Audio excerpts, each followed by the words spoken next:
south swell is coming.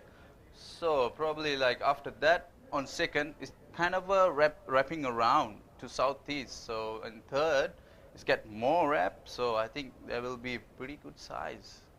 Well, that's such a good news. We're Yeah. so looking forward to see that. Barunula Realugando, that's the name of the wave. It's been pumping all these days. We have had a lot of fun. The free surf, it's been great. I have seen you every day in the water. What's your take on it? I can't get enough time in the water out there. It's so much fun, not only just to be out there riding the waves, but to be out there with the level of riding that exists out here. We have several world champions here at this event. Names like PLC, Dave Hubbard, Amory Laverne, and the list goes on. Of course, Sari O'Hara, and then we have, the best of the best in all divisions. So I just can't wait for things to start. Well, definitely, I feel in the same way. And you know what? It looks like we are about to start. So thank you very much, Ali. We leave you to prepare for your heat. It's Yep. the fourth heat of the day. So Yep. best of lucks Thank you very much. for that. Good And luck. thank I'll you do for my having best, yeah. us here. Thank you very much. All Yeah. For right. you guys, let's just go straight to the water because the first heat of the day is about to start. And in the water, we do have, look at that beautiful graphics. Thank you very much. Production of the Visit Maldives Pro 2022. Round number one, heat number one, it's Amaury Laverne from France and Nick Ernstrom from South Africa, currently living in New Zealand. And we do have another local, which is Amin Musa from here, from Maldives. And Amin, it's only 17 years. So he actually just turned 17 years old. I love that. You got the young guy against the international contingent.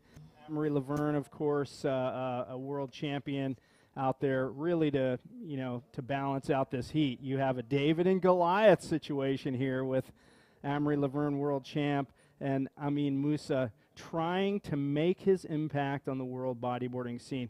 Nick Enstrom from South Africa originally, now hailing from New Zealand. I think he's been living in New Zealand, quite honestly, most of his life. So, he's used to the cold water, but certainly not cold water here in the Maldives. Anything but cold. That is so right. I've been enjoying so much the free surfing here. I know for a fact we're going to have an amazing competition. And look at that. You can see the reef. So beautiful. So this is the first wave of the day for the Safa. Nick Ernstrom. Very nice roll there. Unfortunately, not able to complete. So just a reminder, top two waves are going to be counted for the scoring. So there's plenty of opportunity for these competitors to really be patient and wait for the best waves to come through. Really no rush. And we have some more waves on the outside. Nobody taking this one. You can see it's got a little bit of crumble on it. We are on low tide, which is a better tide for this spot. The tide will be filling in later this morning. We tend to get a little bit of backwash at this spot, Varunala Ralugandu, and I had to practice saying that for about 2 days, and I still have to think really hard. Obviously, in English, not an easy thing to say, and that's the name of this local spot. But this is, it's definitely a high-performance bodyboarding wave, particularly when it gets really big. That's right, and we do have the replay for the last wave of, white Nick Ernstrom. Let's see. Thank you, production. All right, so here's the replay. Nick looking for that lip section. It looked like he almost thought about going for an ARS, but realized that thing wasn't going to offer the projection for that maneuver. So Nick gets the first wave. He draws first blood, so to speak, in this event, and he'll carry that with him for the rest of his life. He got the first wave of an inaugural event on the World Tour, the Visit Maldives Pro 2022. He's the guy who got the first wave ever in this event. That's pretty cool. That's pretty cool. That's one for the books, certainly.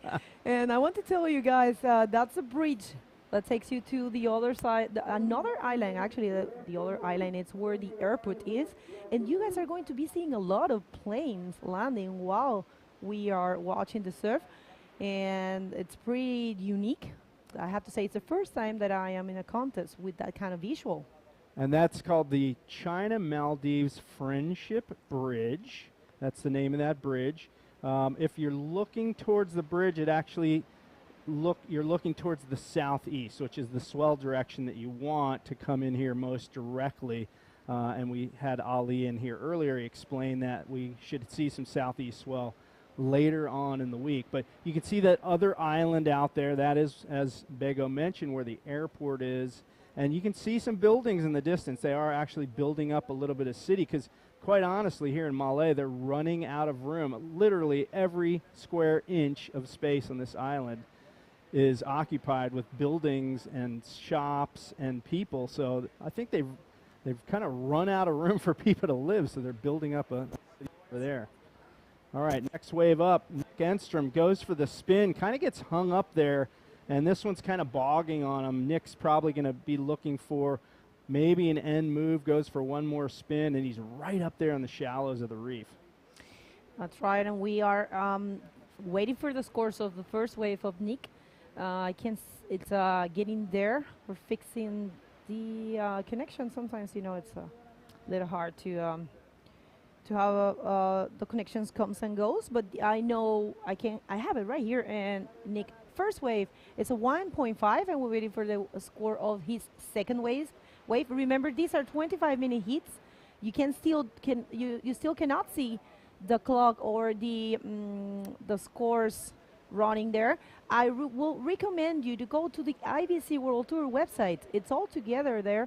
It's you can go to the live. You can click the live button, which is right in the home, and it's a little rectangular button in green. It will take you to the live feed, and it will take you right underneath the live feed. You can find the scores. So all together at the IBC World Tour website.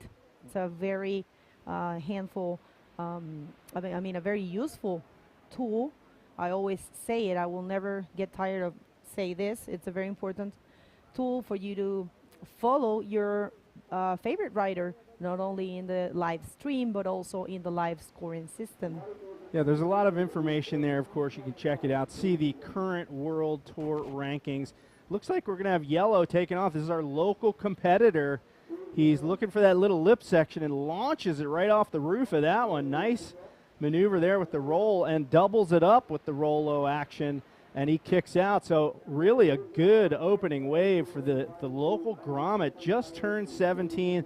That's pretty amazing to throw down an opening wave like that. He's got to be proud. We heard some cheers from the locals. And, man, let's see what the judges think about that one. So some work to be done by Amory Laverne.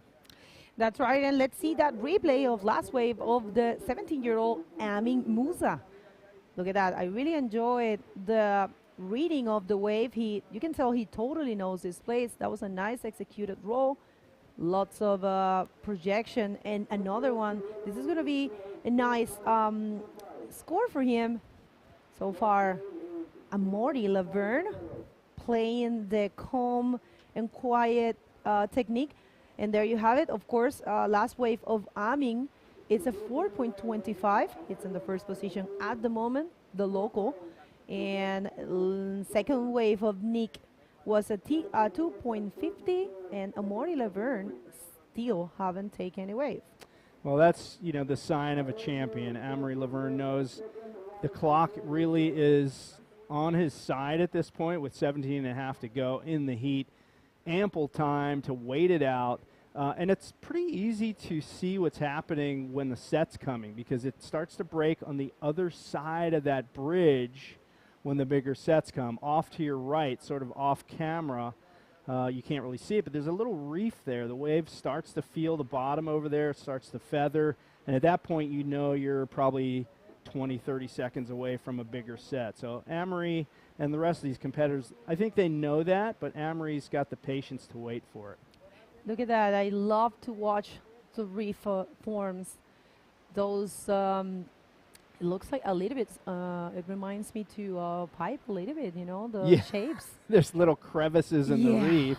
And I saw some really brightly colored fish yesterday. I was sitting on my board. I have my kind of own little peak that I like to surf at this spot, and I'd look down, I'd see these beautiful fish. So this is really a tropical paradise. I mean, the Maldives, when you think of it, you think palm trees, white sand, and good waves. And, you know, that's really why people come here.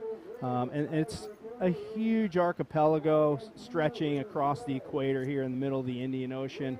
This is just one of many islands in North Malay Atoll. And there's so much good surf here. So, you know, if you like what you see here, you should book a trip here. And be sure to make a stop here on this island in Malay, because, quite frankly, totally different than the other islands. You actually immerse yourself in the local culture, particularly as it pertains to bodyboarding, because this is where all the local bodyboarders hang out. So it'd be worth it to stop here for a day or two and get a session in out here. That's a very good call, I would say. And look at that. You can see this place offers equally as good rights and lefts. And it looks like Amari is going to go for this left. Yes, he's going there. Let's see if he can find a ramp in a section. Of course, round roll. Continue with the spin. And not much there. But yeah, that was a nice execution for Amari. And how cool was the opening ceremony with the honor of having the president of Maldives? That's pretty amazing for bodyboarding to have the nation's president show up at that event. Pretty awesome. Let's just go. We will take that back, and we're going to see the replay of Amari Laverne. Last wave. Okay, so Amari, you see him duck under the roof a little bit, get a little cover up, come out with the roll, throws the spin, and the wave pretty much done at that point. So he cuts his losses, heads back out for more. And, you know, again, tons of time left in this heat as Amari makes his way back out. He's got third priority now. And for those of you that don't know how the priority system works, once everybody gets a wave, as you return to the lineup, you sort of get in line is the best way I can describe it. So the first back to the lineup gets first priority, second gets second, and so forth. So there's no battling. You don't really have to try to outposition your competitor, which, man, I wish they had that when I was on the World Tour, because, man, I spent many a contest battling with my fellow competitors for position and, you know, sometimes missed out on being in the right spot. That's right. Thank you for explaining that. And remember, this is the heat number one, the very first heat of this event, the first event of the IBC World Tour in the Asian continent. We are more than happy to be bringing you this. And it's Amari Laverne in red in the first position, followed by the local Amin Musa, who's only 17 years old. We have been seeing it. And in third position, we have Nick Ernstrom. A very important thing to say is that these are non-elimination rounds, so nobody is leaving the competition. But the first rider will advance to the next round. I mean, we'll skip one round. That's the beauty of this round. So it all comes down to the first position. And the second and third will go to the repechage round, which is the second round. And that's pretty cool to have that chance. You're coming from so far away and being knocked out in the first heat. It's kind of. Well, here's Amri, a big set pushing through. Amri sprint paddle to make this one. Gets out to the shoulder, launches off the lip into a nice smooth rollout. He's trying to hang on here, maybe get one finishing maneuver on the inside, but that wave's not going to really offer that opportunity. But another competitor taking off on a right-hander. We're going to see if we can pick that one up. But so two riders, Nick Enstrom and Amri Laverne, both getting a wave out of that exchange as Amin Musa waits on the outside patiently. That's right. And if you missed it, you can go to the IBC World Tour channel right here in the YouTube channel. You can find the opening ceremony. You have to check it out because it was really, really beautiful to watch, to get you know, a piece of the culture, the dances, the speeches were really beautiful. The show itself, we got to hear the music, and it was really, really exciting. I will have to say even emotional It actually gave me that very emotional feeling. I was at some point I was so excited that I think I even dropped a tear. Well, I don't blame you. You know, they mentioned at the beginning that the music was inspired way back into the 10th, 11th century, and we'll get more on that in just a moment, though. That's right. We do have the replay of the last wave of Amaury. So we check this one out. Amory takes off in this left-hander. He bottom turns around the section. Nicely placed Rolo. Gets some good projection off that one. And then he does a little cutback, a little check turn, waiting maybe for one more roll section on the inside, but just really loses all his speed at the end. But solid effort from Amory. Yeah, very good. It's that was his backup score. Now he's holding the first position with a total of 9 points and leaving the local Ami Musa needing a 4.76, which is really not too much, completely possible for him. And Nick Enstrom needing a 6.50 to be second. Let's see how this unfolds. We still have a lot of time in the clock. Look at that beautiful visual of the island of Mali. And we have a beautiful park right underneath, right behind the athlete area. I will tell you what that white tent close to the bridge is the athlete area. We have showers, we have water, drinks. It's so comfortable, I have to say. And our spot is right on your screen, right to the all the way to the right, where the other white tent is, and we are there underneath. And look at that. Yeah, Bego, I posted a clip on my Instagram this morning of the competitors' tent, so check that at JReel on Instagram. And I went in there, you could see what's going on in there. Bean bags, it's looking awesome. Amory Laverne taking on this wave on the outside, gets a nice little ramp and projected out into the flats with that roll. That's going to be the only maneuver he gets out of that one. So he's in a good spot at the moment with Amin Musa and Nick Enstrom trying to play catch-up. Enstrom in particular is going to be looking for 2 more decent waves, I think. He's got 2 low scores, but, you know, and at the moment he has second priority. That's right. Let's see that replay of last wave of Amaury of red. Yeah, that was he's trying to improve his scores. And I really loved his technique for the rolls. Well, no stranger to perfect techniques. Amaury Laverne is such a complete rider. I think everybody is aware of that. And it looks like Amin is coming here. Let's see if he can find that 6.75. He's looking for a nice attempt there of a backflip. A little bit of an error, ARF. I will say. Air roll flip. Air roll flip. Okay. I didn't know where you were going with that, Bego, but I like it. And you know what? He's going for broke, man. He has nothing to lose. Nick Enstrom, however, does. And he takes off on this wave on the outside, hits the lip and rolls and just cannot hang on to that one. So Nick now kind of running out of time as this heat ticks away.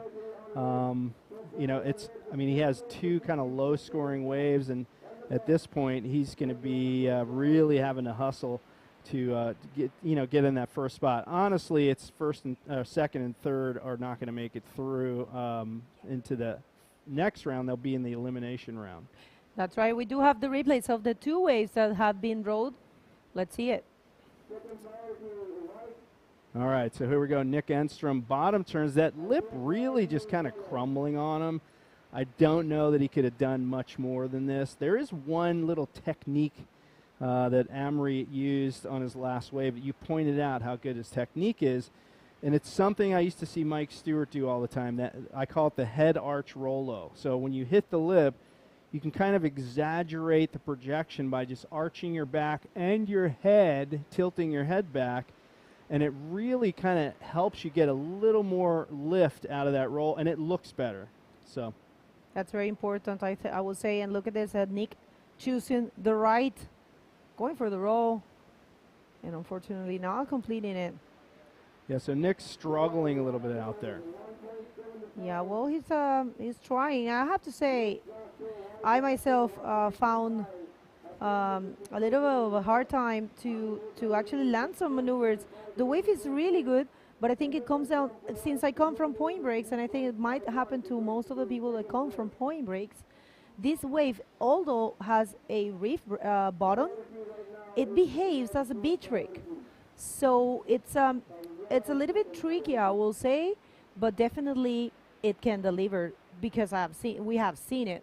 What about those first days before we arrived here? Isabella Sosa and Gabriel Molina, they were so lucky to find the best well so far that we saw. So definitely, and you guys can do some research. You can go to Ali's Instagram and all of the locals' Instagrams, and also in YouTube. There's a lot of videos and information. You guys can see totally what this wave is capable of.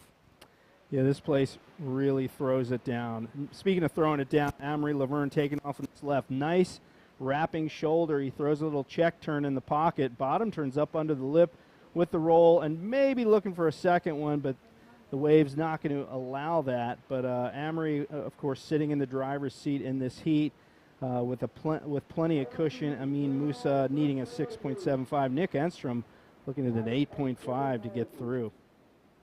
Okay, let's see that wave, that last wave of red. Again, that's, yeah, the size of the wave might be bigger than the first waves. Let's see what the judges think. Nice check turn there. Combined with the roll. And right in front of the photographer, that's going to be a nice one. And that guy right there is Jerko Vasquez from Arica, one of our photographers who flew from Chile. Thank you to the organization for letting us have such a great photographer, water photographer. I like to say all of them, the media team, the streaming team, and everyone that is involved in the competitions are unknown heroes.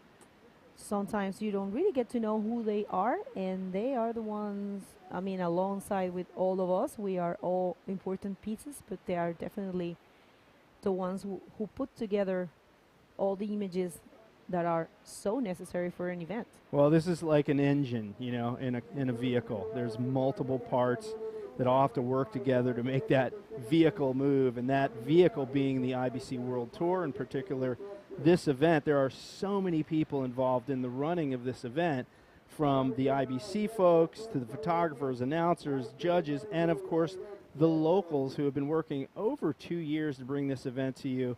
And I suspect this event's going to be around for a long time. I'm really excited to see what Bigger Swell later in the week brings us, because this place really can throw it down, you know, in terms of heavy waves. If you follow the Instagram of the IBC Tour or the event, you would have seen those clips that Bego mentioned of Isabella Salza from a week ago.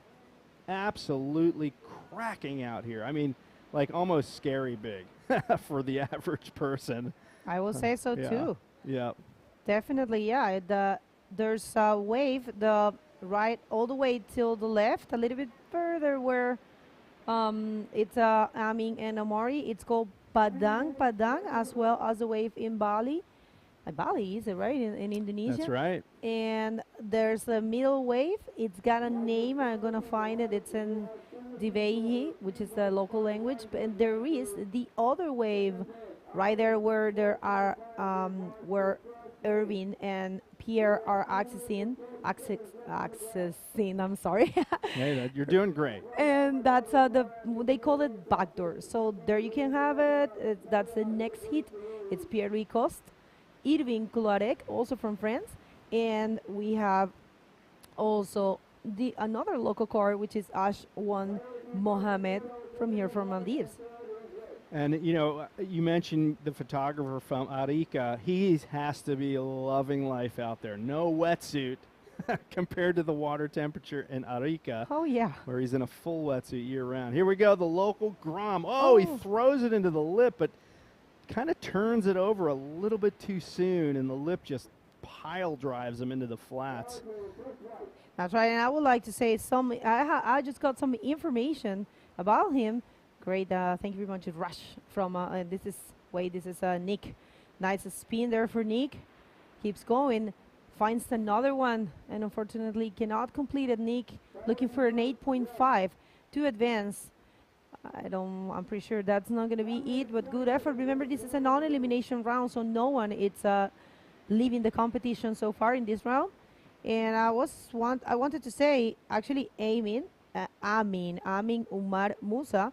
He's 17, but he started surfing bodyboarding at the age of 14. This is his local break, and his first win was fourth place in junior in the Faramanta Challenge 2022. And he's also third in Mola Bodyboarding Channel. And he's from here, from Mali. So great to have you. Great to get such a good experience for him. Come on. I mean, in your wave, competing against Omori Laverne and also Nick, coming from so far away. This is one that's going for his book, certainly. Well, he's got the local support, of course. Here we go. Nick Enstrom picking off a wave late in the heat with just 30 seconds to go. Spins it, looking for maybe a finish maneuver here, and tries to bang a forward spin off that end section. And this heat is just about done here, Bego. That's right. We are in the last 15 seconds.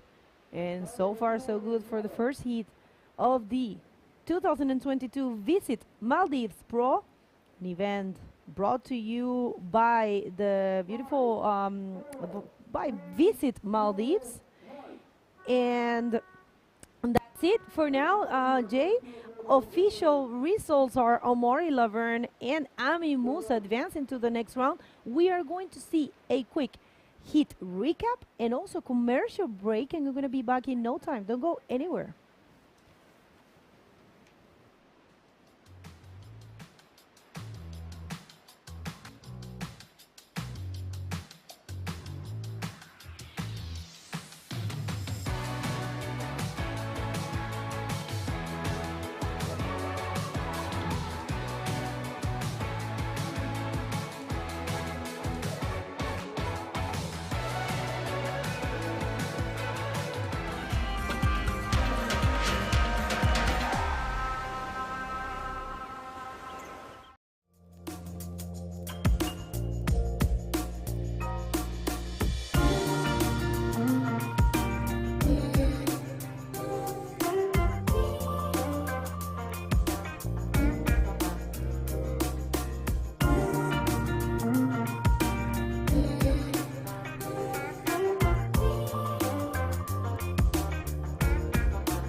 Welcome back, everybody. We are in the first day of competition in the beautiful island of Male at the 2022 Visit Maldives Pro. And next to me, I have the pleasure of having Juliano Lara from Brazil. Juliano, welcome.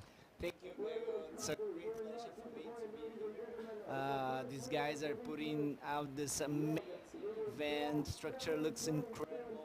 Riders are out there, and we are really, really waiting for some great conditions for the next days. That's right. Go out of the water to see what's going on. That's right. Let's just go straight to the water because the next heat, it's already starting. And we have the second heat of the men division. And who do we have? Yeah, we have Pierre-Louis Costes in red. We have Irving Clorec from France as well in white. And the local boy, Ashwan Mohammed, in yellow. Yeah, it's going to be a crazy heat. Oh, seems we have some scores dropping on scoreboard.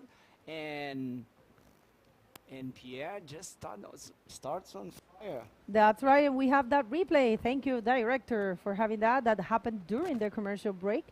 And look at this beautiful right-hander Pierre going for his classic perfect backflip. Beautiful execution and already holding a 7.5. Pierre-Louis Coste starting the campaign in a very, very good wave. How comfortable can be to start the heat right at the first minute and throw in that amazing maneuver and getting that 7.5? Yeah, of course, Pierre, the backflip master. We have seen Pierre throwing backflips all along his career, and man, if you want to learn how to backflip, you're supposed to be watching Pierre because he is a master, man, the real black belt on this maneuver.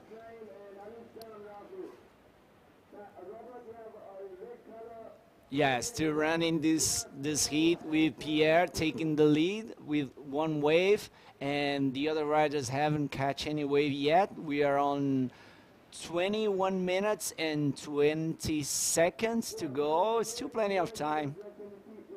Plenty of time, that's right, because the heats are 25 minutes. And remember, this is a non-elimination round, and only the first person, the first competitor, will skip one round, going straight to round number 3, and the other two, they will go to the repechage, which is the round number 2. So it's a very good and comfortable way to start an event, the first event in the Asian continent, because you're traveling from so far, and look at that, keeping it busy. Well, not much there for Pierre, but yeah, very grateful for the judges to decide to have non-elimination rounds in the very first round, because coming from so long. Yeah, that's great. I love this format because the guys are really up to the first place and looking for the best waves, and that's kind of a go for it. I'll see, up and riding. Red jersey, Pierre-Louis Coste on this left-hander. Just tried a little bit roll there, but not much energy on that wave, so he decided to quit and go and paddle back out there right now. Yeah, that was not really much for Pierre, but this is only starting right now, and the first maneuver he performed, it's very hard. You've been also out there. We have been surfing every day as well as Jay, and you know it's hard to find. I mean, those sections are very good, but you have to be very careful on the landing because it's a little bit of a closeout on those rides. Yeah, you have to be very smart to find the right session to hit. The wave has a real good potential to hit it, but you have to do this mid-face bottom turn and stays really, see, right? Pierre. Red jersey, one more time. Let's go, looking for speed. Oh yeah, nice little backflip right there. Pierre putting his second score under his belt, and now he's really comfortable. He can wait for another one. Well, that's amazing. And while we're waiting for that replay, we do have the interview ready with the first winner of this event. And the first heat, that's Maury Laverne and Alexandra Rinda. Take her away, Alex. Thank you, Vego. Yes, we're here with the winner of the first heat of this contest, first heat in Asia. How does it feel, Maury? How does it feel to start the event here in the Maldives? Yeah, I'm super happy. I mean, it's historic to start the event here, and I'm stoked to start this day of competition. And the waves are a bit small today, but enough to do something there and yeah, make that first hit. So yeah, it should be a long day for everyone. So yeah, keep it up. Yeah, it looks. I just was talking to Maury. It's really funny to see him. We know you for the big waves, so I think it's challenging for you to serve these conditions because I know back home you don't. But we know it looks like there's coming a big swell. How do you think? How do you feel for the next days? Yeah, I really hope the swell's going to pick up a little bit. Yeah, I had to adapt a bit my surfing to these conditions, and yeah, hopefully we get some better condition. I'm confident that on Tuesday, Wednesday we should have some decent wave out there. Well, good luck. Congratulations. See you in the next heat, and back to you guys. Thank you very much, Ale. Such a stoke Maury Laverne there. And who will not be stoked? I mean, winning the first heat of the first event of the IBC World Tour in Asia.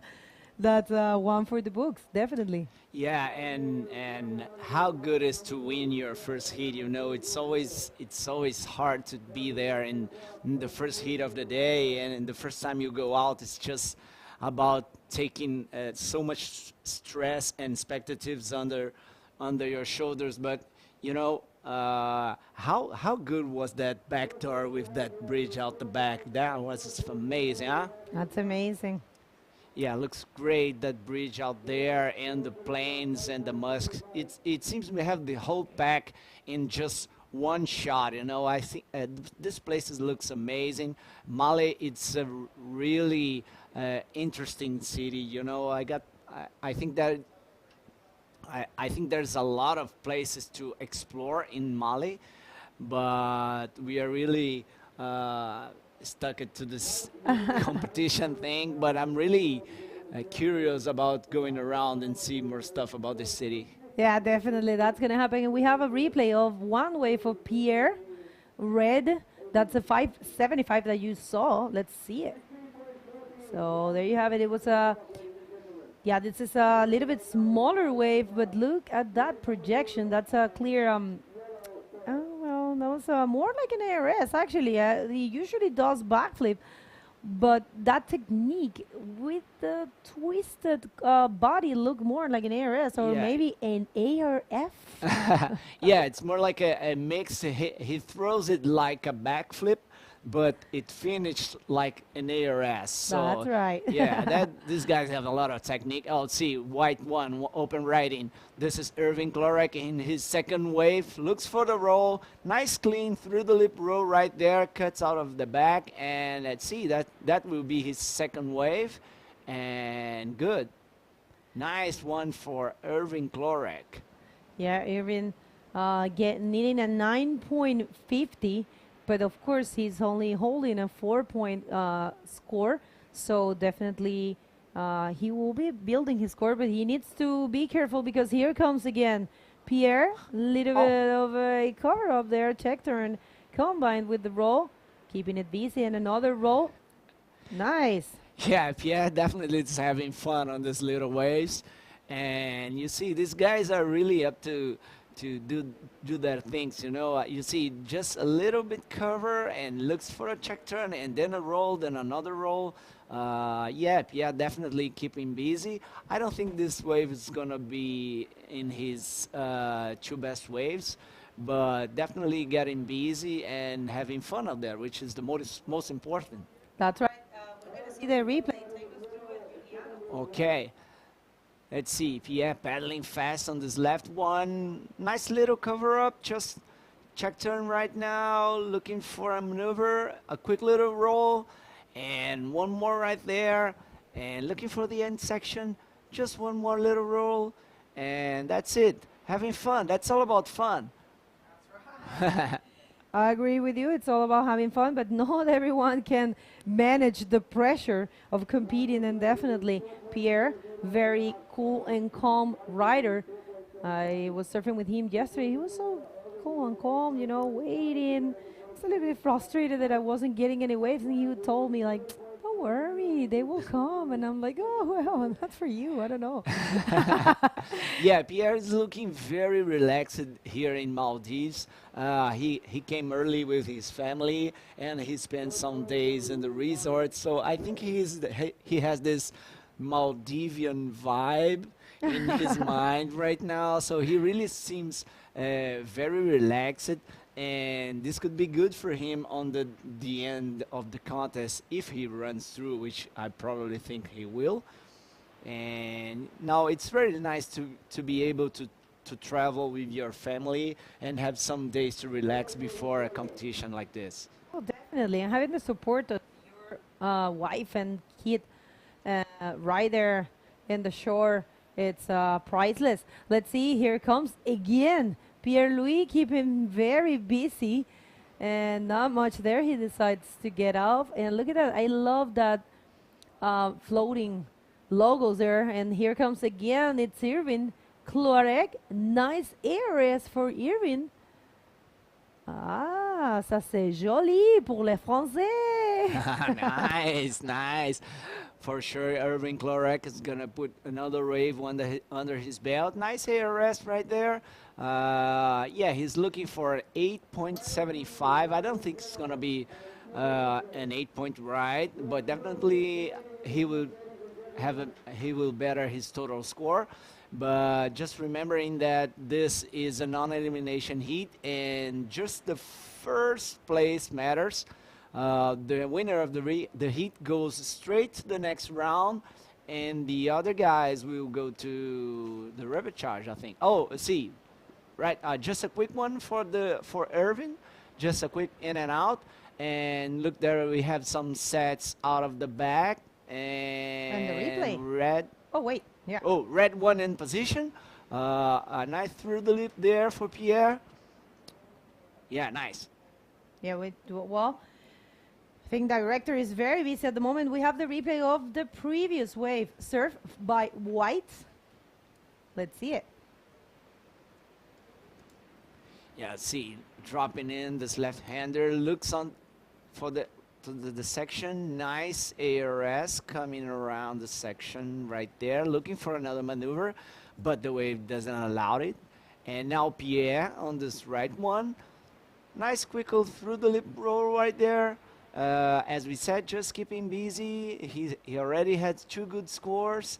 And, oh, one more ARS right there for Irvin. Nice catch for the camera. And that's it. We have now 11 minutes and 13 seconds to go. This is round 1, heat 2. We have Pierre in red, Irvin in white, and Aswan Mohammed now sitting with first priority. Also needing a second score. Aswan now it's in combination. He needs 2 scores with the total score of 13.5. Oh, here we go. Aswan on his second wave, looking for the section. Yeah, finds a little roll right there. Sure, it's gonna be his better one. That's and right.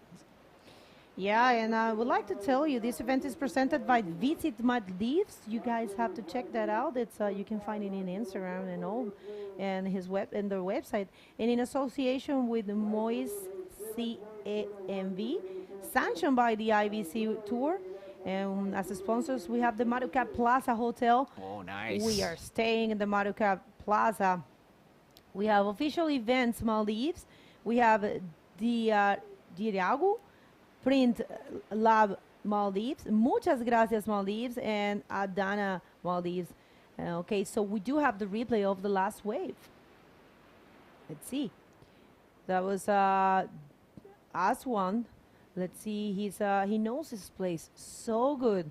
I really enjoyed that roll. Beautiful execution. Keeps going. And one maneuver wave. One maneuver wave for him. Remember, nobody is leaving the competition. It's a non-elimination round, this one here. So only the first rider will advance to the third round and keeping round number 2. Yeah, nice. And just remember, we have 9 minutes and 20 seconds to go. The next hit will be with Robbie Berman, and in red, Fabien Thorzard from France in white, Inash Nahin in yellow, and Sham Rafu in blue. Both of these guys from Maldives, local team on fire. I really hope these guys go through the next rounds, because really nice guys, really united people, you know. I'm really happy to be here and see IBC supporting the new Maldivian crew. You know, those kids looks amazing. You have a lot of new riders coming, and yesterday we had this Omori clinic, and there was a lot of kids having great time, and it was amazing to be part of it, Bego. Yeah, no, I mean, this is one that I will never forget. And everything that it's been happening here, it's been such a pleasure, and it's gonna go in our memories forever. And I'm pretty sure everyone back home would love to join next year, and you guys start looking for tickets and start asking for vacations, so you have the chance to come to the beautiful Maldives Islands. And you certainly want to leave a few free days, maybe before the event, maybe after the event, because this place has 1,120 islands and 800 islands. That's crazy. It's crazy and it's so beautiful. When we were flying, I think you guys are probably tired of seeing everyone's stories from the airplane and the beauty of the islands. When you're arriving here, it looks like you seriously are arriving to paradise. So it's it's definitely one place you need to check out. And here comes Pierre. Let's see. He looking for some speed and beautiful reverse. I don't know. I don't think that's gonna go in his score, but he's just having fun and showing his skills so far. Pierre in the first position with a total of 13.5. Irwin in the second position, needing a 7.01 to be first, and the local Ashwan Mohammed. It's actually in combo situation, not having been able to. I think the last row we are missing. We have the replay of the last wave of Pierre. Yeah, nice. Look, looking for some speed, just go to this end section and finds a nice reverse. You see how stylish and smooth are Pierre's maneuvers. You see, he's just having fun out there, finding the momentum, and even in small conditions, you see how classic looks his surfing style. I really love Pierre managing his board, and I'm really stoked for him to be able to be here in this venue with his family. Oh, see, up and riding, Pierre-Louis Costes again to the right. Here he comes. Nice spin. Another one. And quicks out. Nice little wave for Pierre, just putting some maneuvers to fill his board, fill the water, you know, very warm water, very clean place here. The weather today, it's a little bit cloudy, but not raining anymore. We had a big rain this night, but the weather looks getting better right now, and we're reaching 5-minute mark. Pierre taking the lead, and with a 7.75 and a 5.75 under his belt. Irving Klorek in second position with a 6.5 and a 5 points, and Aswan Mohammed still looking for a combination. He needs 13.5, and now we are on 5-minute mark and getting close to the end of this heat on the final seat. Left one up and right. Oh, that was Aswan Mohammed going for the Mac flip, and yeah, he pulls it off. First good wave for Aswan, and here goes with Pierre. A nice little cover up, followed by a spin, and not much there for Pierre. That's right. Well, what a great wave for the local, showing the world what he's capable of. Definitely. He's been surfing every day with us. He's all the time in the water. His nickname is actually Dooney, which means bird. I think I introduced to in the first day at UNJ. Dooney left the lover. He knows Padam very well, and you know it serves really good. Let's see the replay of his last wave. Let's see it.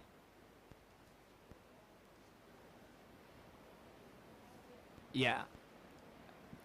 Okay, Here we go. I really love the way he projected that beautiful backflip, and he actually found a way to flip it around. That was very nice to watch. Dooney killing it. Yeah, nice. And this guy stays in the water for like 6 to 8 hours a day, man. That's crazy. Not so hard to do it because you see, up and riding. Irving Klorek, nice little right-hander, finds a roll on the first section, and that's it. So this water looks like a pool. You can easily stay like 6 hours in the water and just chilling, you know. It looks like you're taking a jacuzzi. That's so relaxing, man. I love it. You said that yesterday. Yeah. That was pretty cool. We were surfing We were waiting for the waves to come, and Julian said, "This is so relaxing. I could even fall asleep here." We have the replay of the last wave of white. Let's see her with Chlorec. Nice looking, right? Beautiful. Look at that glassy condition. Nice roll. Keeps going and abandoned. It's good that he abandoned there because that section there, it's a little bit shallow. We are on the low tide at the moment, but that gives a very nice shape, and you guys will see that that's a mini plane landing there. You will be seeing a lot of planes landing here. That's it's the airport right there, right where the bridge ends. There's the entrance of the airport. So a very, very unique view, and the conditions so glassy. You are actually able to see the reef bottoms of Barunula Ralugando right here. Yeah, I really love this place. That bridge out the back reminds me home a little bit because we have this Rio Niterói bridge, which it's very famous in our town, and really looks like I'm at home here. Yeah, it's warm. The wave is good, and really loving this time here. But you're talking about the reef. The left side of the beach, when riders get the right one, it's really shallow, and that was actually where the first time I touched the reef. I hit it the bottom on the free surfing, and the guys told me that the right-hander, it's more dangerous than the left one. Yeah, I can tell, definitely. I've been like getting out of the wave immediately because I can tell it's really shallow and you have to be careful. But you know what? The reef is not so sharp. Yeah. It doesn't have those typical corals that are kind of like forks. You cannot see those. Actually, it's a reef. It's not round rocks, but it's not so sharp. I actually touched it a few times and I didn't even scratch myself. You surf here with shorts and short sleeve rash guards, and those are two riders from the next heat. Those two locals actually is Inash Naim and Sham Rafiu, and here comes Pierre. Oh yeah, Pierre, up and riding, nice roll on the first session, looking for another one, and here it is. Double roll for Pierre, and right off the back, Aswan Mohammed, looking for the section, and finds a quick roll right there. Okay, that's it. Hit is over, guys. I'm pretty sure Pierre gonna confirm his first place, and Irving Klorek in second.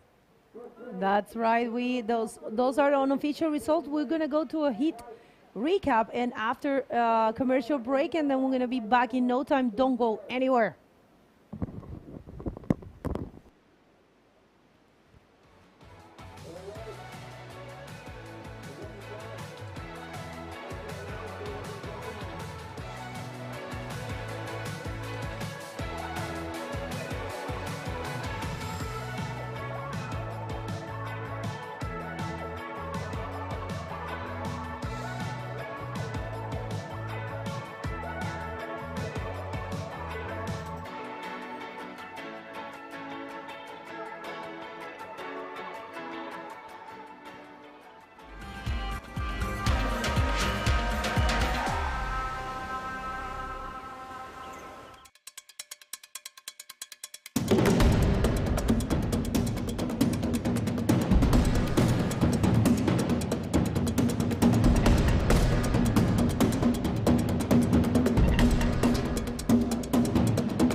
Hi everybody, we are back here at the Visit Maldives Pro 2022.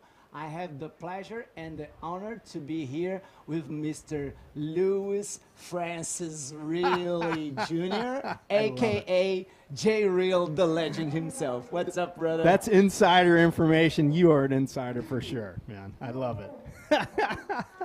Okay, let's go straight to the water. The heat is on right now. We have in the water heat number 3, round 1, Robbie Berman, Fabian Thazar, Inash Nahin, and Sean Rafu. Okay, so some serious local talent out there in this heat. We have 2 Maldivians, 1 Frenchman, and Robbie Berman from South Africa. So, you know, interesting international mix of competitors. 3 languages happening out there, probably 4, who knows. This is such an international contingent, and it's great to see these guys going at it. That last heat, PLC clearly dominated. This heat coming up, it's anybody's guess, to be honest. Do you have any intel who may do well in this heat, Giuliano? Yeah, I've seen Fabian Thazar really ripping on these days. And also, Robbie finds some really good right-handers out there. And Inash Nahin and Shan Refu, local boys, always some guys to take a look at. Well, they're the wild cards. We really don't know, you know, what their level is. So this is their first foray into international competition on the international stage. I'm excited to see if they can pull giant killer status and we can see a local competitor advancing on through. We've already seen some great performances. So, yeah, looking at, you know, just a beautiful little clearing in the distance. Maybe we'll get some sunshine at some point today. There were showers earlier, a little rainy, but clearing up maybe just a little bit on the horizon. Nice. And looks we have Alexandra Rinder ready out there with the winner of the last heat. It's up to you, Alexandra. Thank you, guys. Yes, I'm here with Pierre-Lise Costes, making some really good scores in this heat in these tough conditions. How was it? How was it out there? How do you feel the waves are? Yeah, it's it's pretty small today. I mean, out of all the days that we had, but I mean, we have to start, and it's good to get a first surf, you know, first heat out of the way to feel a bit to feel back in the jersey. So yeah, there's been a few waves. It's pretty slow. You have to be careful with your wave selection, that's for sure. And yeah, just beside that, I'm just super happy to see how happy the locals are. It was amazing to have a heat with the local. I think every top competitor is going to be competing with locals, and yeah, it's pretty great for the sport. Nice to hear that the locals are a big number in this contest. You're traveling with your son. How does that feel, coming to the little bit like on the other side of the world, traveling with your little boy? How's that been here on this vacation? Yeah, I mean, you know, when I was really happy when I saw the world tour. We'll head to the Maldives. You know, this place is incredible, and so that was a great opportunity to bring the family and spend some quality time with them in paradise. And yeah, I mean, having my family here is amazing. I'm really happy. It's good to have them and to have the support. And yeah, but it has this challenge. My son is just, you know, running everywhere, and I have to be careful all the time. But it's all good. Very happy, very grateful to have them. Well, we're happy you made your heat. Good luck for the rest of the contest. I'm looking forward to seeing you in DROPKNEE, and thank you guys. Back to you. Nice. See, live action. All right, local ripper Inash Naim goes for the reverse off the top. Not much else happening on that wave, but man, that interview, that's some good genetics right there, man. Those two, unbelievable, man. It looks like a Calvin Klein ad with those two. And I know PLC has done some modeling. His wife is a model. I mean, that's just, you know, like I say, good genetics. And obviously some great bodyboarders in PLC and Alex Rinder. Alex being a world champ. Am I mistaken in saying she was the youngest ever world bodyboarding champ? I think so. Because Kira Llewellyn was for many years, but Alex Rinder, a champ in bodyboarding, but also a really good surfer, just athlete in general. So yeah, nice. And how dangerous is to see PS so relaxed, man? He really does look relaxed here. Yeah. I noticed that. Oh, it seems we had the replay of the last wave right there. All right, so taking off on this wave on this left-hander. Bottom turns around the section, plenty of speed, ramps it up, almost an air reverse. He kind of got weightless on that one, so really doing well to make the best of at really a mediocre wave. He made it look like a really good wave. Yeah, Pretty solid. Sham Rafi fine. Oh yeah, and we also have Inash Naim trying to reverse. Yeah, he made it, but just had some troubles with the final.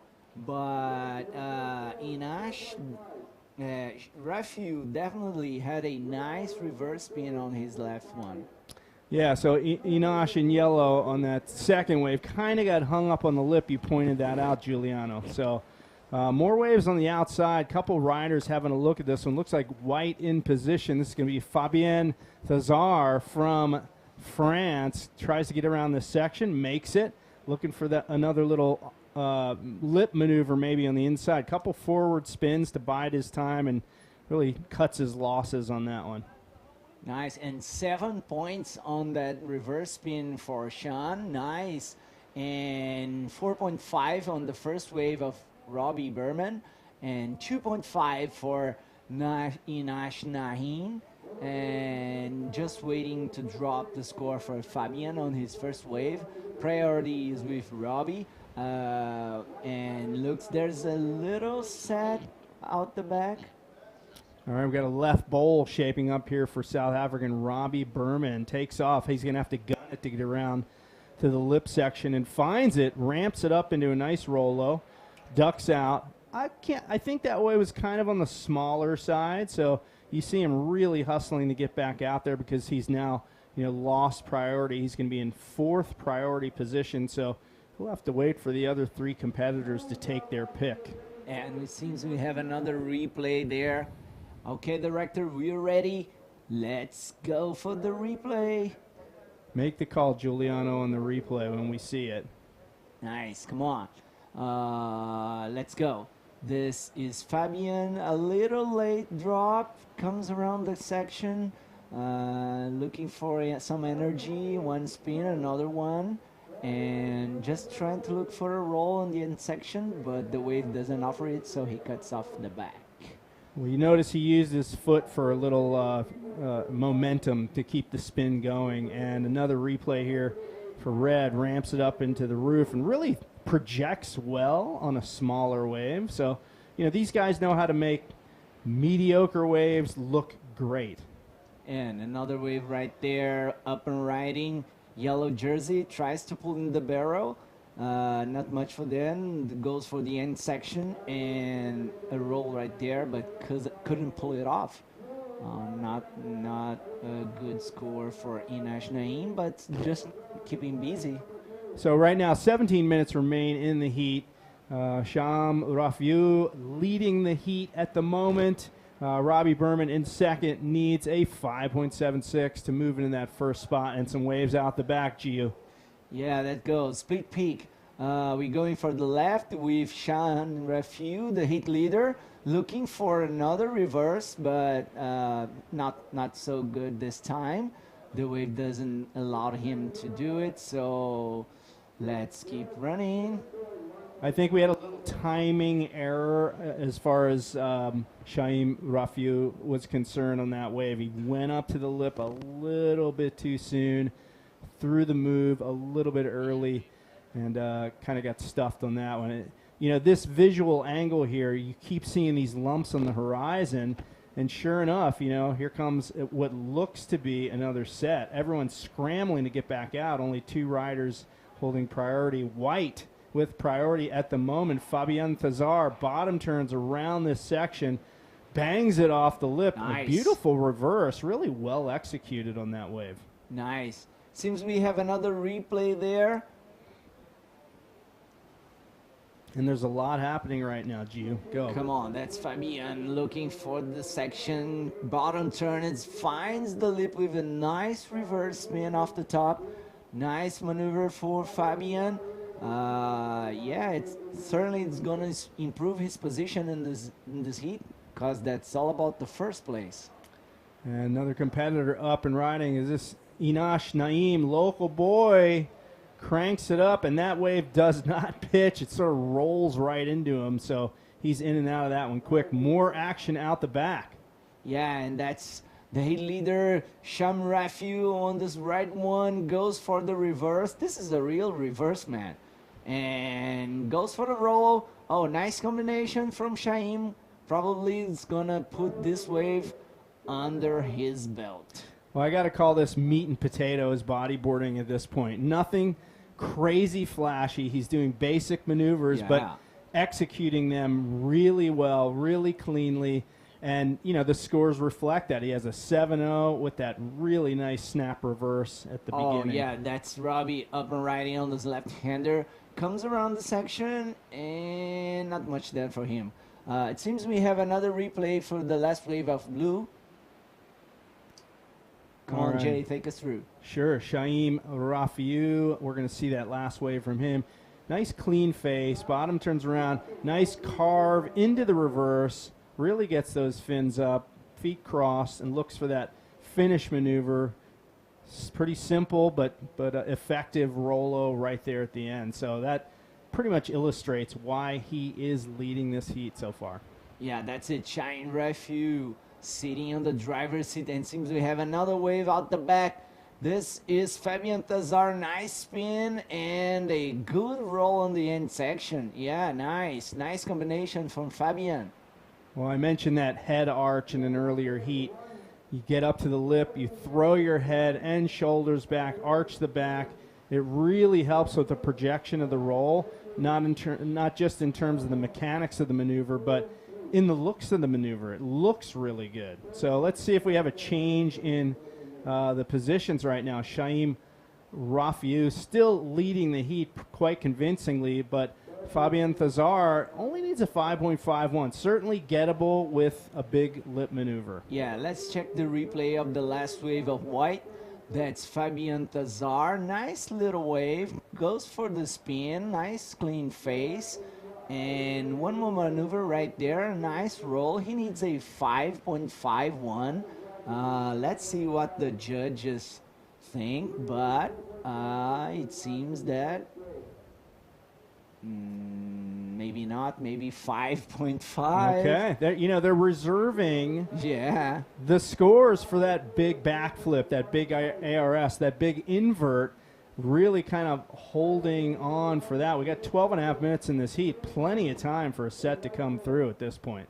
Yeah, we had some pedaling out the back. This is now, look, how clean is that, man? So Fabian Thazar had fourth priority, so that won't affect him paddling for that wave. Yeah, no problem. More waves on the outside. Waves. Yeah, that's yellow. Inash Nain looking for the roll. Yeah, he needs to improve his score. He needs an 8.65. And now, more waves coming. So Robbie Berman in first priority position. He did not want to relinquish priority at that point, so you saw him not paddle for that wave. We didn't really see the end of the wave. I don't know if that would have been a big score for him, but he does need a 6.66 at this point to take that first spot away from Sham Rafiu. And another flight landing in the beautiful island of Malé. Some people going to start their holiday, right? Yeah, nice. Okay, Fácil, let's go for the replay. You see the local boy going for this roll. That was okay. He needed to do something big to get the first positions, but that was okay. There was something under his belt. Another look of the same one, another angle. Nice. That was the first solid score for yellow, so he's starting to build his score from now, I hope. So the prevailing wind at this time of year, we're in the northeast monsoon season, is sort of a northwest wind, like a west-northwest, and this beach faces sort of southeast, so sort of side offshore, but it does swirl a lot. So, you'll see the surface conditions change throughout the day. Yeah, that's nice. For those who don't know, we have an earth scientist here on the commentators booth. That was really nice and a good surprise to know that you had this formation, Jay. I'm a nerd. I love earth science, meteorology, oceanography is something I have a passion for. So, and of course, being a bodyboarder, someone who spends a lot of time in the ocean, it's a valuable set of skills to have and knowledge to have. It helps me know where to be on the best day. So I'd encourage anyone to learn more about meteorology and oceanography. It's going to put you at the best spot every day. Nice, man. That's so nice to hear. Yeah, it's all about nature, huh? That's Yeah. where we connect with the ocean, and you know, it's crazy how we are real a part of it. You know, it's all the same thing. We're made from the same material. We're all one. You know, that's crazy. Think that's why we do this sport, you know, that connection with nature, to get away from everything, computers, phones, life, work. It's sort of like therapy. It's a sanctuary out there. And, you know, I think that's why we all love it, right? Yeah, ladies and gentlemen, this is the side of Mr. J Real that you didn't know. I'm getting spiritual on you. Okay, here we go, open riding out the back. Yellow jersey, Nash Naim pulls in the barrel. Okay, that closes out under his head. And that's okay. We have a 9 minute to the end. And Sean looking solid on the first position. And we have the second and the third place fight. But you see, we had some paddle off the back. Go take to us, Jake. Okay, we got a left bowl. We got two competitors paddling. We're going to zoom in here on Robbie Berman. Hits the lip, goes for the ARS. He's trying to hang on. He's trying to stay in front of the wave. And he makes it over that little ledge. So that will count as a completed maneuver. Robbie Berman pulls it off. And, you know, we'll see if that advances his campaign to move up in this heat. Yeah, nice foot, Robbie. We have the replay of this ARS from red. That's Robbie Berman from South Africa. Bottom turns the section, finds the lip, goes for the ARS. Some difficulty on the end, but I'm sure the judge is gonna discount for that, as we had this seminar with Chico, and he told us that execution is the key point for the highest scores. Well, I think that stands the test of time. It always has been. And, one of the few ARSs we've seen really today, much less in this heat. So Robbie waiting for scores to come through at this point, and looks like another nice little left-hand bowl coming in for these competitors. Not a big one, but scoring potential here for White. Okay, White one in position. Nice bottom turns. Goes. Yeah, that was a good backflip from Fabian Thazar. I think that could be the best wave of the heat, man.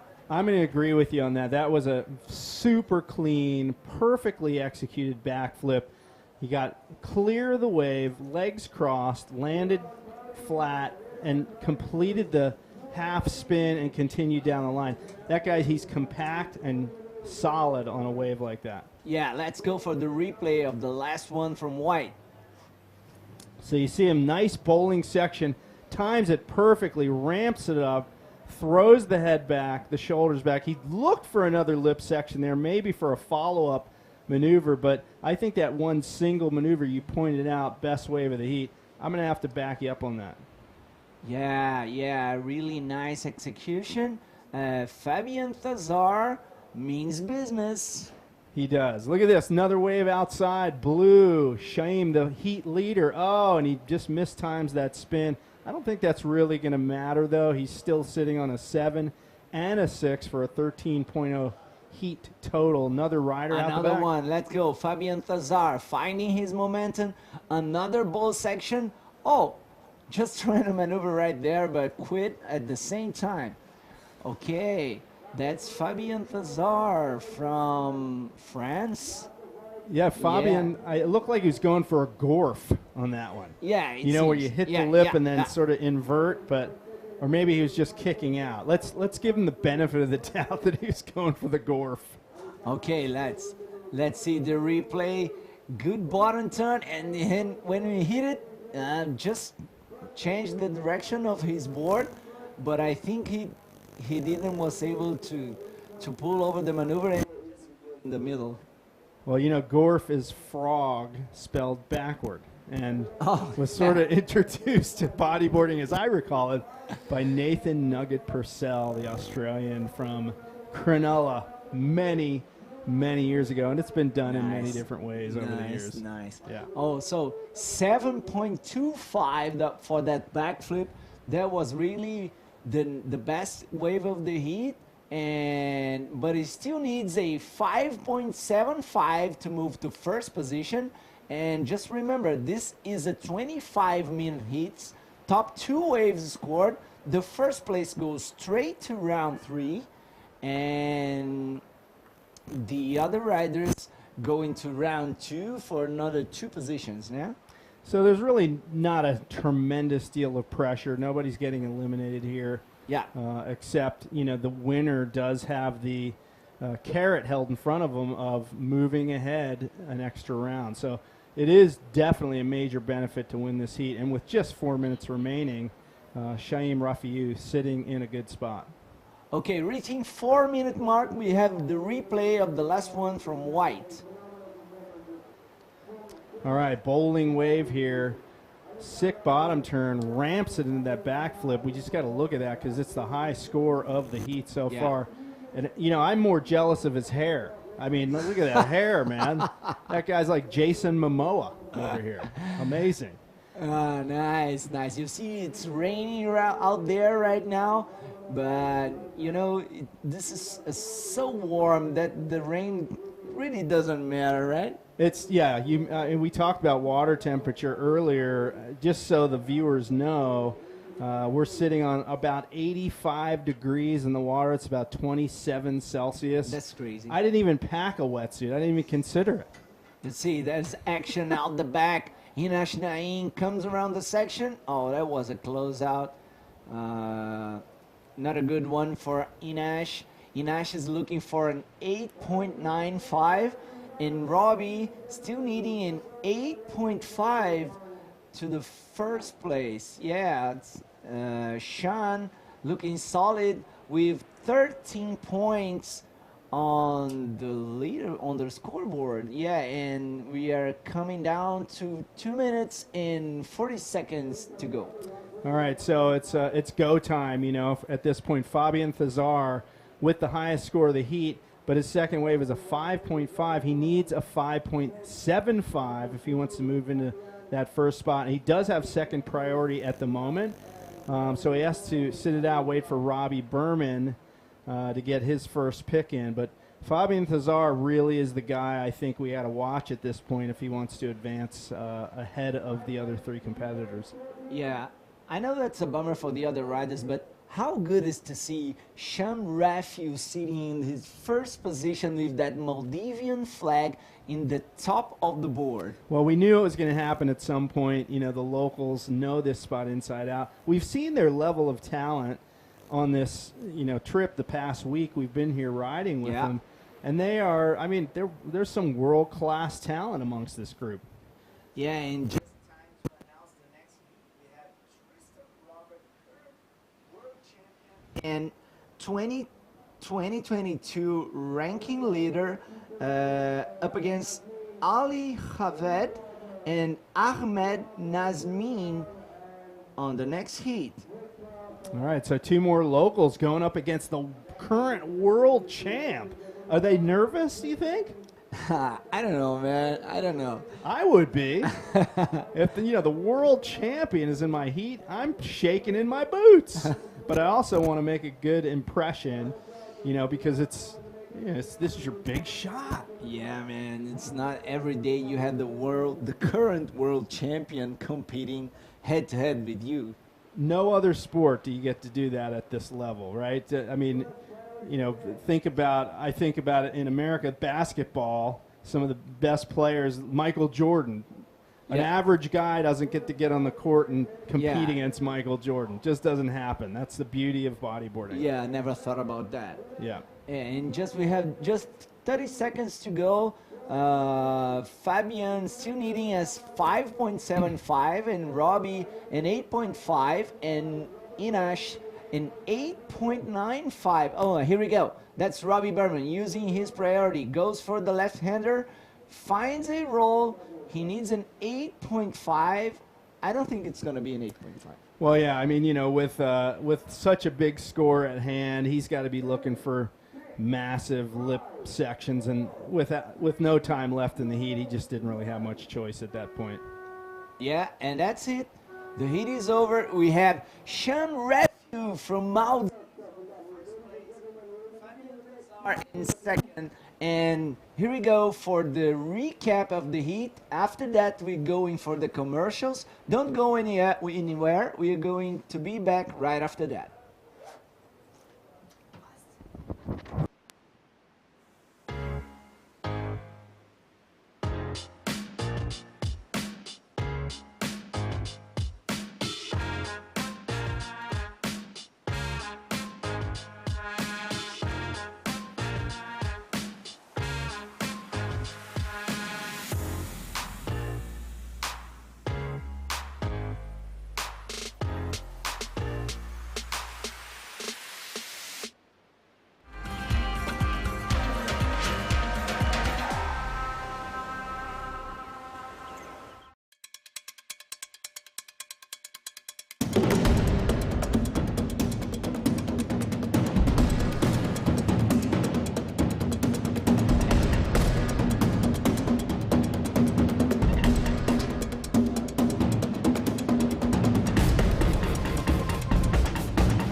Hey, folks, welcome back. Bego rejoins me. And how are you, Bego? So well. I just came from watching everyone out there surfing and having some words with the competitors. And let's just go straight to the water. We have the next heat already starting. And the vibes out there are amazing. Director, water, please. There you have it. So, yeah, we are in the heat number 4. Of round number 1, and as you can see in the screen, it's Tristan Roberts in red. From South Africa, Ali Javed from here, one of the great names also, Ahmed Nazmin from Maldives, both ways are correct, I've been told. Some people call it Maldives, some people call it Maldives. In here, they call it Maldives, actually, when they speak English. And here comes Tristan. This is his first wave. I think we have some replays for what I've been told by the director, but this is a nice looking roll for Tristan. He keeps going, connects with the second one, and nice way to start his campaign in this heat number 4, round number 1. Remember, this round, it's a non-elimination round, and it has 8 heats. This is a replay of that wave. Our current world champ, Tristan Roberts from South Africa, bottom turning under the roof, ramping it up into that nice roll, and drives his way around that section. And the blonde bombshell himself making his way to the inside for one more finish move, and really gets the board out of the water, even on that tiny little section. So Tristan Roberts, as you mentioned, opening with some solid action there. Yeah, and some scores are dropping. Actually, Ali Javed in white, it's holding a 4-point ride. We're waiting for the scores of Tristan. And do we have that replay of Ali Javed, first wave of white? Let's see what the director can find it. But yeah, so far he's in the first position. Remember, 25-minute heats, and only the first person, the first rider, the first position will advance directly to the round number 3, skipping 1 round. That's a big gift for the non-elimination rounds. So comfortable to skip 1 round. And there you have it. First wave of Tristan Roberts is a 4.75. Now he's in the first position. And Ali only needed a 0.76, which is nothing. And Ahmed 3.76 to be first. All right, so at the moment, a little peak popping up out the back. Looks like white is in position. That's Ali Javed, local boy. Spin at the beginning. Nice maneuver to stall his way into this little bowl section, and hits the oncoming whitewater with a roll and ducks out. So, you know, we haven't seen anything dramatic yet from anyone one in this heat. I mentioned meat and potatoes bodyboarding in the last heat, really solid, basic maneuvers done well, and that's what we saw with that one. That's right, and we do have the replay ready for last wave of white. All right, so forward spin, we mentioned he's got this little pocket right here. He's stalling, guns it ahead, ramps it up off that oncoming whitewater section, and dips out for a solid wave. That's right. I have to say, the first time I got to see a rider from the first rider I met from here from the Maldives a while ago was Ali Javed in the social media. I was searching for some information before, I think maybe a few months ago, when probably more, actually almost a year ago, when a lot of you didn't even know this event was going to happen and it was not confirmed. I was searching for some information and I found him in Instagram, and I was so impressed with the wave I saw. Wait a second, here comes Ahmed. Nice barrel there for Ahmed. He is actually making it. And let's see if he can find a section.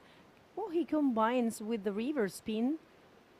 That's going to be interesting. Let's see what the judges think about that one. But yeah, last wave of Ali, it's dropping right now, and it's a 3.65. Now he's in the lead again. We saw a little paddle battle out the back there, and Ahmed and Tristan were next to each other, and Ahmed had a higher priority than Tristan. I think that was partially a strategic maneuver to keep Tristan off that wave. But I think it worked out pretty well for Ahmed. He only has, you know, a 1.0 for his first wave. So Let's see that wave again. Replay of last wave of Ahmed. All right, bottom turns in the bowl there. Gets covered up and pops out through the doggy door. Comes around this section here and, again, kept Tristan off the wave. Even gets a reverse here at the end of the wave. So making the best of that wave for sure, the local boy. That's right. And while we're waiting for some more waves, we're going to get the interview from Alexander. Alexander, where are you at? Thank you, guys. And we're here with the local boy, Sham, winning the last heat. What a performance. You can tell you're a local. How are the waves out there? Yeah, it's actually okay. It's a little bit small than yesterday. We've done a lot of practice sessions when it was a little bit big. But it's still good. I think all the contestants are happy with it. But we are hoping a little bit more swell as we move into the competition. Last heat was overall, I would say it's good, but it's definitely going to get a little bit more tougher as we move in. So yeah, I'm really excited. We'll see how it goes. Well, you must be really happy. You're the first local winning a heat in this contest. So we hope to see more boys from here doing these interviews. We wish you the best of lucks. Do you want to say someone? So you want to say hi to someone back home? You can also say it in your own language if you want. Well, yeah, hi to everyone who's watching anywhere around the world.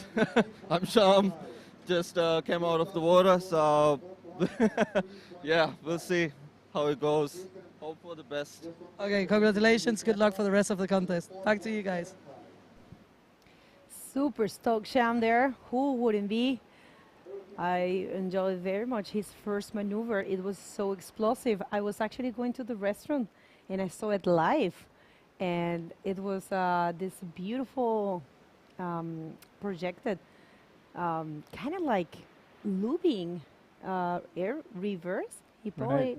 It was that, right? I thought so too. Pretty amazing. And here we go outside. Ali Javed, local boy, biding his time, waiting for some speed, and goes for the flip on that one and just gets hammered by the lip. That one didn't work out for him, but I love that he's going for broke, and he is in the lead in this heat. Okay, we do have a replay of a wave from Ahmed, yellow, that was rolled during the interview. Look at this. He chose the right, and that's a nice roll there for yellow. Mr. Ahmed Nazmin.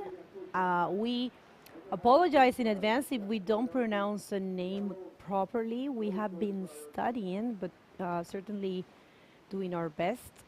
I think you're doing great. Oh, well, thank you. We're working on it. It's, Yeah. you know, it's a work in progress. But you know what? That last heat, won by a local boy, and I know it's not going to be the last local boy that's going to blow our minds. And I feel like by the end of this contest, we're going to know all these names really well.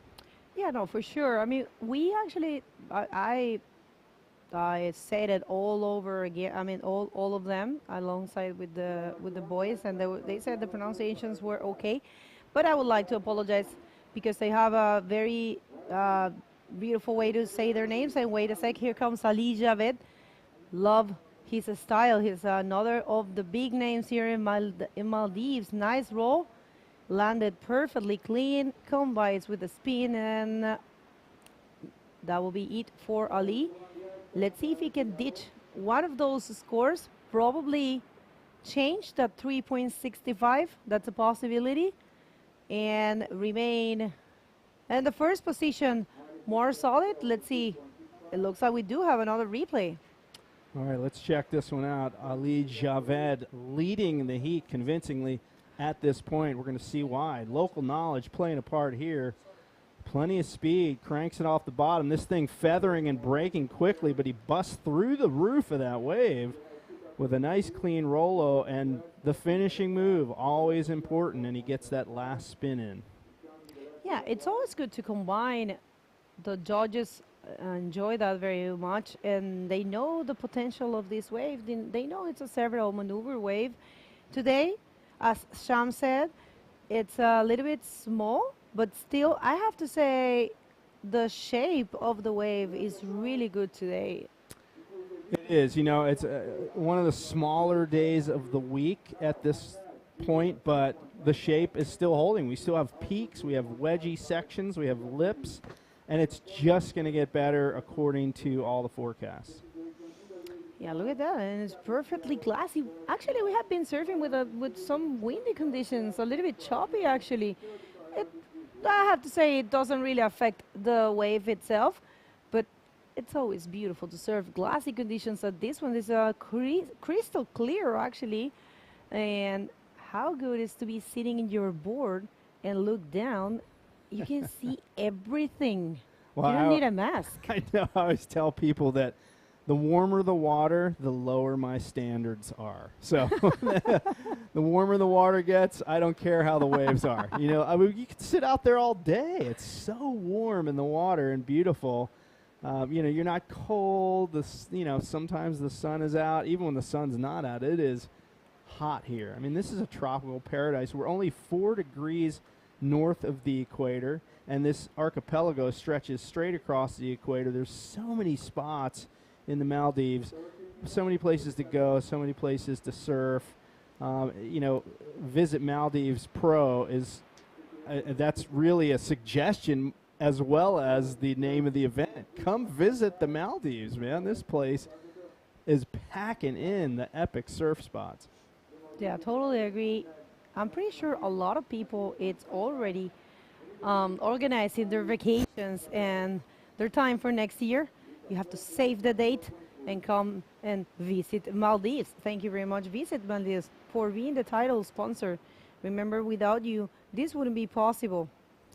Well, there's a guy named Tony Hussein. You can look up on YouTube. He's an Australian guy that was one of the early pioneers of this area, and now it's, you know, well mapped out, but there are so many diamonds, not even diamonds in the rough, just diamonds in terms of the quality of surf. Pretty much pick your type of wave and find a place that has it. More waves out the back, Bego. That's right, looking very good. This one for Tristan, nice roll. He will go for a second maneuver. Unfortunately, not able to find another section, but yeah, that was a nice, very decent size wave. Let's see, this is the answer of Ahmed Nazmin, and he gets a little bit of a shade there. Fortunately, not able to complete. And probably this is a very good time to say thanks to all of our sponsors. Remember, our name sponsor, or title sponsor is Visit Maldives.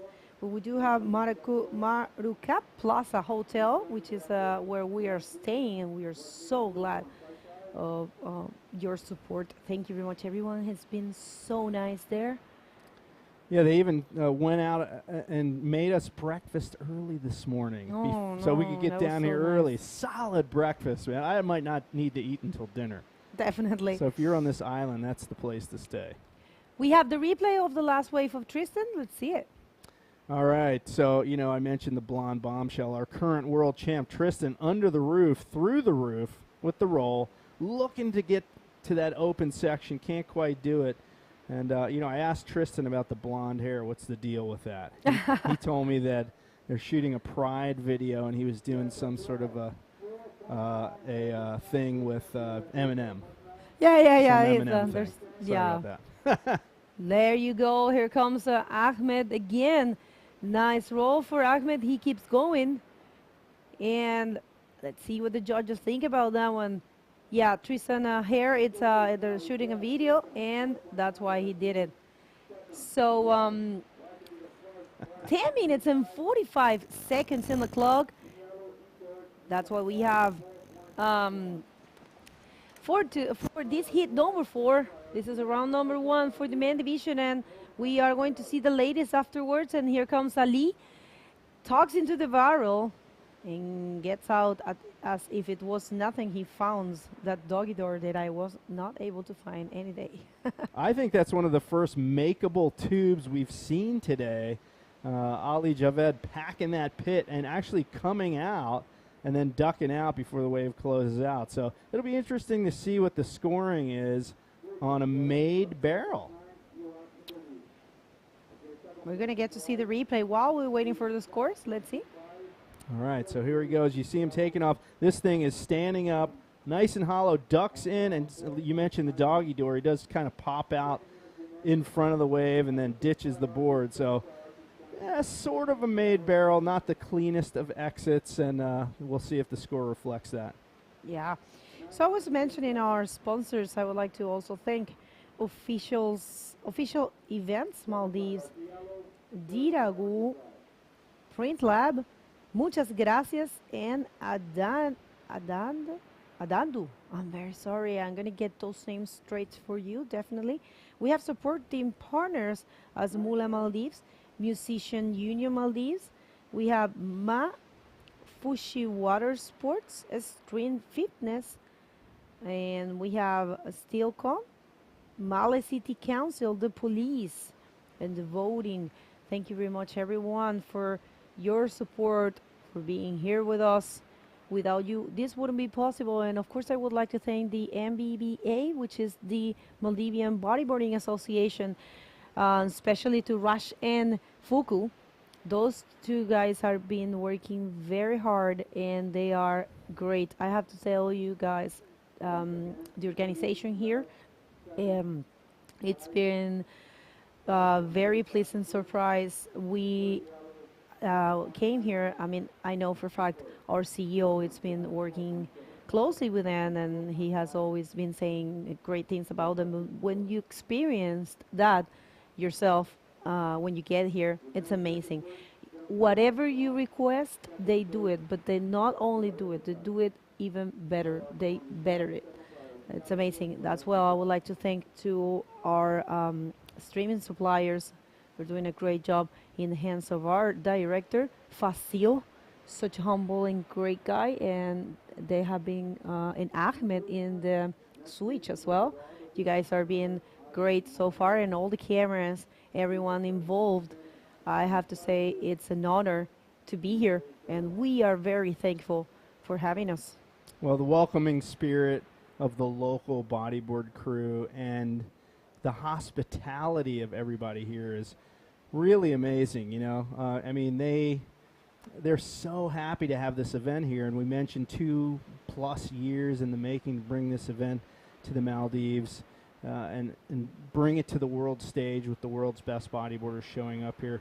This is a big deal for the local bodyboard community. In fact, back at the Maracab Plaza Hotel last night, we had some of the local team show up, the Maldivian team, and we took some pictures with those guys. They were so cool. It was so good to meet them all, shake their hands, and they just couldn't wait for the day, for the event to start. And we've already seen huge successes, you know, with a heat win from one of the locals, and these guys are showing that, hey man, they got the stuff. They got the right stuff.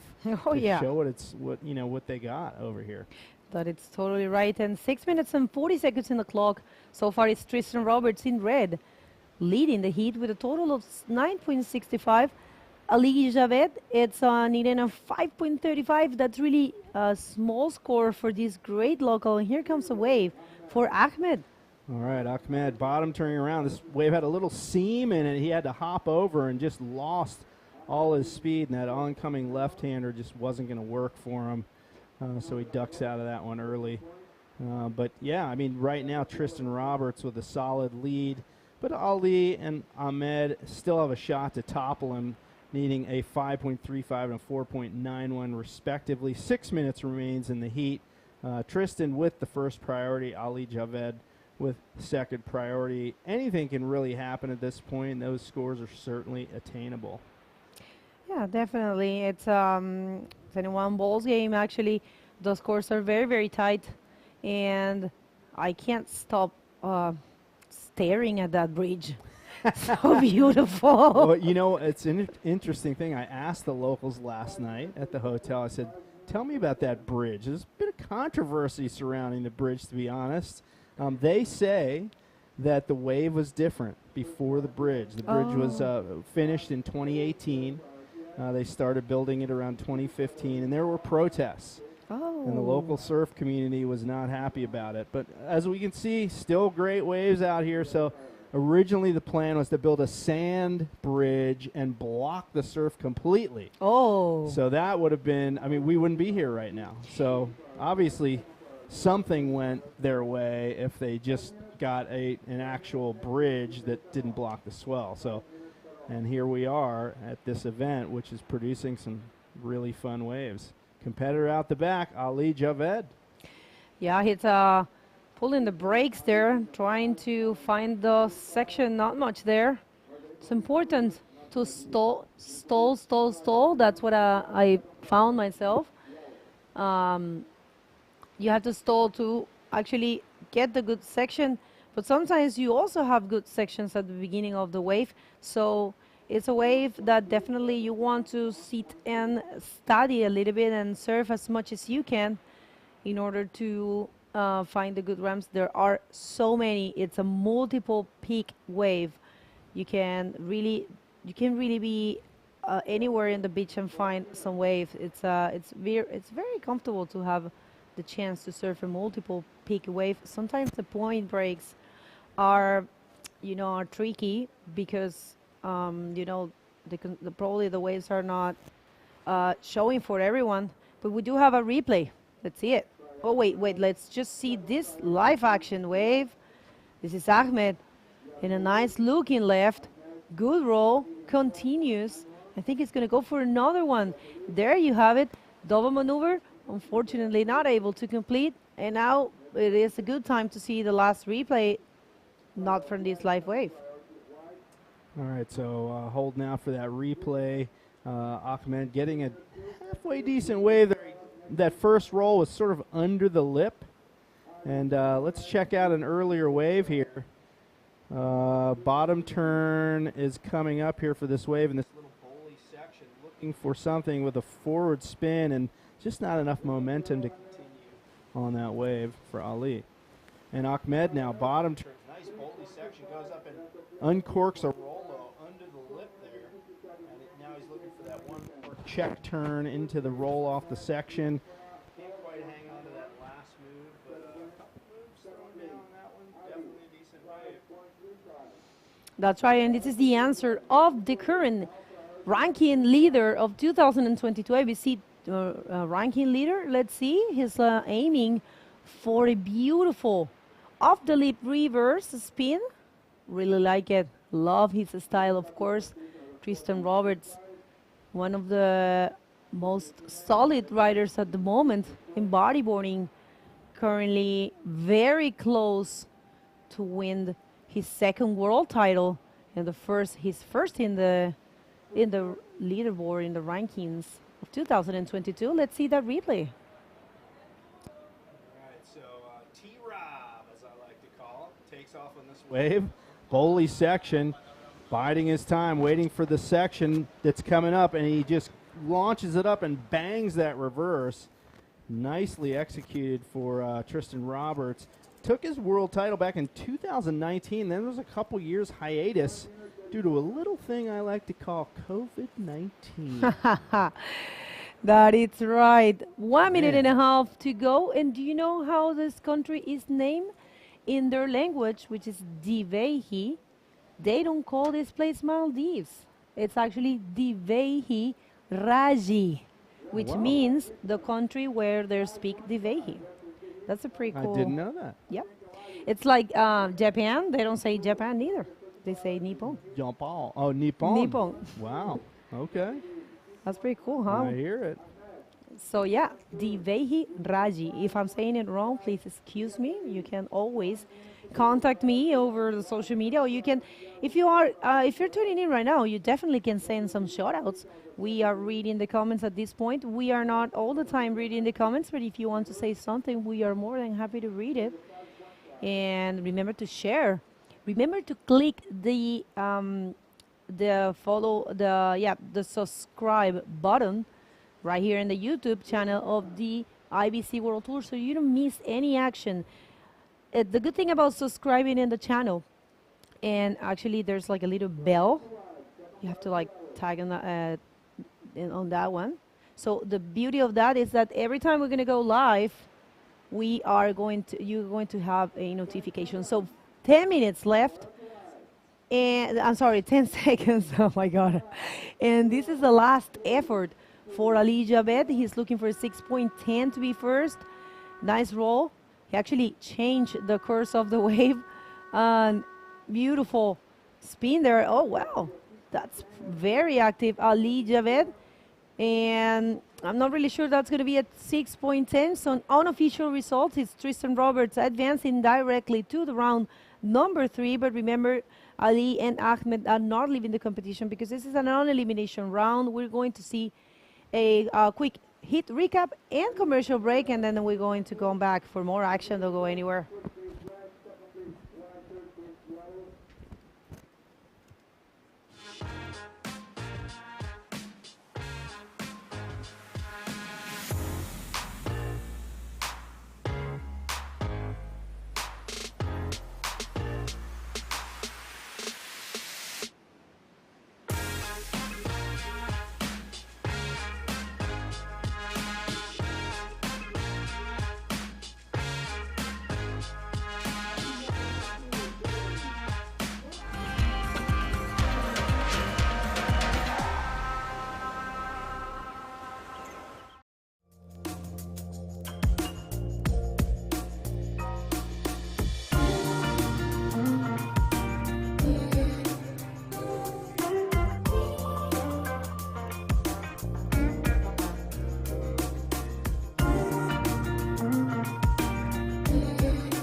Hey everyone, we were back here from the 2022 IBC Visit Maldives Pro.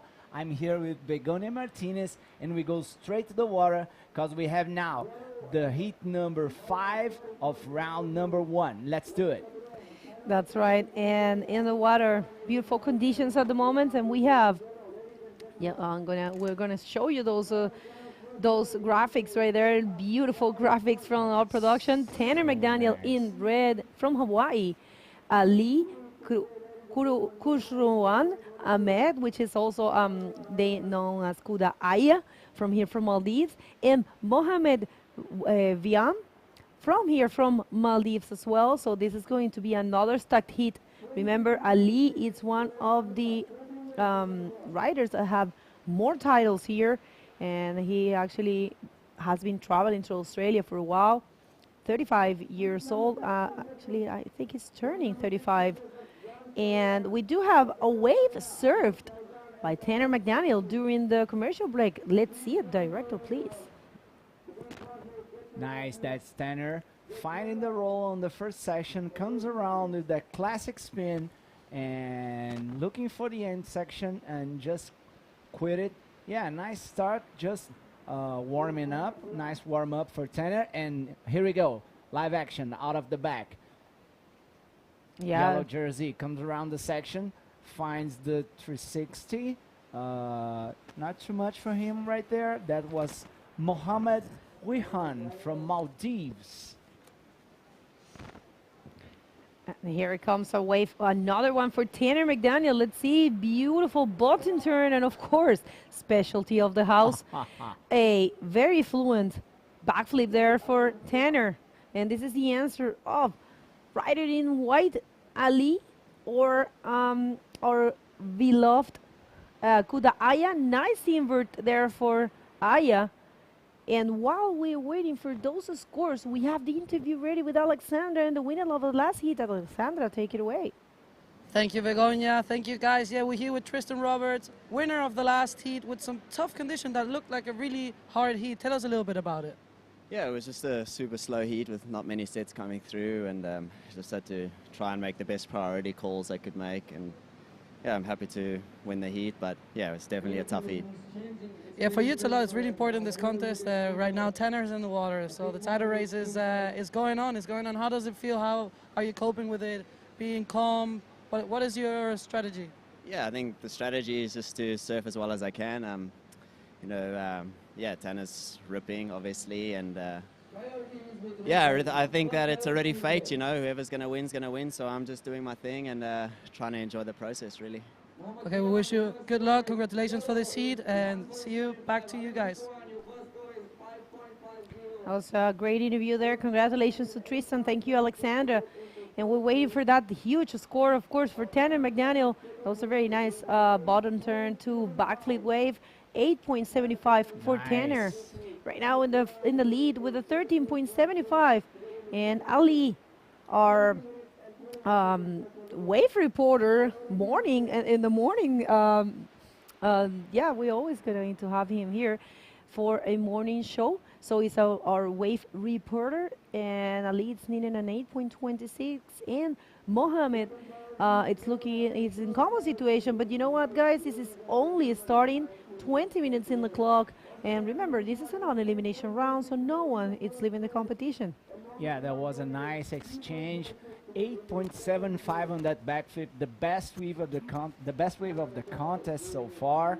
Tanner looks amazing. He found that positioning on the left-hander, which for me it's the most energy peak out there.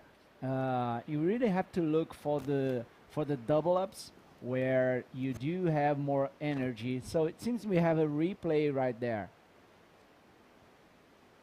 Nice to see, nice bottom turn, finds the ball, hits the section, perfect timing, comes around, nice execution. That is Tanner McDaniel's textbook backflip. And right there, Ali finds a nice invert on the section, a 5.5, that's a good wave. Just put Ali on the second position and Tanner on the driver's seat looking comfortable. And Mohammed still looking for a combination. He needs 13.75 to get first, and see, out the back, live action. I'll try another great wave for Tanner. Oh, actually, he's deciding not to go. I think it's a good call. There was not much of a section there. And that was, going back to Tristan interview, that was a pretty good question Alexander asked him. Because Tanner is here because he wants to fight for the title as well. And this event, it's actually given 2,500 points for the men division. So it's very key, very important for them in the race for the world title to try to get this event. This event is also giving a 1,500 points for the women division, also very important. The women division, it's tight. We have no clue what's going to happen, but we have an idea that between Isabella, Sari, Neymar, and Alexandra, the situation is it's possible. So those points are very key here. Junior, it's given 2,000 points, and DROPKNEE 2,000 points. So very important event here for all divisions. And here comes Tanner again. Yeah, live action for Tanner, up and riding on his left-hander, finds a roll on the first section, goes for the spin. Oh, nice.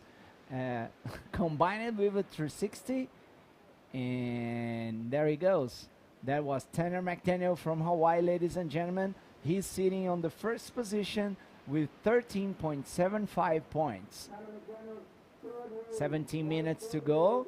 This is round number 1, heat 5. Priority 1 now is with Ali Kuraaya, the local hero who needs a 8.26 to get first. And Mohammed still needing 13.75.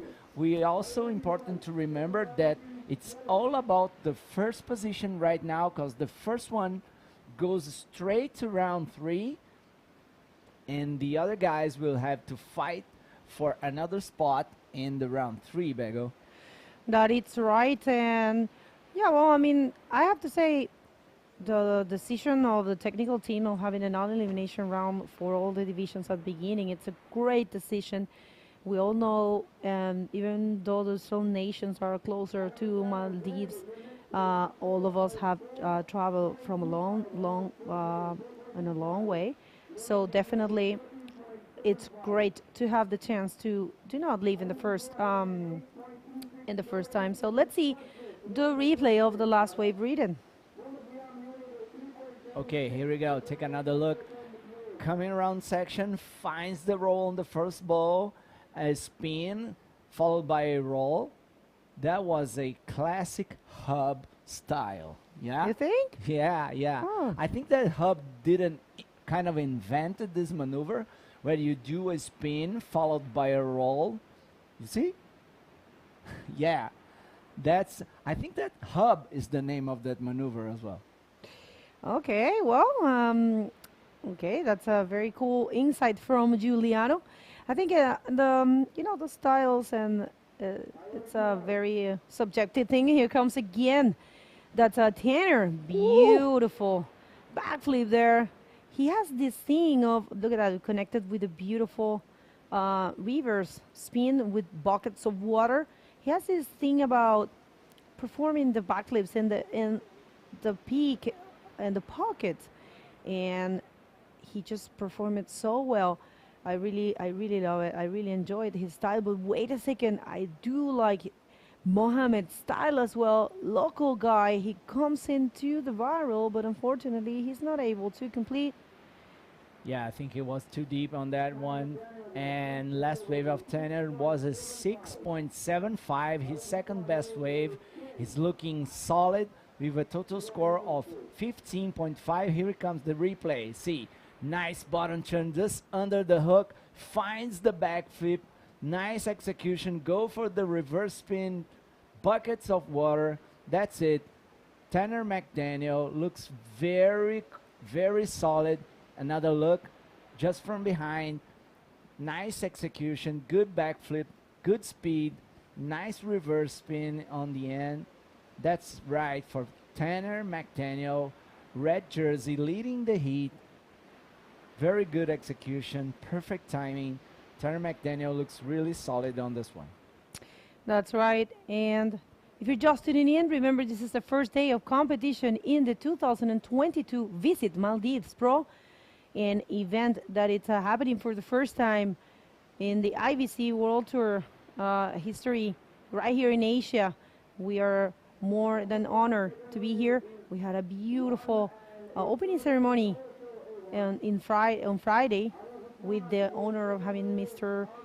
President Ibrahim Ibrahim Mohamed Mohamed Soli present, and it was great. And the show in a local, a very inspiring and emotional show with beautiful music and dance, and it was a great day so far. So good here in the Visit Maldives Pro 2022. Yeah, that was epic. Maybe one of the most powerful open ceremonies that I've ever been to. And there's guys performing with those drums and dance that was really powerful. In fact, that gives me goosebumps. Yeah. That was so strong. I really love it. Let's see, live action out of the back. There's wave exchange. Nice 360 for Tanner. And another roll. Here he goes, another spin, very fast, and reverse spin right there in the end. Tanner definitely keeping himself busy on this heat. I don't think that this wave is going to be on his two best ones, but definitely he is on fire. And see, one more time, out of the back, the white jersey goes for an ARS, pulls it off, and that's it. That's Ali Kushwan Kuda Aya finding his momentum on this left-hander. And yeah, he needs to improve his score to get the first place. He needs a 10. Yeah, he needs wow. a 10. Well, but you know, like, it's 11 minutes and a half still on the clock, so it's a matter of building your score. So it's he can change one of those scores. I mean, he is one of the biggest and the strongest cars that we have here. Let's see the replay of last wave of actually him, Kuda Aya, we are talking about. That's it. Dropping in, waiting for the section, finds the ARS. Had a little trouble on the landing, but that was okay. And okay, nice one for Kuda. Kuda Aya. Yeah, the local hero. You know what Kuda means? Means small. leader. Yeah, like Yeah. small Aya. Nice. So, yeah, I've been having a blast getting to know the culture and the language. Divehi, and here, and it's a beautiful Maldives country, the beautiful island, the main island, capital city, Mali. Also, I was saying that, yeah, that the country itself, by their own, it's called Divehi Raji. I'm sorry if I'm not saying it right, but I think I am. And that means the country where they speak the Divehi, which is the language they speak. Yeah, nice. I just couldn't understand anything what they say because they speak so fast, and I'm just trying to learn some words in Diveti, but I was not able to, so I'll just try to be study a little bit more with the local boys and just keep myself attentive to it. I'm trying to learn, and I will for sure leave this beautiful island with some knowledge about it, and definitely enjoying the food, so good, and the views. And I think we might have some lay days, we might, and I'm hoping that we have the chance to meet other islands. It's 1,120 islands in this beautiful country, and I'm definitely really looking forward to get to know one of those paradises. But if not, I'm very happy to be here in Mali. If I don't have the chance, I will have to say just being here is a gift. Yeah, this water is so warm, the weather is nice, the waves are good. And thank you everyone for tuning in. We are here at the Visit Maldives Pro 2022. Thanks a lot for being with us here. Don't forget to share the link of the live feed to your friends. And now we're reaching a 8.40 seconds mark of the round 1, heat number 5. We have Tanner McDaniel on the lead with a total score of 15.5. Ali Kushwan Ahmed in second, and Mohammed Wihan in third. This is round 1, heat 5.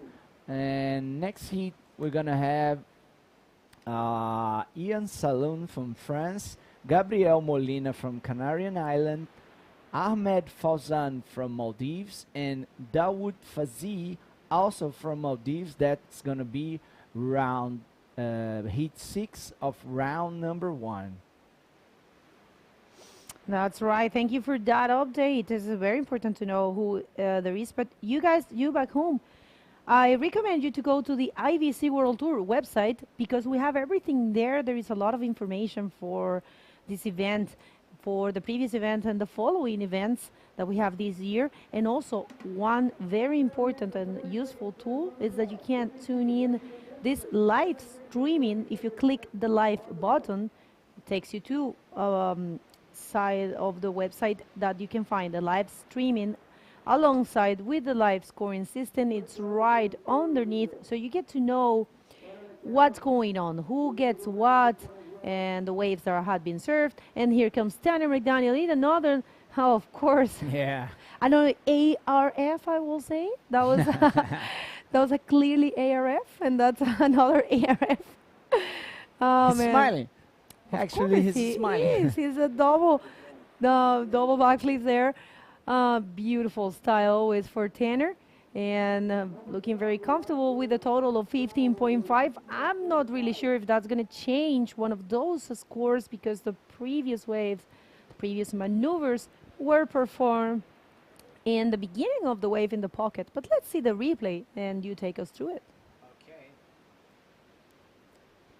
Here we go. One more time. Tanner McDaniel finds the first section. Nice ARS comes around the section. Oh no!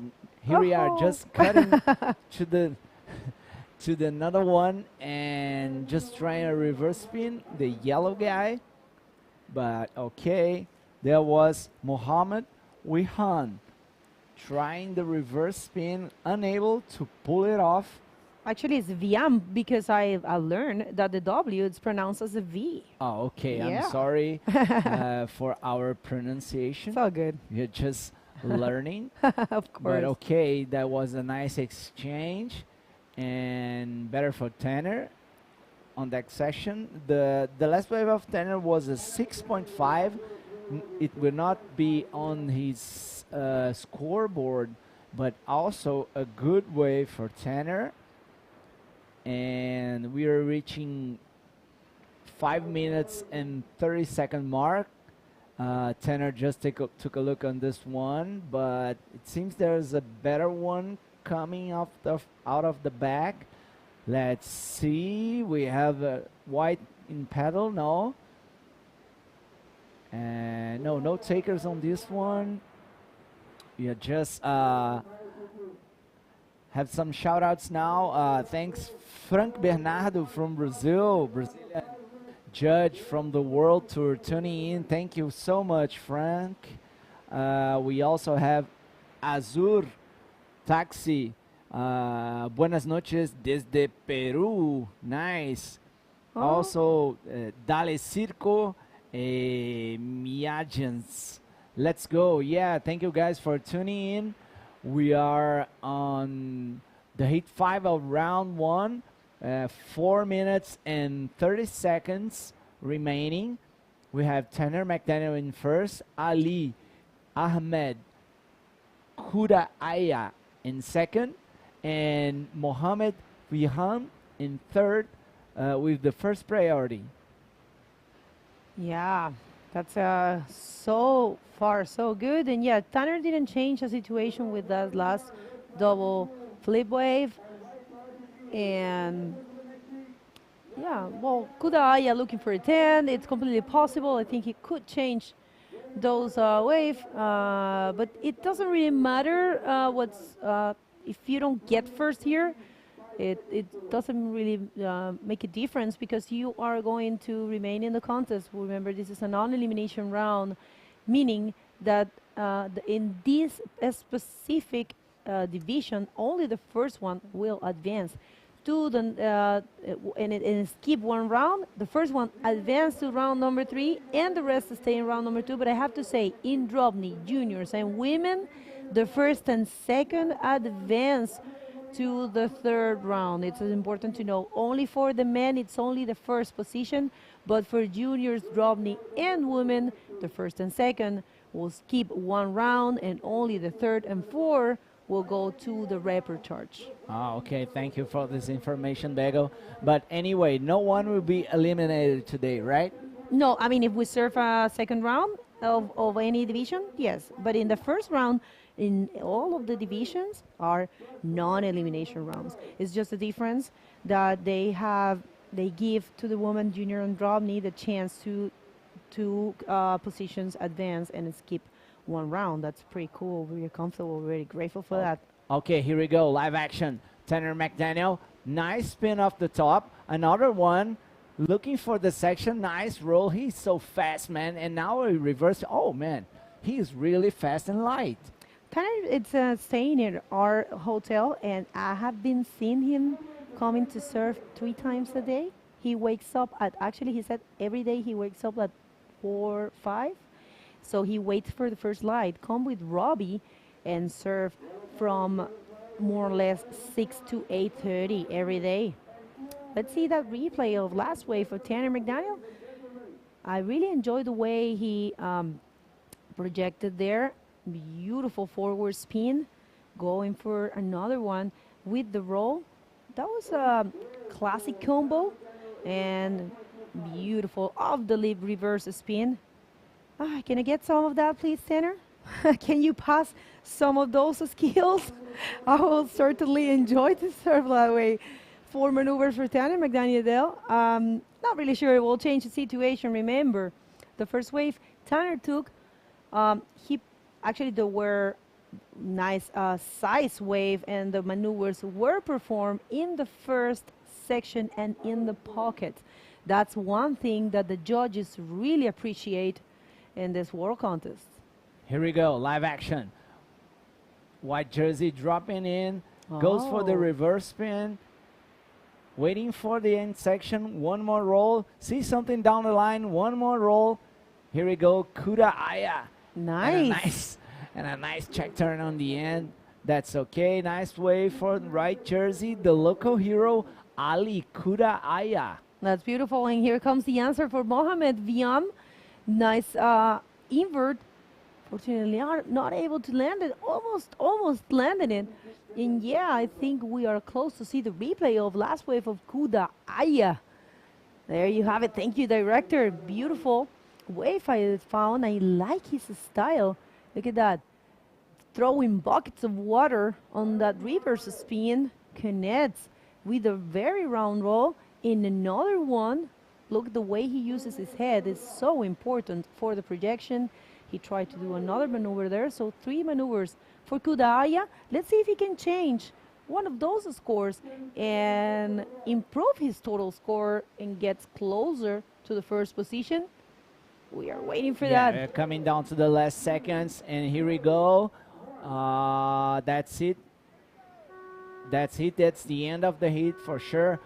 Tanner McDaniel in first, Kuda Aya in second, Mohammed in third. Non-official heat, non-official results, but I think that's going to be it. Yeah, we're waiting for the scores of the last wave of Kuda Aya, but yeah, definitely, well, I don't think it's going to be a 10, so it's Tanner McDaniel advance into the round number 3. Don't go anywhere. We're going to hit a heat recap and a commercial break, and going to be back.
And we're back. I'm back.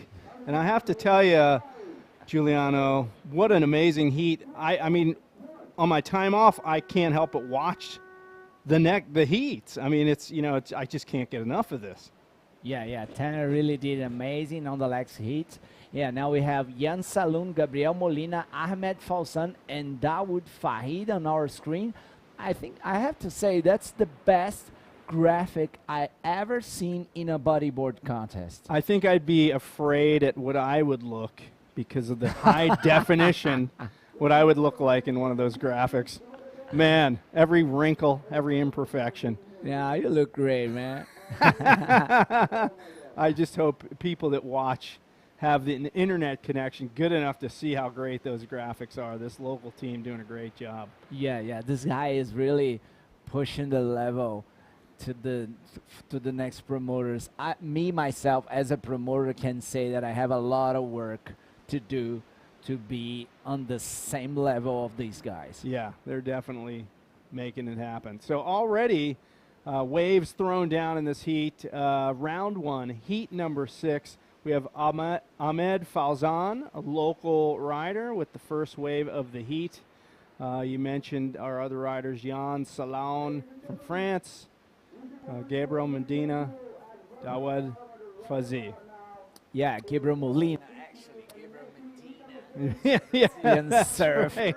Hey, the best of the world, but okay. That's right. Hey, I'm told we have Alex ready for the interview down on the beach with our last heat winner. Take it away, Alex. Thank you, guys. Yeah, we're here with Tanner McDaniel, just smashing that heat. Really good heat to start, like really good wave to start the heat. Huge backflip. And you were competing against 2 locals. How does that feel? Yeah, you know, it was really cool getting to surf against 2 of the local guys. It was just really good vibes in the water. Like, they were stoked, and yeah, it was just an all-around good time. The waves kind of turned on for my heat. Like, it got pretty fun, so that was always nice to kind of get to stay busy, and yeah, I had a lot of fun. And the local guys were super cool the whole time in the heat, and it was just smiles all around. That's good. It's not normal to have a heat with such a good vibes. It's a competition, but good to hear. We see you're really comfortable in this wave. Is it like some waves you have back home, or are you just good in every kind of waves? I mean, maybe there are a few waves that I guess I could compare it to back home. It is pretty a tricky wave. Yeah, just trying to make the most of it, and I've been trying to just stay busy and just build and just keep my momentum. So that's kind of been my plan. All right, congratulations. Good luck in your next heat, and back to you guys. Thank you, Alex. Thank you so much. Yeah, T-Mac comboing the daylights out of that last heat. And he lives just a few miles, few kilometers away from me. And yeah, one of the local spots that we ride over there, Salt Creek, pretty similar to this, although sand bottom there versus the reef here. But he's dealing with the 12-hour time difference. So that's a big deal, but he seems to have overcome that. I think you guys mentioned he gets up at like 4 in the morning over here, which is 4 in the afternoon back in Southern California where Tanner lives at this point. So yeah, he's, I think he's good in any kind of waves. Yeah, man, he looks focused, he looks solid. And here he goes for the replay of the last wave. Yeah, we're going to see we missed a couple waves during that interview, so let's check it out right here. We got Jan launching up into the roof, big Nice. arching Rolo there, looks for the next maneuver with the forward spin, nice and clean, still has a little speed down the line, bangs it for one more roll off that oncoming section. Solid wave from Jan. Nice combination for the red. Here he goes. Blue, local boy, finds the pocket. Nice roll, a lot of energy on that section. And that was from Maldives. Yeah, and one of the bigger waves I think that we've seen with a nice roll there. Like, I got hung up on the landing, but managed to pull through that whitewater section. Dawood Fazi throwing some scores down. So right now, the way it's looking, Jan Salon. Boy, I'm sorry, Jan, if I'm mispronouncing that. I think Saloon. Yeah, Thank Jan you. Saloon. Like saloon, I think of a Western. Yes, Go that's in a actually. saloon and have a whiskey. Yeah, here we go. That's Jan Saloon up and riding on this right-hander. Tons of speed. Nice roll on the end section. That's going to be good for him. For sure, this wave going to be his second best wave because he didn't have anyone. So nice for him. And now we are reaching 20-minute mark. Actually, 9 minutes and 45 seconds. All right, solid wave coming through here. It looks like it's going to be white. Gabriel Medina throws the roll on a kind of a flat section, and I'm going to call that more of a flop.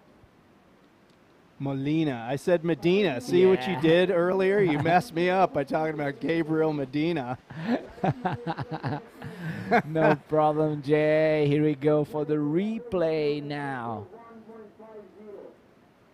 All right, so this is Jan Saloon. Bottom turns on this section, vaults it out into the flats. Nice clean landing on that one. And just a one maneuver wave, though. But that being his second ride, that's going to, certainly keep him well seated in first place. We see it one more time from different angle. Into the lip, into the flats. Pretty much classic Rolo right there. Yeah, lots of energy on the bottom turn. That is the key point according to Chico, the head judge of this contest. And we had this preview for the riders a couple days ago, and he was very clear to say that the key point here is speed, bottom turn, and good execution.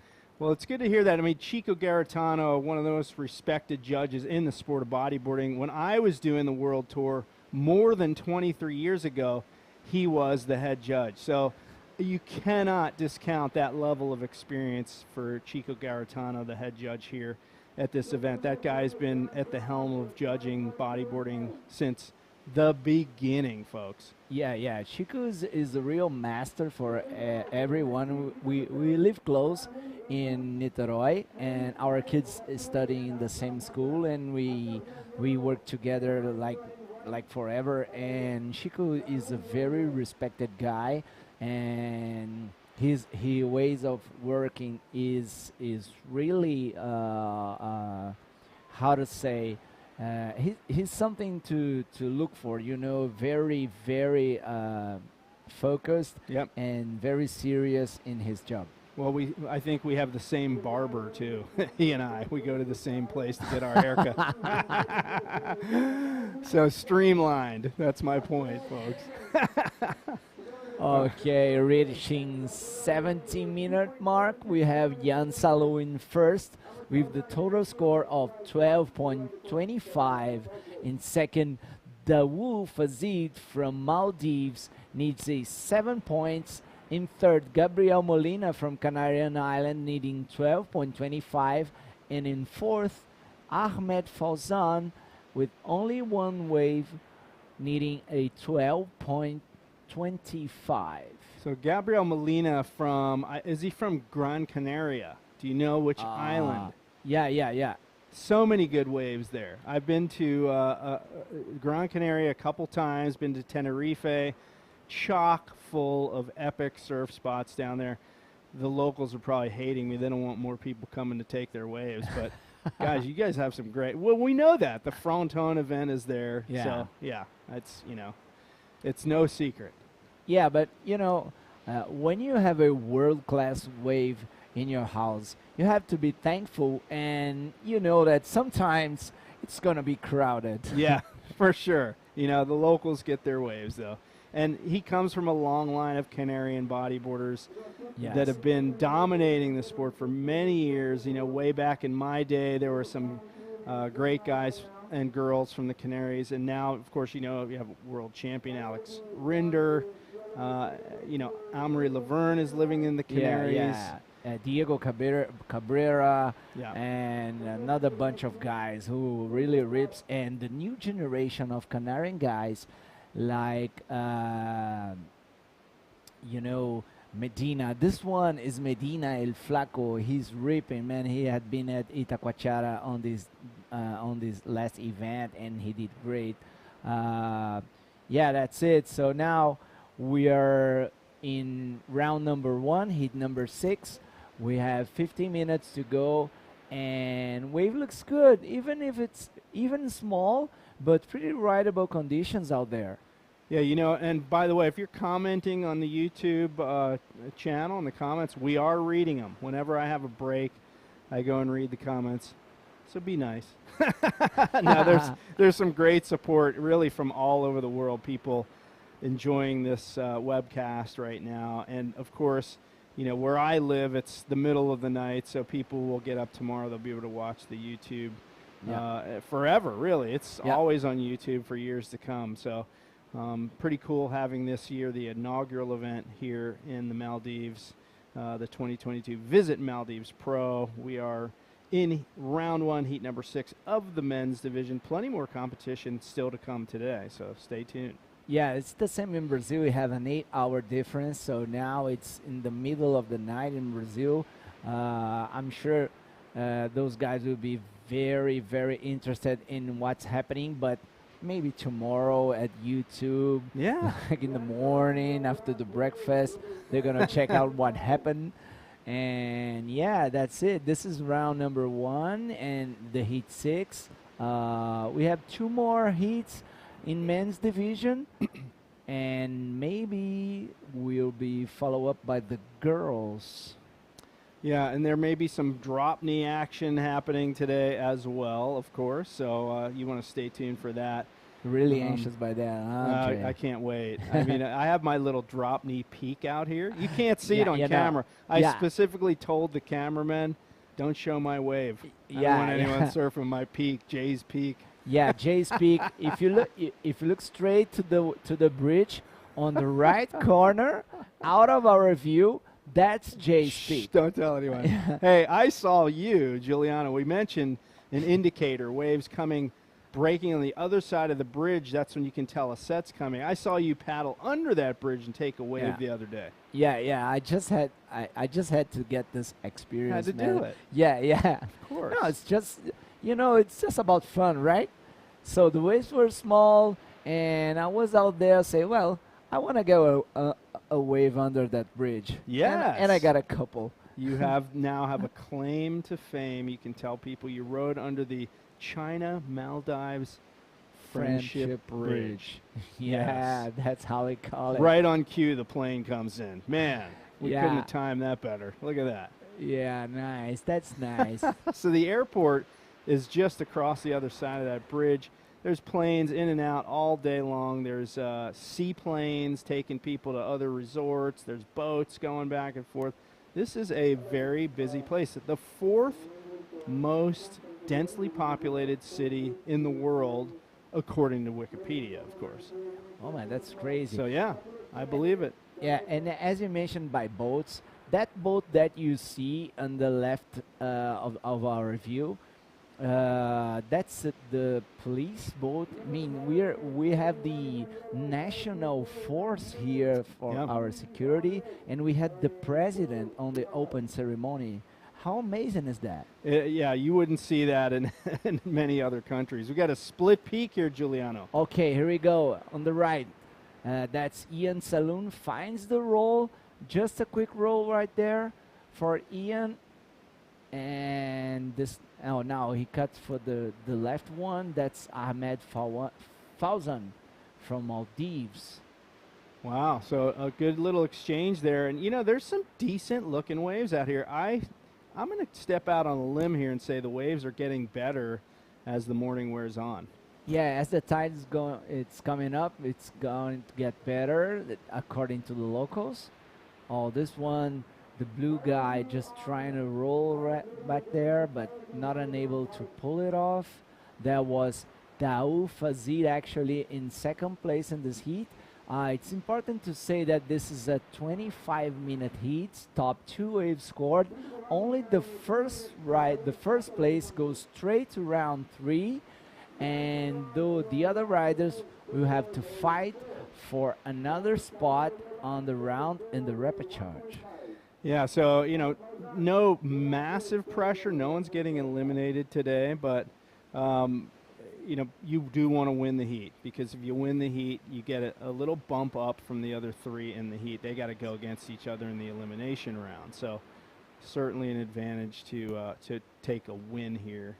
Yeah, and you can see Hen Haim Vaturi from Israel warming up his upcoming next on the next heat.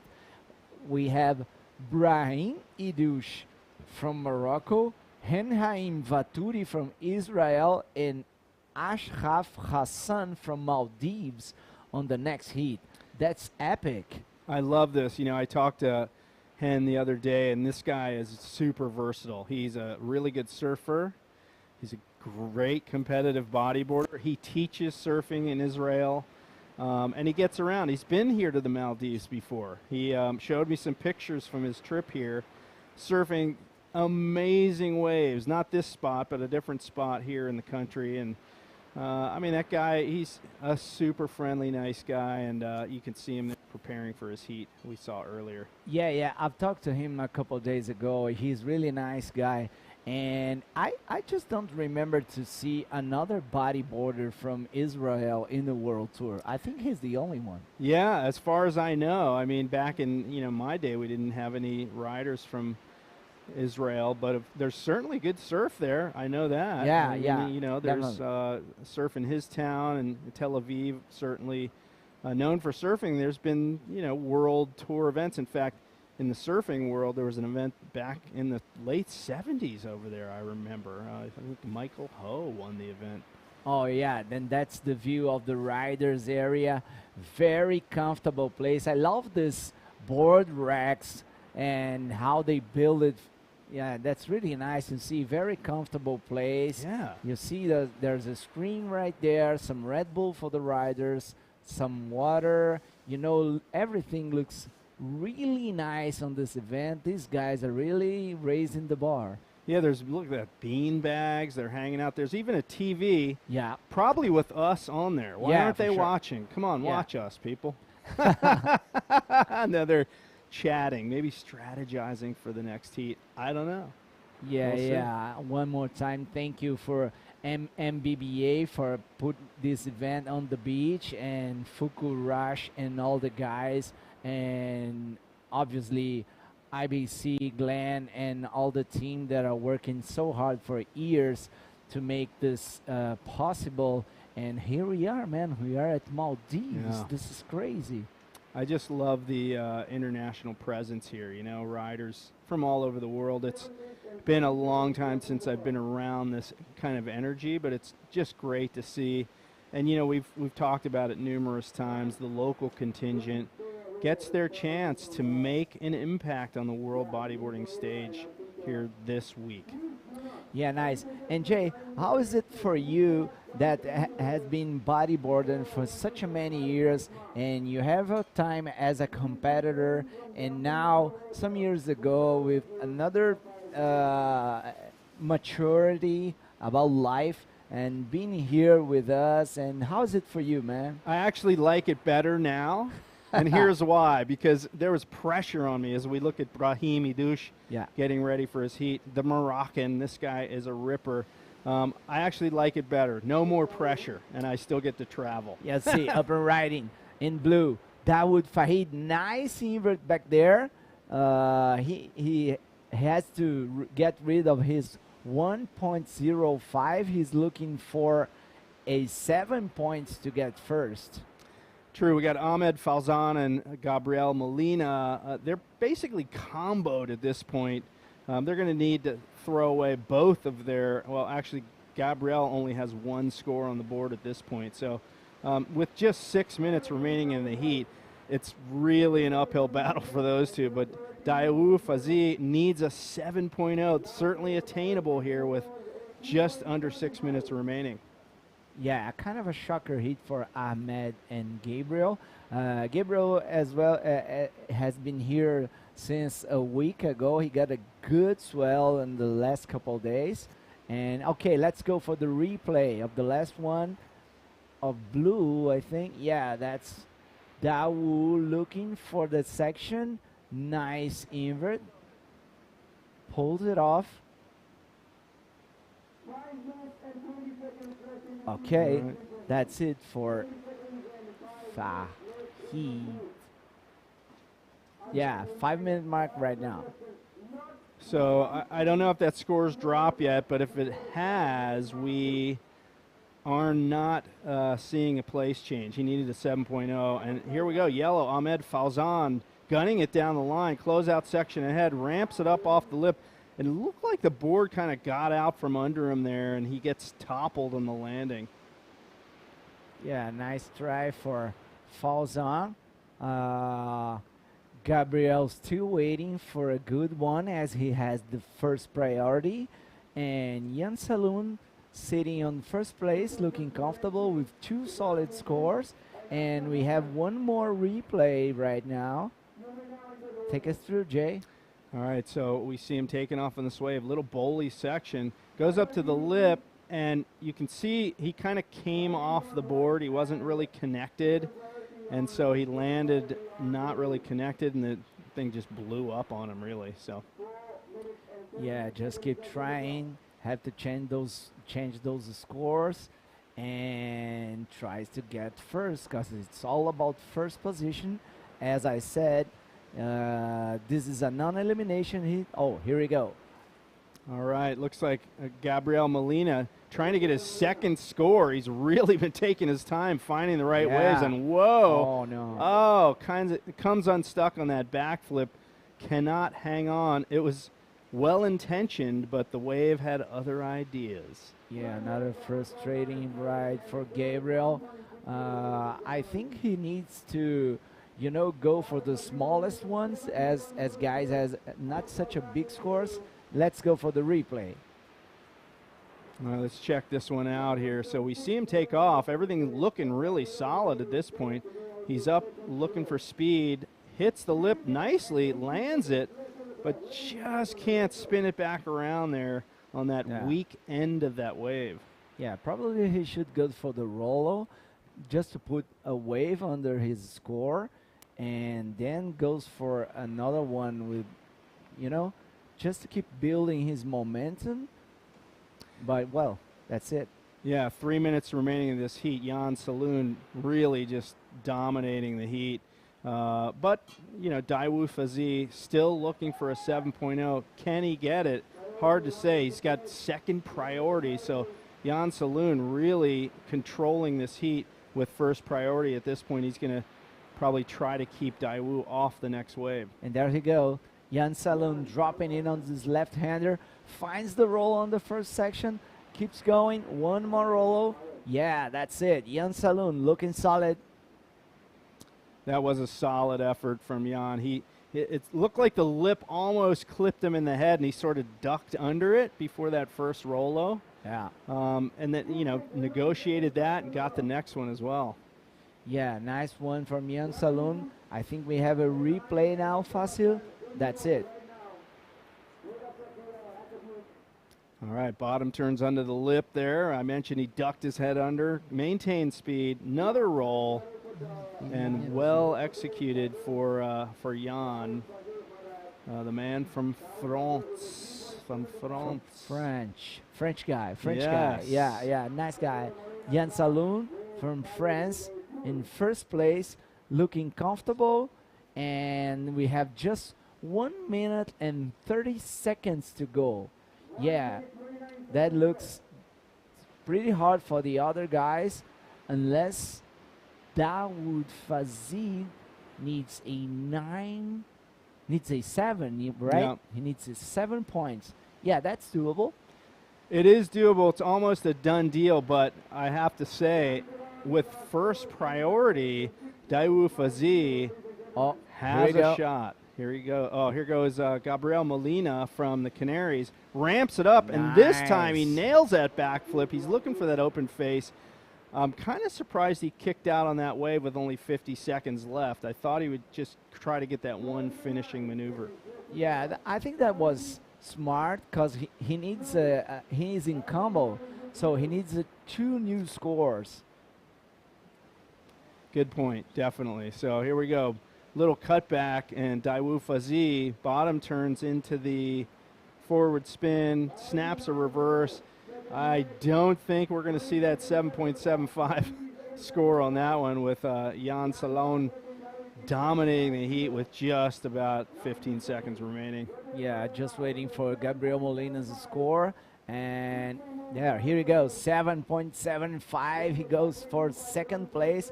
But as we mentioned, it's all about first position. So still needing 5.25. The heat is over. So Jan Saluin first, Gabriel Molina in second. All right, another exciting heat there. A couple big moves thrown, and our competitors making their way in after that heat. Oh. And next heat getting into position.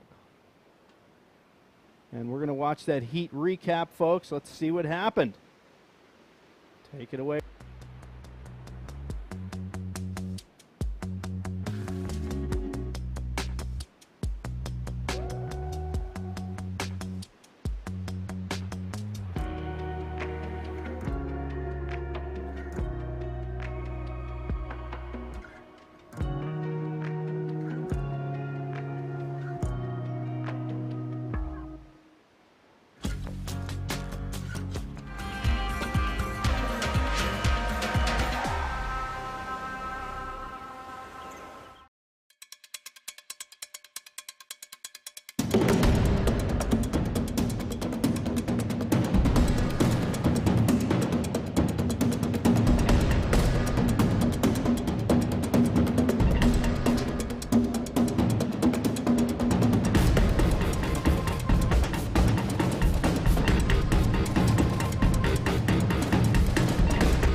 Well, that video never gets old, Bego. That's such a cool highlight clip there from the whole IBC World Tour. But here we are. We're moving along in the men's round. Some big action happening so far.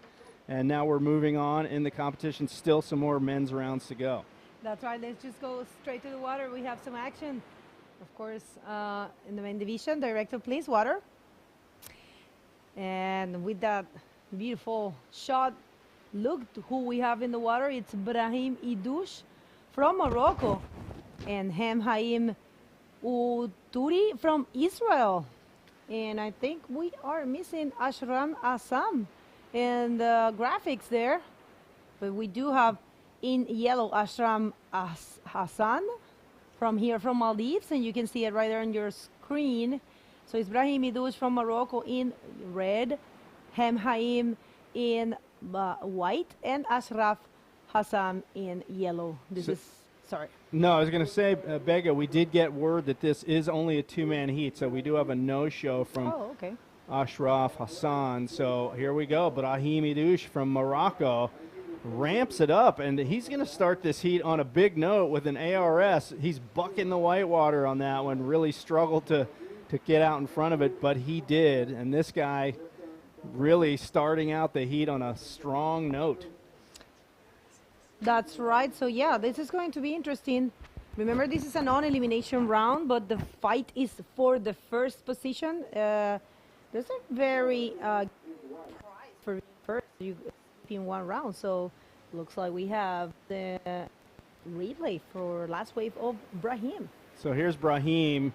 Takes off in this wave, lots of speed, hits the lip, not super pitchy on that lip, but doesn't matter. Brahim, legs flailing, head flying, and he makes it happen. And, you know, I saw him out there yesterday paddling for a wave from way outside, and I told him, man, that is the strongest paddle I have ever seen. Well, haven't seen in a long time somebody claw into a wave from so far outside. This is one fit human being in Brahim Idouche. Yeah, Brahim is very light as well. That's one thing that he always speaks about. He's very light and very lightweight, and so he has these great skills for paddling. I actually noticed the same thing yesterday. I was really tired to paddle, and I saw him like coming from really up the back, and that was a beautiful drum shot for the area that we have in front. How cool is that way to the bathroom? It's like a tunnel of a green tunnel. I was admiring that. I'm posting that in my social media as well. I was just so shocked of that beautiful way to the bathroom. This place, it's blessed by God. Yeah, it's in a garden, so not a bad trip there to make on our breaks. You know, we get to kind of check the garden and walk by the competitors area. We've already shown that here in the last heat. All the amenities available to the competitors here. And there's a beautiful drone shot of the beach. You can see what's going on there.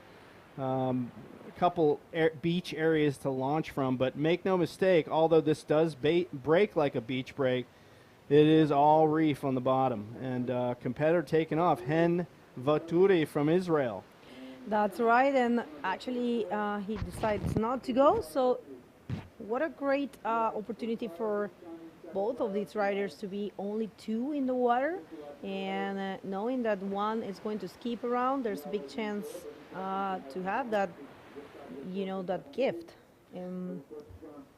All right, so we got an interview with the heat winner from the last heat with the lovely Alex Rinder. Alex, take it away. Thank you, guys. We're here with the winner, Jan Saloon of the last heat, with a little bit of a slow heat.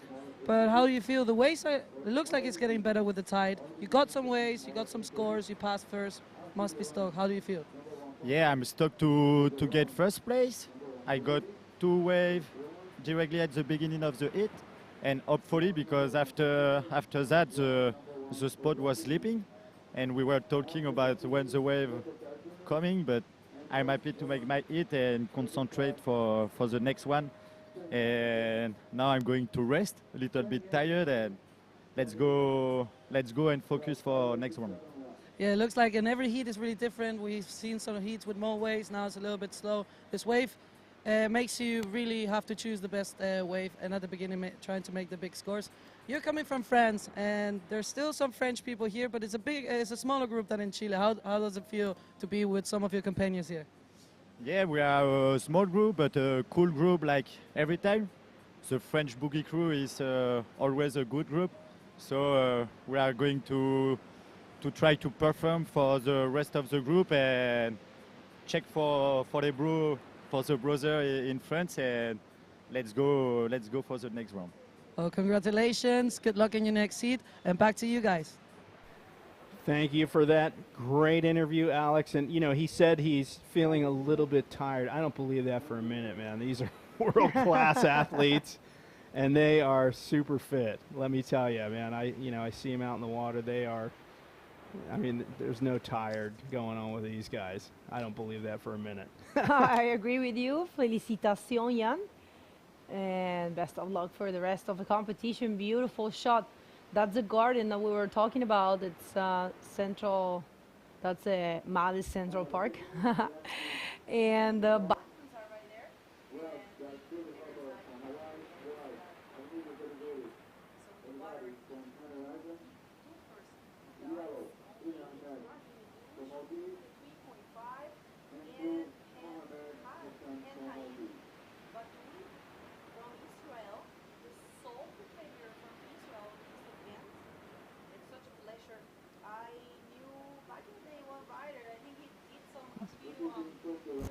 A few events, and it's great to see new nationalities, and I know there's some cool waves in Israel, so definitely great to have him here. And of course, Brahim Idouche, I think everyone knows him very well. Such a great rider from Morocco, and in Morocco there are amazing bodyboarders. I got the chance to meet them in Sintra last year, and they surf so good. Never get tired to say it. Every time that I had to get the chance to comment a hit from a Moroccan, I like to stand out that because they surf really good and they have very good waves as well. Well, yeah, Brahim, he lives down in Agadir, which is a wave-rich region. I mean, that country is well exposed, northeast facing coastline, northwest facing coastline. Outside Hen Haim Vaturi with a couple of maneuvers on that wave, combo of maneuvers, and he's trying to move up to take this spot from Brahim so he can avoid that elimination round. So, you know, these two guys, you know, I know Brahim has been on tour for a long time. In fact, last time I did commentary on a World Tour event was way back in 2013, and Brahim was at that event. So Yeah, definitely Brahim Idouche, one of the big names in the sport. He has been there for a number of years, and definitely one of the biggest names in Morocco. So we are facing the height. It's getting a little bit high, the tide, but yeah. all right, we got a replay coming up on one of those last waves. Let's see what we've got. Oh, it looks like Little switching issue there. Yeah. So far, so good. This event is the first day of competition at the 2022 Visit Maldives Pro, an event unique. Here it comes, the replay. All right, now we've got it. So our man from Israel, comes unstuck. The lip just throws his legs out of line there, but he still manages to re-engage that rail in time for a Rolo. So Hen Haim getting it done there, making the best of a bad situation on that wave. And the current situation looking like this. Looks like Hen Haim has a couple of waves under his belt, and just by virtue of that, he's still leading the heat. But Brahim, with just one wave, only needs a .76 really to move into that first spot with 15 minutes remaining in this heat. And look at those striations of the reef. Look at those lines. Yeah, that's what does the waves. That what gets the wave to form. I think, look at that. I love those drone shots. And look at the triangle it forms with the foam. That actually can kind of set you where the wave breaks. It forms a triangle with the foamy part. So, yeah, that's the park. Oh, thank you for that shot. That's perfect. I haven't seen that park.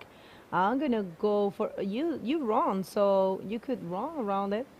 That's beautiful. There's a couple of fields there. We got a soccer pitch or football for most of you that are watching from countries other than Australia, U.S. and New Zealand, where, of course, we call it soccer. And, yeah, look at the park. There's your favorite bathroom in the bottom left of the shot, I think. Yeah, that one's going to go on the record for you. Yeah, that was a highlight, definitely. And here comes a wave.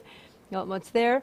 So, yeah, the sole Israeli competitor in the lead at the moment with a total of 4.25, but Brahim only looking for a very, very tiny score of 0.76, completely possible for Brahim Idouche.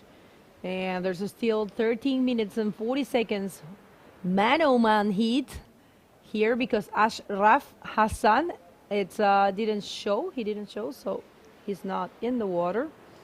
And great chance for both of these riders to show themselves. That's a nice looking one, and of course Brahim well positioned. All right, Brahim, he's going to have to gun it to get around this section. It just cascades in front of him, and he dips out, trying to get back outside. He just lost his priority. So Hen Haim Vaturi now holding priority, but sitting really on a different peak. He's sort of way on the end bowl of this left-hander, and occasionally waves do shift over there. But he will now hold first priority, get his first crack at it. And just so you know, once you catch a wave, you do lose priority. You have to get back to the outside before you're given a priority number once again, and that depends on who's caught the last wave and who makes it back out quicker. What it does is it prevents people from having to hassle each other for position, which really enhances the wave riding. You know, you don't end up taking off too deep and blowing waves just because you're trying to outposition your fellow competitor. So I love the priority system. I said earlier I wish we had it back in my day. It's a really good addition to the World Tour. Definitely, it gives you the chance to have a fair play. And here comes Brahim. Let's see. I think he's going to find a nice ramp. Beautiful roll there for Brahim Idouche. That's going to count for sure. looking for a very, well, actually, he changed the situation with that 1 point ride, but this is the immediate answer of the rider, the Israeli rider, Hen Haim. Very nice roll there. I like his style. Actually, I enjoyed very much the first wave. He has a very nice style. Soul rider from Israel. I wish he can join us in the rest of the tour and have more Israeli riders and Moroccan riders in the tour. We certainly miss them. So we have a replay. Let's see. We do indeed, and here we go. We see Brahim takes off on this wave. Bottom turns, launches it up off the lip. Solid Rolo. Nothing mind-blowing, but just enough. And also a replay on Hen's wave. He gets a Rolo. Pretty similar wave, really, to Brahim. He even kind of looked like he looked at the scaffolding as if to say, hey, did you see that? Did you see my wave? And let's see if the judges did in fact see it. I'm pretty sure they did. Brahim Idouche now leading the heat with a 9.25 heat score, and Hen Chaim Vaturi holding an 8.15 down. Needs a 4.86. Low scoring heat so far, Bego, with 10 minutes to go. Yeah, I think it happens. That happens a little bit when the tide it's going hide. I'm sorry, it sounds like hide. The waves hide. They are hiding on the high tide. That's what we have experienced in so far here. I have to say personally, I like better the lower tide, but I'm going to be competed very soon after this heat. One more heat for the round number 1 of men, and there we are going to be starting our campaign here, the women division, for 4 heats, and then after that we're going to see 3 heats of junior and 3 heats, actually no, 2 heats of junior and 3 heats of DROPKNEE. That's what's so far planned for today, but of course everything is subject to change. We are waiting for, we will be having word from our technical director to see if we are going to keep running or not. We have a pretty decent window, but the one to best conditions. So let's see what this wave does for Brahim. Oh, well, that was a beautiful executed backflip for Brahim. I was going to say backflip. My God, I don't know why that happened. Beautiful, Brahim. That's okay. I was calling that an ARS. He had some rotation going there. Okay. This conversation it's immortal. Yes. The conversation Never about ends. Backflip ARS. We do have a replay on tap. Let's see that one again. Okay, so he takes off on this wave. Nice bowl. He wants to get up to the lip early, which he does. Ramps it up and gets that in-air rotation. The knees almost under the board. That's a la Mike Stewart. I've seen Mike Stewart do the ARS like that. So Brahim really getting it done. And we mentioned a low-scoring heat. That may be the one that changes. Let's see it from another angle, Bego. Yeah, I think I totally agree with you. Now that I saw it again, it definitely looks like an ARS, but a very good one. So explosive. It's his trademark, actually. I remember, have you seen, maybe, I don't know if you saw it, but back in the day in Chopu, he was surfing so loose and so comfortable, and that's Brahim. He is very loose in the air. I think it's all due to his lightweight. He always says that. So probably that's what it is. He's tall, but very lightweighted. Not too tall neither. Lanky. Yeah. It's that Moroccan diet. Look at this bomb.com on the outside. Man, Hen Haim Vaturi really in the position here for this right, and let's see what he can do with it. One of the bigger waves of the day, perhaps. Bottom turns, ramps it up under the lip, solid Rolo. Gets projected out, and whoa, he's claiming a claim. Wow, okay, I like it. He's got passion. Yeah, definitely, and you got to do that, I guess. It's that was a very nice maneuver, and the size of the wave was bigger, so we have that replay. Let's see it. Yeah, this is look at that. solid. Yeah, it was a solid right. good bottom turn, gave him the speed he needed to perform that roll. And I think he has a marked ability for the rights. Really likes his, oh, thank you for the double replay. I love it. The best part here is, I mean, the Rolo's great, but the best part is coming up in 3, 2, 1. I'm number one. Made and loved it. Great job there. Really, really liked his style to those rights. I dare to say he's probably a right lover. You know, we all have preferences. Yeah. It's nowadays it's a thing. I mean, I think there is no space for only surfing to one way, but I mean, of course, we all have preferences. We all have a neutral side. So, what's yours?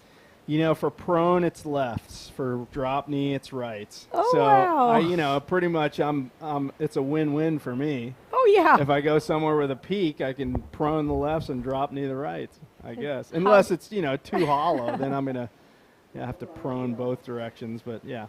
How do you stand up in the surfboard? Yeah, I'm a regular foot. Just like I'm drop knee regular foot as well. Right, yeah, so. that doesn't make sense. Yeah. Happens the same it's the same thing to me. I'm a goofy footer for drop knee and surfing. Well, okay, 5 minutes and a half in the clock, and so far Brahim with a 6.75 he got for that explosive ARS. And now Ham Haim, I'm going to double check if this is that 5.90 for that nice roll he performed to the right. And if you're tuning in, let us know where you at. So we would love to read you. We understand the time difference is huge. For example, like you were saying, with California, it's 12 hours difference. With Chile, for example, where I live, it's 9 hours difference. So we know that many of you might be sleeping at the moment or waking up in some cases. But please, when you tune in, do send some shout outs. Do send some regards. We will be happy to shout you out. And to my insomniac friends back in Southern California, if you're awake here at it's just after midnight over there, I hope you're tuning in. And of course, those that are sleeping like a normal person would, you'll tune in and watch the YouTube feed tomorrow. You can see all of this anytime you want in perpetuity. It's going to be on YouTube for, you know, as long as YouTube exists. We can do something. You guys, if you want to say something, you could hit us over our Instagram's personal accounts, and we are going to make sure to say it the next day. Good. And because since given the time difference, you might not be able to be present live. Although I remember back in the day when I was just a fan, and right now I'm a commentator and a fan. I will never stop being a fan. But I remember I will set my alarm and I will wake up and watch. I remember perfectly the front on. I couldn't miss it. And most of the contest, I will set my alarm and wake up in the middle of the night.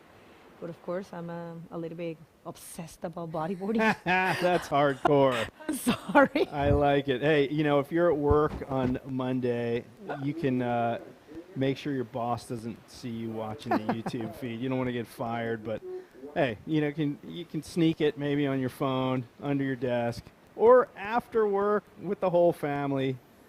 You know, project it onto your TV. You can watch this event and see all the serious action going down here. Well, this might be a very good time to say thanks to all of our sponsors and partners. Remember, the Visit Maldives is our destination partner. The Ministry of Youth, Sports, and Community Empowerment in association with, we are in association with them. We have an accommodation partner, which is the Maruca Plaza.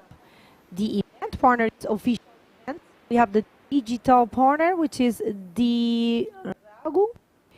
The printing partner, which is Print Lab. Muchas gracias. A catering partner. I had burrito yesterday and I loved it there. We have a Dadu as online media partner. And wait a second, here comes a wave for a rider, an Israeli rider, to try to perform a 360 after that roll. But let's see if he can change that 4.40 he's holding at the moment. He's looking for a 6.61 to be first. It all comes down to the first position. We have a replay of that last wave.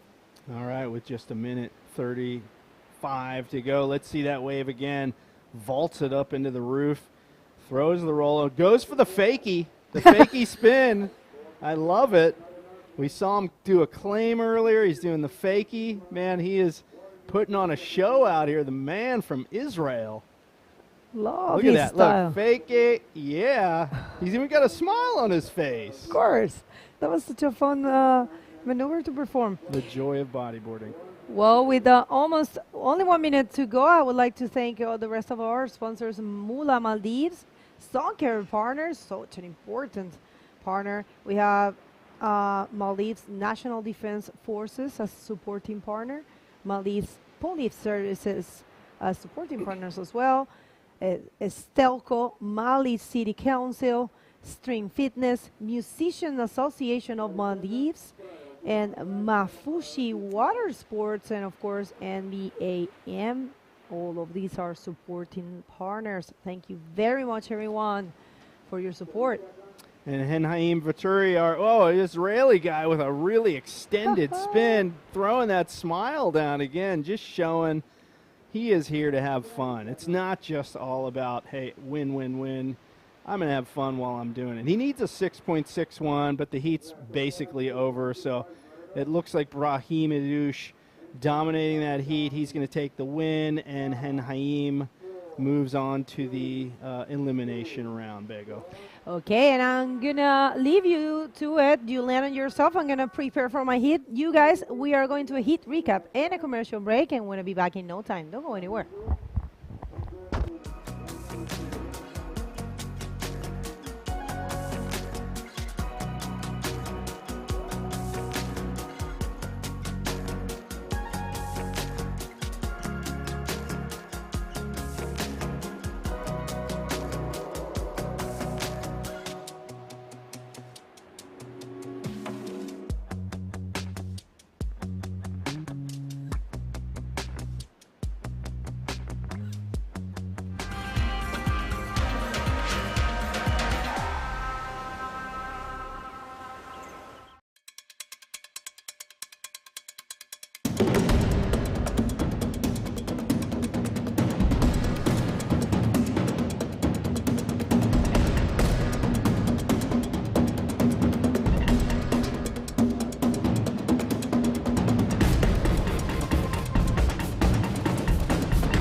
We're back. Yeah, Giuliano, here we are. You're back. Yeah, I'm here. Where did you go? Where were you? Well, I just went there to grab my Red Bull. Good stuff. And I'm here right now, so let's do it. We're ready for the next heat. Let's go to the water. I'm so excited for this heat, man. We're going to have Dave Hubbard in the water. I think he is one of the most versatile, if not the most versatile bodyboarder in the world, up against Ahmed Soliver, which means ripping on these days. Yep. Even Ahmed and Mohammed from Maldives. Yes, so the heat is underway as we speak, and you mentioned the versatility of David Hubbard. He is 8-time, that's right, folks, that's not a mistake, 8-time drop knee world champion. That is pretty impressive, only trumped by Mike Stewart, who is 9-time world champion.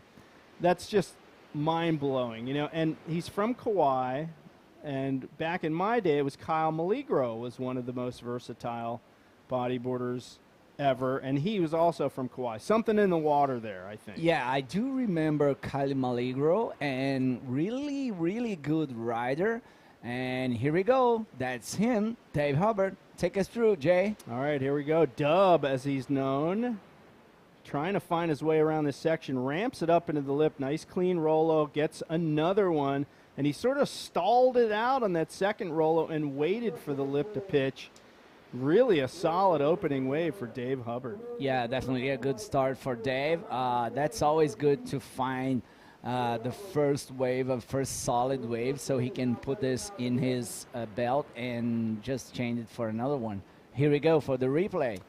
All right, so take it away, Gio. Yeah, that's good. He is looking in this left-hander, comes around the section, looks for the first maneuver.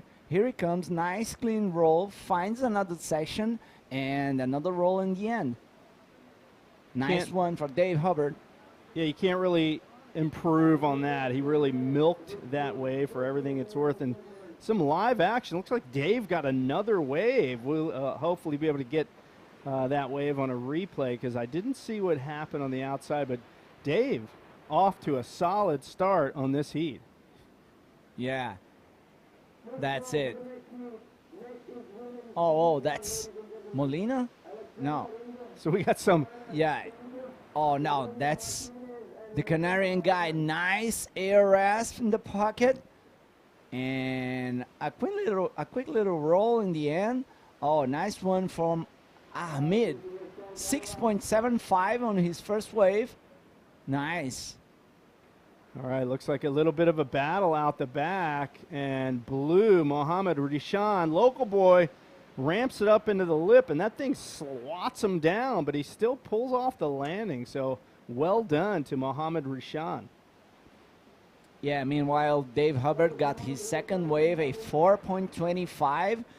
Dave Hubbard in first with 22 minutes. Ahmed in second, but he has the best wave of the heat so far, and just waiting for scores to drop in. Here we go. 3.25, the first one for Mohammed. A lot of action in this heat, Jay. Well, you know, the last heat we had a 2-man heat. Now we got a 4-man heat. Let's check this wave again from the man in white. Big ARS there, solidly done. Another bowly section, ramps it up off the oncoming section, the man from the Canaries. Yeah, Ahmed looked very solid on this wave. In fact, I have seen him on the free surf, and he is doing really great, man. Yep. No doubt about it. And, you know, we mentioned the Canarian contingent. Solid crew of bodyboarders coming from the Canaries. And a few of them here at this event, of course. Yeah, great, man. And it looks like we got Alex down on the beach with our heat winner from the last heat. Miss Rinder, take it away. Thank you, guys. Yes, we're here with Brahim Idouj, winner of the last heat. Getting some good waves out there. How does it feel? How does it feel to surf in these warm water conditions? Yeah, it's so good to surf warm water. I'm so happy to be here in Maldives. And yeah, my heat was really slow. The wave was really slow, but yeah, I get two good waves and I made my heat. I'm happy. It's good to start. Your heat was only 2 people, so it's good to get into the contest there, making your position, learning the wave a little bit. You're going to Bali, you told me, after this. I think you're doing quite some nice holidays. You're going to enjoy some good waves, right? Yeah, for sure. I hope made a good result here, then have fun in Bali with a friend there. They are already there and having good waves. And yeah, now I am here in Maldives. I'm focused for the competition, and I will make heat by heat and hope I did a good result.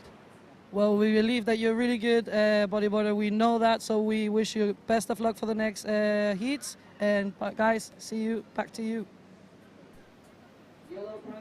Thank you so much, Alex. Wave action happening out the back. Armide, is this Armide? No, it's yellow. Ian taking the wave, and that wave just swats him down, and he pulls it off. Look at this little guy, man, charging. Yeah, Ian Ahmed. How old is he? I think maybe he's 10 or 12, I don't know. That's Mohammed on this right-hander, finds it through the lip roll, and I don't know if he pulled that off, but okay. These little guys, man, they're making the waves look big, but they are, you know, under 100 pounds, I think. Yeah, and then I just the crowd cheering when he landed the maneuver. Here we go for the replay. All right, Armide Soliveres on this replay. Armide, did I say that correctly? I think so. Okay, let's check it out. It's got a solid right-hander, tons of speed. What's he going to do with it? Ramp time, backflip. Does he swing it around? Nice. Indeed he does. So he seems to be on a roll in this heat. The Canarian taking it to the bridge. Yeah, man, as I mentioned, Ahmed was looking good on free surfing and doing the same in the heat, man. This guy looking solid and just putting Dave Hubbard in second and Mohammed Rashan now in third. Here we go for the replay. All right, yellow bottom turning up into the lip a little bit late. Could have gotten a little higher on that lip, and you know, I thought he was just not even going to pull it off, but he managed to hang on. Yeah, small but strong, huh? Ayan Ahmed just showing some gusto here from the local bodyboarding crew. He and Mohammed Rishan showing that, you know, they're a force to be reckoned with. Yeah, and these guys are facing the best bodyboarders of the world, you know. And it's there's Dave Hubbard and Amin Soliver from Canarian Island dominating the heat, but these guys are putting a good show in the water, man. Ian, I think maybe he's 12 or 13 years old because he's very skinny. Little, guy. Yeah, he's a little guy. Yeah, it's cool to see these Groms just charging out here, man. I love it. But Armides Soliveris dominating the heat at this point. He's got a heat score of 14.25. Canary Islands, by the way, a lot of English speakers think it's named because there's canary birds flying around there. It is not true. The Latin prefix for dog is like cana something, like canine, right? So there's a breed of dog that's indigenous to that island group, hence the name Ganarias. Maybe Alex Rinder can fill us in on the details later, but she has a heat coming up, too, against our very own Bego Martinez. Yeah, we cannot cheer for Bego, right? No. Hey, she dropped in on me yesterday on a really good wave. Oh, yeah? I haven't forgotten that, Bego. She doesn't hear me right now, but I'm going to get her back. Ah, definitely. So you're reaching 16 minutes and 30 seconds to the end of this heat, and we have Ahmed Solivers in first with a total score of 14.25. David Hubbard in second, Mohammed Rashan in third, and Ayan Ahmed in fourth. This is round one, heat 8, the last heat of this round.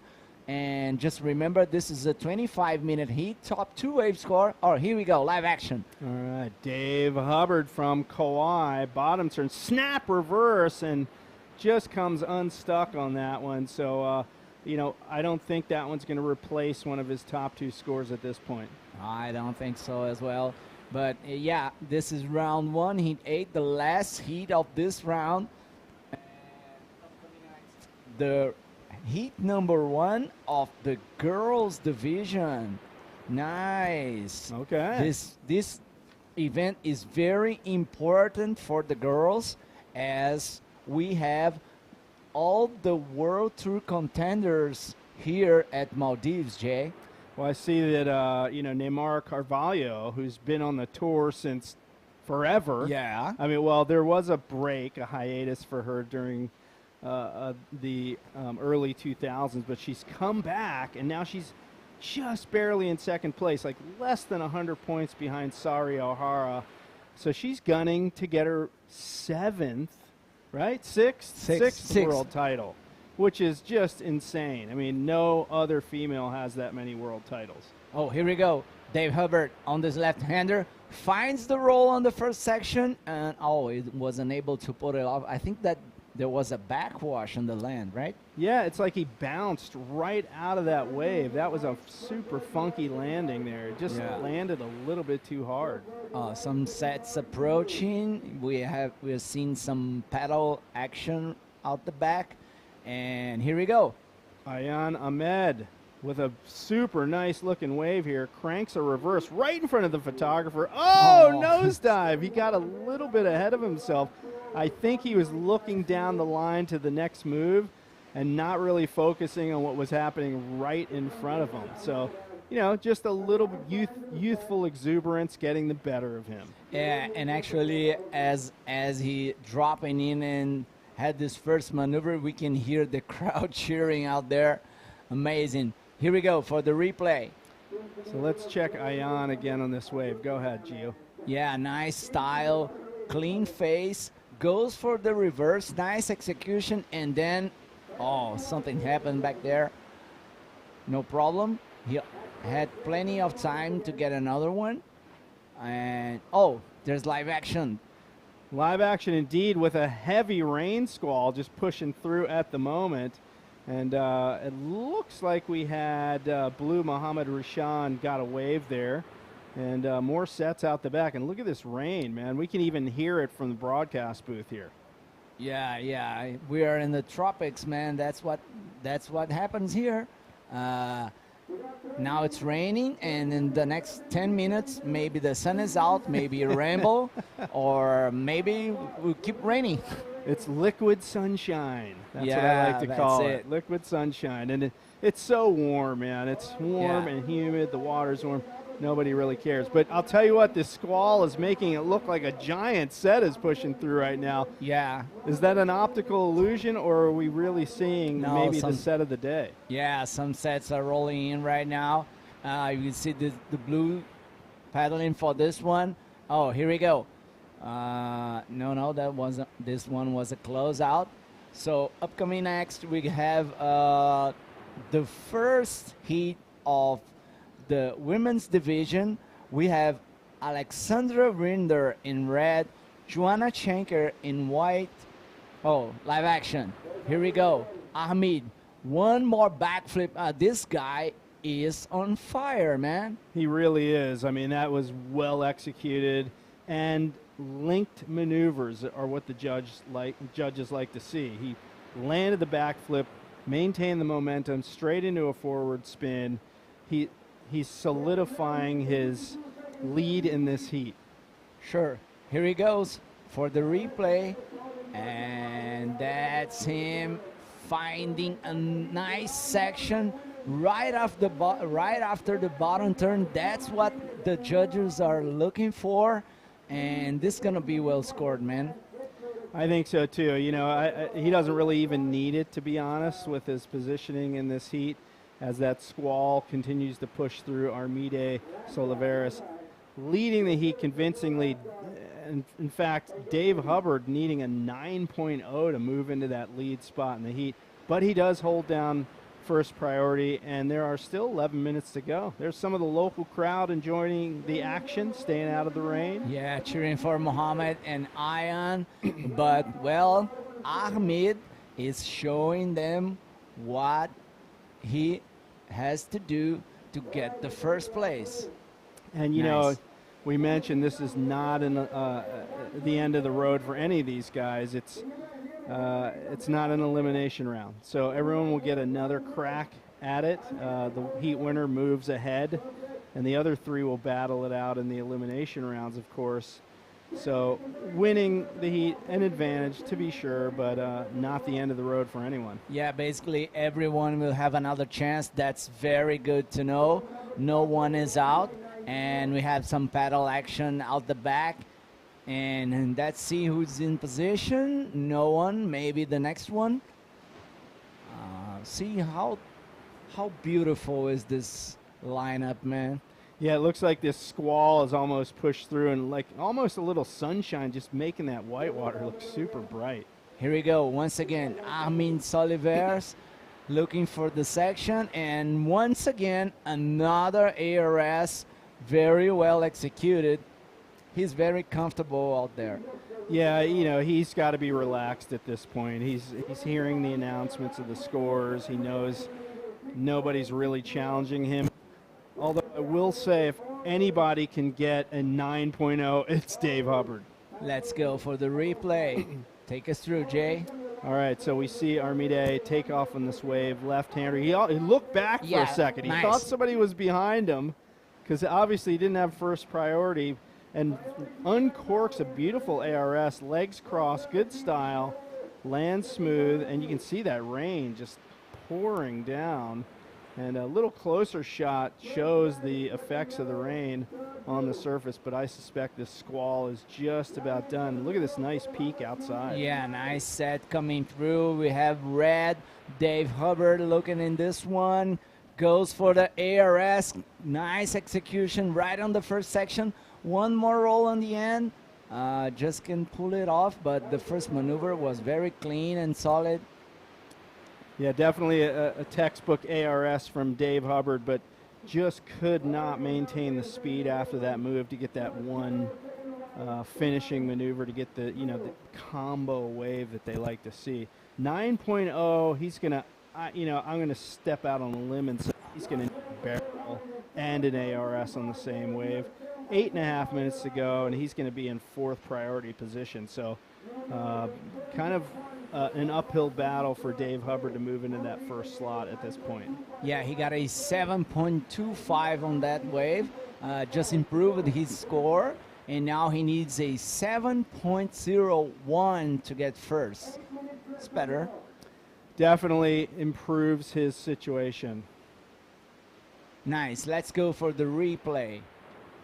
Take us through it, Giuliano. Thanks. Here we go. Nice bottom turn. Finds the first session. Nice ARS. Comes it around. Goes for the rollo. A little bit late on the second maneuver, but the potential score was just on the first section as usual here. Yes, definitely. And that was the big move on the outside that got Dave the bigger score. So, yeah, now only needing a 7.01, 7 minutes to go, but he's in 4th priority, so he's got to, pick something off that somebody else doesn't want or wait for the other 3 to get a wave. That's his choices at this point. He doesn't get first crack at it. Yeah, seems we have a little low now, so time to say that we are ready to rock with the girls, and we're going to have Alexandra Rinder, Joanna Schenker, Begonia Martinez, and Luna Hardman. Oh, here we go, live action. The man from the Canaries who's been dominating this entire heat continues to throw it down with a beautiful backflip there. Armides Oliveras doing it again. I don't know. I've lost track of the backflips in this heat from that guy. And now the local kid, Ayan Ahmed, goes to the left and goes for the backflip. And come on, kid. Oh. You can see on his body language that he was really frustrated that he could not pull that off. I saw a lot of fins and legs on that one. Yeah. Dave Hubbard ramps it up. Nice roll there. Plenty of speed here. Is he getting another move in? Forward spin, up into the lip, another roll. So Dub looking for a 7.01. Is that enough? We will see. Yeah, it's all about the judges. I've been judging a little bit, but I'm not going to say nothing about it because, when you are sitting there, it's totally different. Here it goes for the replay. All right, we got a few waves lining up here. Let's check it out. We got Armide. We saw his wave earlier. Bottom turns, cranks it up, backflip. Nice. Lands with the bounce, spins it around. Just a classic there. Call us on the next wave. Oh, there we go. The local boy comes around the section, hits it a little bit late, and just trying to pulls it around, not able to do it. And you can see his frustration. And then Dub launches a ramp right off the bottom, straight into the lip. Forward spin here and trying to maintain that down the line speed for that final roll, which he gets nice and clean. So 3 waves in a row. Big exchange from all 3 of these competitors.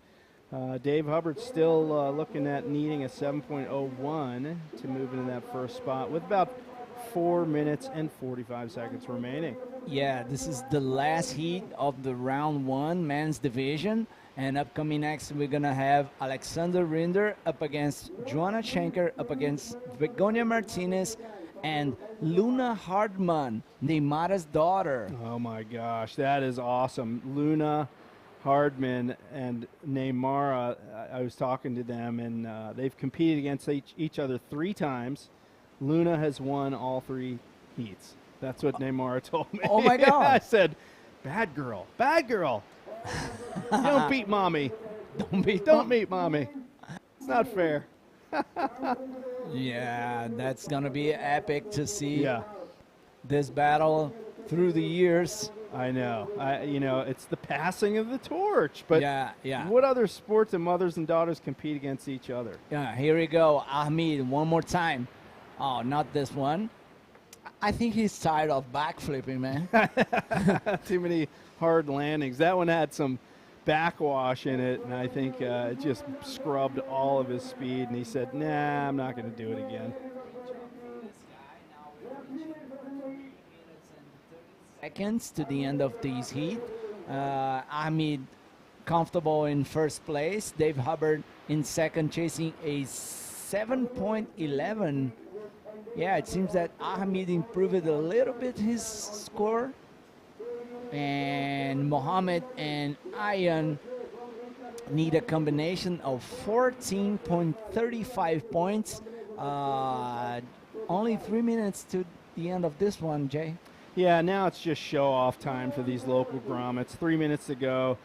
Really, the chance of them winning the heat is gone, but, they can wow the crowd. They got some locals here pushing for them. Throw something crazy out there with 2 minutes and 40 seconds to go.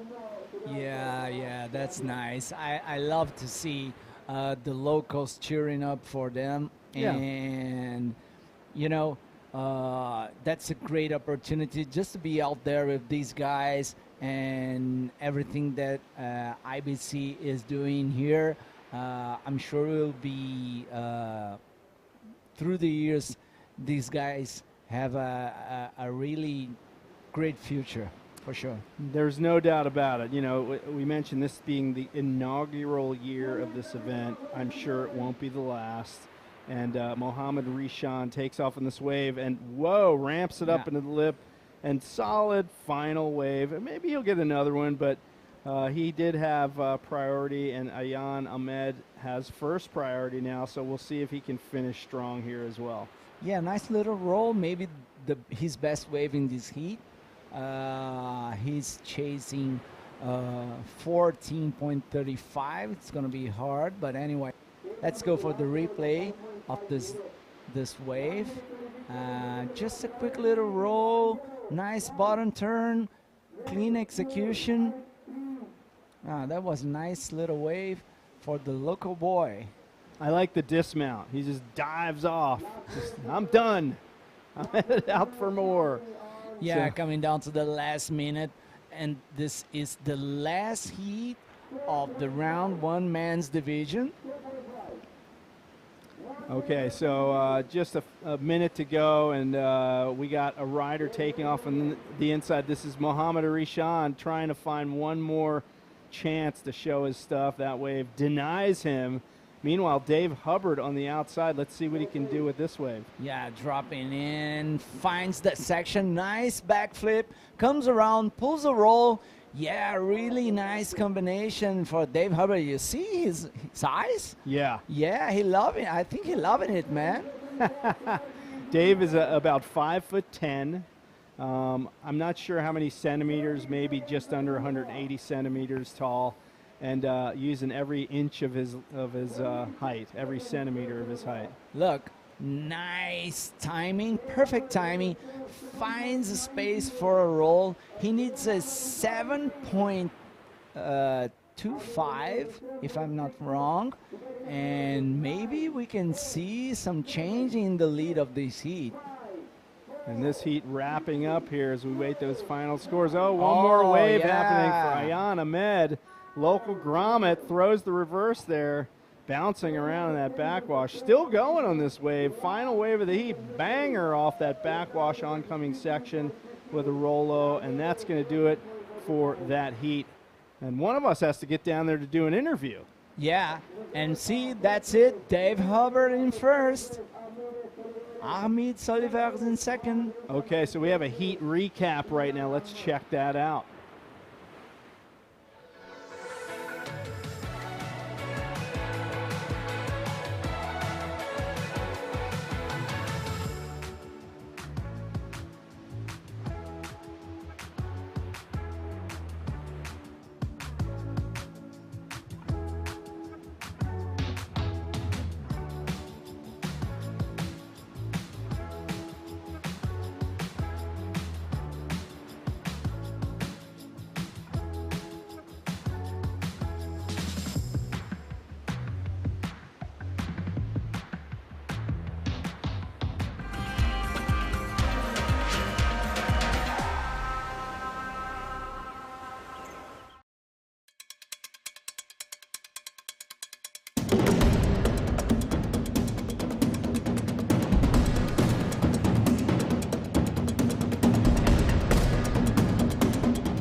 All right, Giuliano, we are back, and we're ready to kick off another gear. The women's division is starting. Yeah. And some heavy hitters in this division. We have Bego Martinez, of course, who is part of our team here. Yeah. Alex Rinder, also part of our team. And, I mean, there's a lot of action. We got our competitors now appearing on your screen, Luna Hardman and Joanna Schenker, also a world champion, rounding out this heat.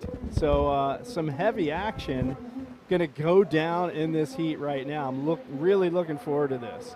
So let's go to the water and check out the live action. Giuliano is going to make his way down to interview our heat winner from the last heat.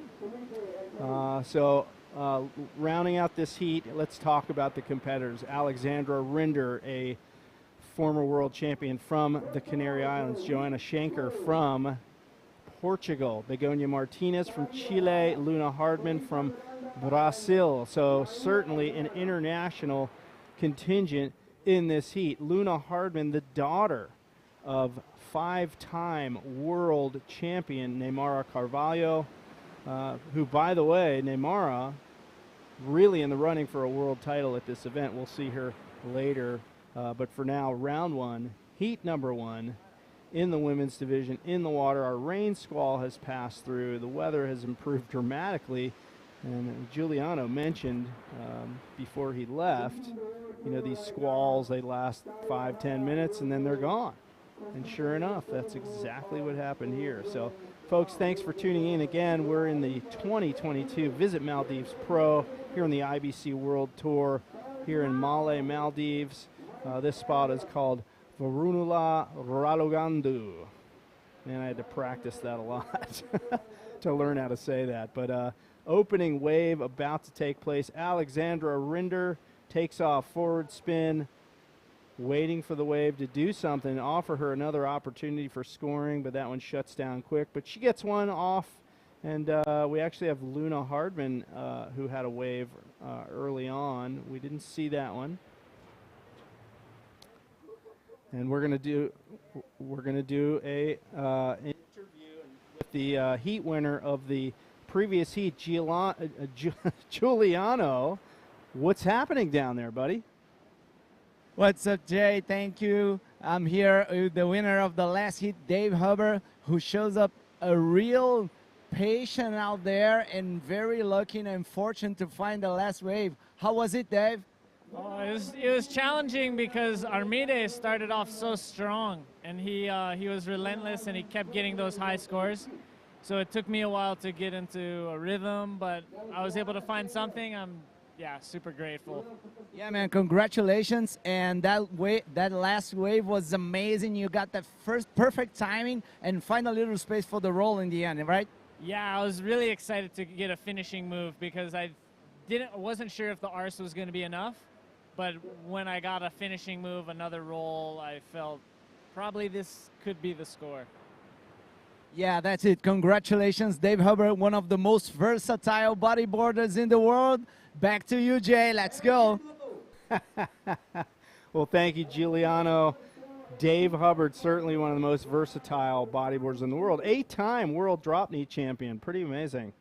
And we have some replays coming up from some of those waves we missed. Let's check those out. We got Alex Rinder.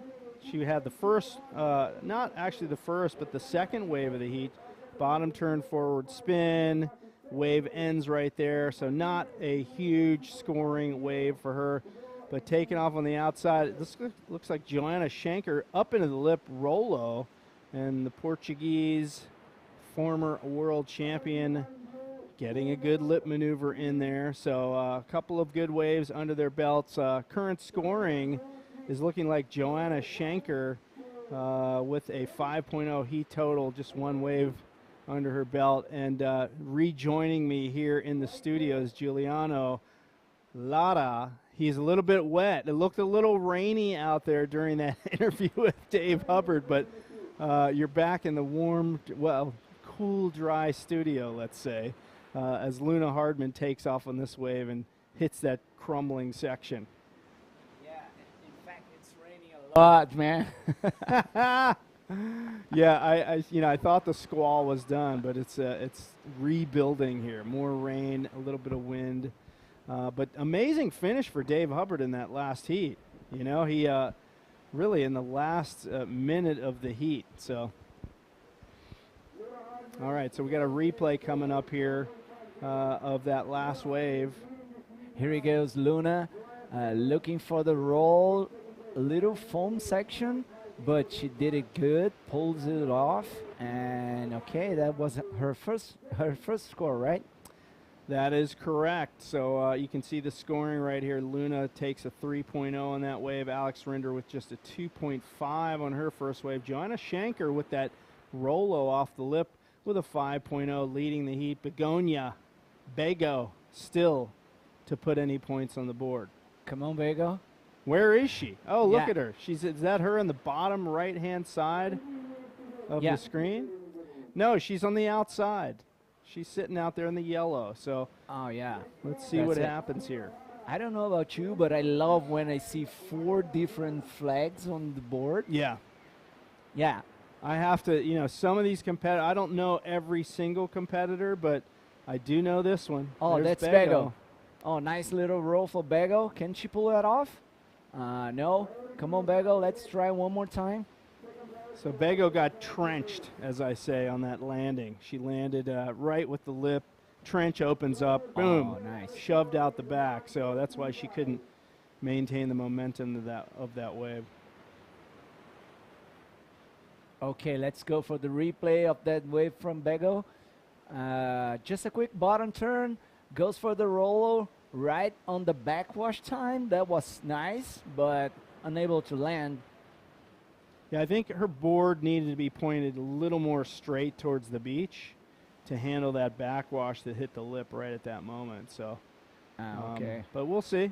Early in the heat, still 17 and a half to go. Plenty of time. Yeah, I think meanwhile Luna got her second score, a 4.5. Now she's in the lead with a total score of 7.5. Joanna Shanker from Portugal in second. Alexandra Rinder in third. And here we go, Luna, one more time. Just a quick little roll right there. And Luna, she's a young girl. I mean, she's, what is she, 17? I don't remember. I think I asked her the other day. It was 16, 17 years old. So Yeah. really, her bodyboarding life is just beginning. Yeah, genetics from the mother, huh? Yeah, no doubt about that. No doubt about that. I'm just hoping, because I'm going to be probably interviewing the heat winner at the end of this heat, that the rain stops. I don't want to get wet. You should ask for an umbrella. I know. No, I'm good. I'm good. Oh, yeah, I mean, you were a waterman. I'm a waterman. I like to be in the water. I brought my board down here, I was ready for anything. I know I got a little bit jealous about this in the morning, but, that's it. Something tells me you'll have your board down here tomorrow. Oh, tomorrow for sure. Yeah. Yeah. By the way, one of our sponsors is Muchas Gracias. Okay. Mexican food in the Maldives. So if you're coming here to the Maldives and you like Mexican food, we're on the other side of the planet from Mexico, but you can still get Mexican food. I think they're catering the lunch for the staff today. Oh, I nice. keep taking like little whiffs to see if I can smell the food in the background. We're looking forward to that. It sounds like they might be setting up out there. I don't know. But Yeah. enough about the They are. food. We're Yeah. all about the action here. Round 1, heat 1, women's. And we have 4 heats, right? Right, 4 heats. This is heat number 1, and we're gonna be followed up by heat number 2. We have Sari O'Hara, Teresa Miranda, and Maíra Viana. On heat number 2, heat number 3, Isabela Souza, Madalena Valério e Teresa Padrella. And heat number 4, Neymara Carvalho, Valentina Dias e Mayla Venturin. Nice. Virtually all of these heats have world champions in them. Every one of them. Yeah, So, you're right. pretty awesome, man. That's, there is a seriously tight battle for the women's world title this year. So it's a no-miss event for these girls, very important for them. Yeah, you see some paddle action out the back. Let's see, that's white jersey, Joanna Schenker from Portugal looking for the section. Finds a roll. Okay, she pulled that off. That was a nice quick little roll for Joanna. That's gonna be her second score, yeah. Well, you know, her first wave, very similar to that, and it got her the highest score in the heat so far. So I would venture to say we're off to a slow-ish start in this heat as well. Okay, let's go for the replay. Take us through, Jay. All right, so here goes Joanna, bottom turning, into the lip, roll low, kind of a smaller wave, but she hangs on just to show the judges, hey, I still am under the power of this wave, you know, just to solidify that score that she'll get on this wave. Nice, nice. Just a quick shout out to our sponsor, Visit Maldives, our title sponsor, of course. Ministry of Youth Sports and Community Empowerment. I have to say that this name is one of the best names of ministries I've ever heard. Marucab Plaza, always. Yeah. Thank you so much. And all of our other sponsors, thank you so much. Oh, live action. That's Alexandra Ritter in red. Finds a roll, just kind of foamy section, but okay, that was her second score, and that's it. You know what's really cool about these competitors, Alex being a good example, is virtually every competitor on the tour that I have met on the current World Tour speaks at least 2 languages. And the case of Alex, it's like 4 languages. What is going on here? These people are amazing. Yeah, and I feel like an idiot. Okay, we have now the replay of Alexander Zurinder's wave. Yeah, that's it. There she goes, Alex taking off. Rain just falling all around her, up into the lip, roll low. Really haven't seen the big high-scoring rides thus far in this heat. But, you know, 12 and a half minutes to go. Anything can happen. Yeah, and talk about languages. It's funny because sometimes you're just talking with someone who speaks your language, but you're speaking another language because it's just kind of a mixing. And I was speaking English with Luis, the head judge from Portugal. Yeah, that's crazy. I love it. Oh, look at this. Through the roof Rolo there for Luna Hardman. Yeah, Luna keeping herself busy. And we have now 12 minutes to go actually. And Joanna just took the lead. Joanna took the lead with her last one. And Luna now is in second, Alexandra in third, and Begonia in fourth. Come on, Bego. We cannot cheer for you, but let's go, girl. She's biding her time. She has a 1.25 and a 1.1. She needs a 7.0 to vault herself into first position in this heat. And right now she's holding third priority. So she's going to have to wait or move away from this pack to find some other opportunity there to get 2 more good scores and throw away those 2 small scores that she has. Yeah, she must get rid of these, and still plenty of time, 11 minutes and 10 seconds now. This is the first heat of round 1, women's division, and we're going to be followed up by the second one. We're going to have Sari Ohara from Japan, Teresa Miranda from Canarian Island, and Maíra Viana from Brazil. Yes. Where in Brazil is she from? Maíra actually is from Rio, but she lives in Espírito Santo a long time. Got it. So, and of course, that's where Neymara and Luna are from. Yeah. Definitely one of the most bodyboarding centers in Brazil right now. Yep. They have a real good consolidated trainment and, promoting event promoters and bodyboarding clubs. Actually, the president of the Brazilian Confederation, Marcelo Rocha, is now from Espírito Santo, you know, a very professional guy. And here we had Luna just trying one roll or more, but not actually could make this one. And looking like Joanna Shanker on this right-hander. Bottom turns, vaults it Nice. up, and oh, it looked like she nose dove on the landing. Or maybe I should say nose dived. I'm not sure which Okay. one. I'm going to have to look that one up. But in any case, not able to pull off that maneuver. Shanker still hanging in first place. Not by much, though. You know, her two nearest competitors, Luna Hardman, Alex Rinder, need under 5 points. So Here we go for the replay. Last wave from Luna.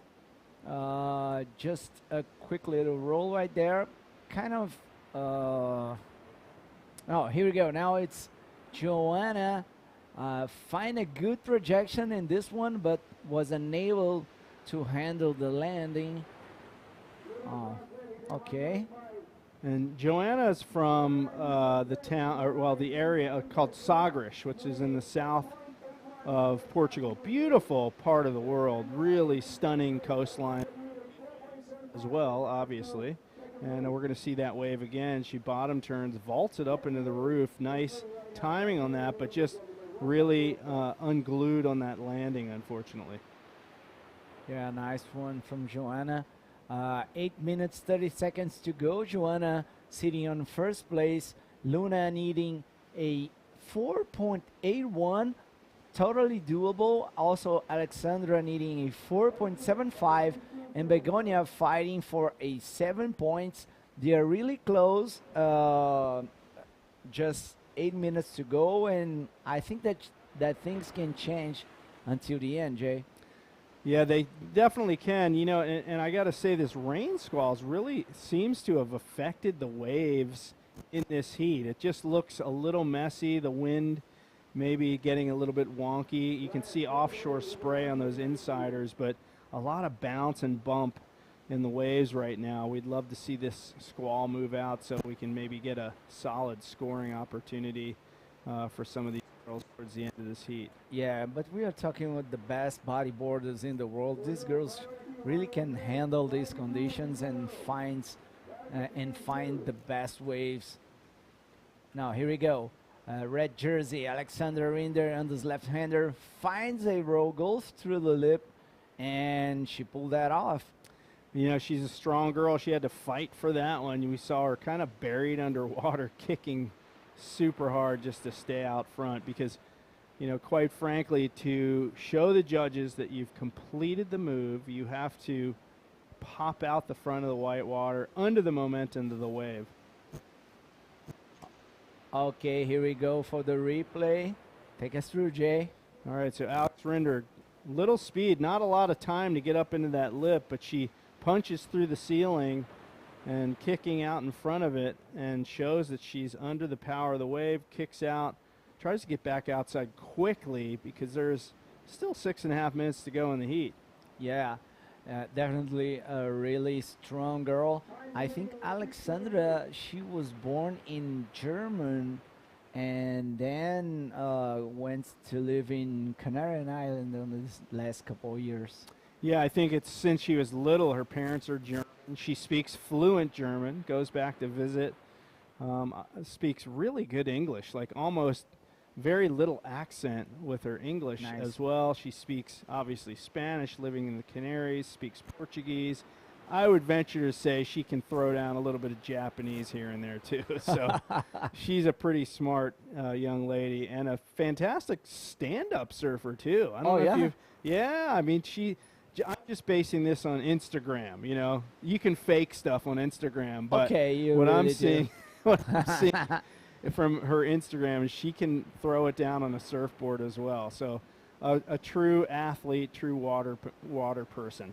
Okay, another water girl for our, you know, here we go.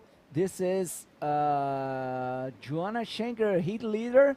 Now, yeah, goes for a nice roll. I really love when her hairs fly in the roll. That's amazing, man. I wouldn't know about that. Oh, yeah, definitely. Two riders taking off combo, split peak, I should say. Alex Rinder just gets one move off on her wave. And somebody went right on that, which hopefully we can catch up on. But really short exchange there from Alex Rinder. Let's see that replay for Joanna Schenker. Yeah, nice speed, finds the section, nice projection. Very clean roll for Joanna Schenker. That's another look of the same wave. Perfect timing. Not so much water during the maneuver. The judges love it. And that's it. I think that was Luna who got the right on the same wave as Joanna, as Alexandra, I'm sorry. And Begonia is still needing a 7.10. Luna now needs a 3.85, and Alexandra needing a 6.65 to get first. So certainly doable. 4 minutes to go. First priority held by Bego. So Bego really looking for, I don't know, something short of a miracle here to get that 7.10. We haven't seen any really high-scoring wave opportunities in this heat. Nothing great has come in. And that's just the rhythm of the ocean, you know. Some heats have lots of good waves, and then you'll have a half an hour where nothing comes in. And if it's bad luck that you get one of those heats with, you know, poor wave frequency, then that's just the nature of the beast. Yeah, actually Joanna did pretty well. She had a 6.5 on that on her best roll, the last one, and a 5 points. So by these waves, you can see that it's doable to get 2 scores to change Bego's position. We are clearly cheering for Bego, but we should not. So we had 2 minutes and 50 seconds to the end of this heat, and Joanna sitting on the first position. Alexandra needing a 6.65, Luna need a 3.86. Luna actually in third, but she needs a less score than Joanna to get the first position, right? Yeah, so she needs a 3.86, exactly. So she needs a lower score than both of Joanna's waves. So certainly within reach for Luna. And Alex has a little more work to do to move into that first spot. Really is the first spot you're gunning for in this heat, because that keeps you away from that elimination round and moves you ahead of that elimination round. And some waves pushing through. This one's shifting over a little further towards the bridge, and Alex Rinder in position. She's got the eye of the tiger here, looking for that lip, finds it, lands, but that's the end of the scoring opportunities for her on that wave. Yeah, nice wave for Alexandra. I love her style, man. So strong. Let's check on the replay. Here we go. Nice bottom turn. Lazy bottom turn. Finds a cylindrical roll out there. Nice move from Alexandra. Yeah, you know, she's obviously looking for a little bit higher score. We'll see if that does it. But look at this. Bego, a little too deep for that one. And a right-hander for Luna Hardman. Yeah, nice roll for Luna. Yeah, here we go. You see? How strong was that? Nice. I was looking at the hair flip at the end of that wave. Let's go. Here we go. Bego paddling for this one. Oh, no much there for her. But does she lose priority on that one? Yeah. It's a bummer. And now Joanna has the first priority, and we have just 40 seconds to go. Yeah, we are almost done on this heat. It is looking like a done deal. Joanna leading the heat. I don't see any waves coming. But hey, we saw Dub pick up a wave right at the end of his heat and move into first. So nice. 20 seconds to go. I'm looking on the horizon. Do you see anything? No, I just can't see anything. I just see the clock coming down to the last few seconds. I don't think it's gonna be any changes, but there is a little one for Bego. Here we go, Bego. It seems there was a little spin. Oh, that was Luna. A little spin and a drop spin and a roll. And now you're done. That's it. There we go for the recap, and after that we go to the commercials, and don't go anywhere.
What's up, everybody?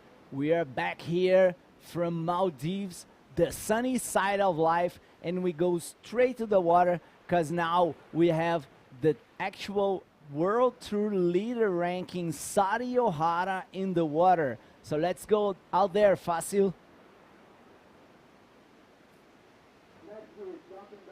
That's it.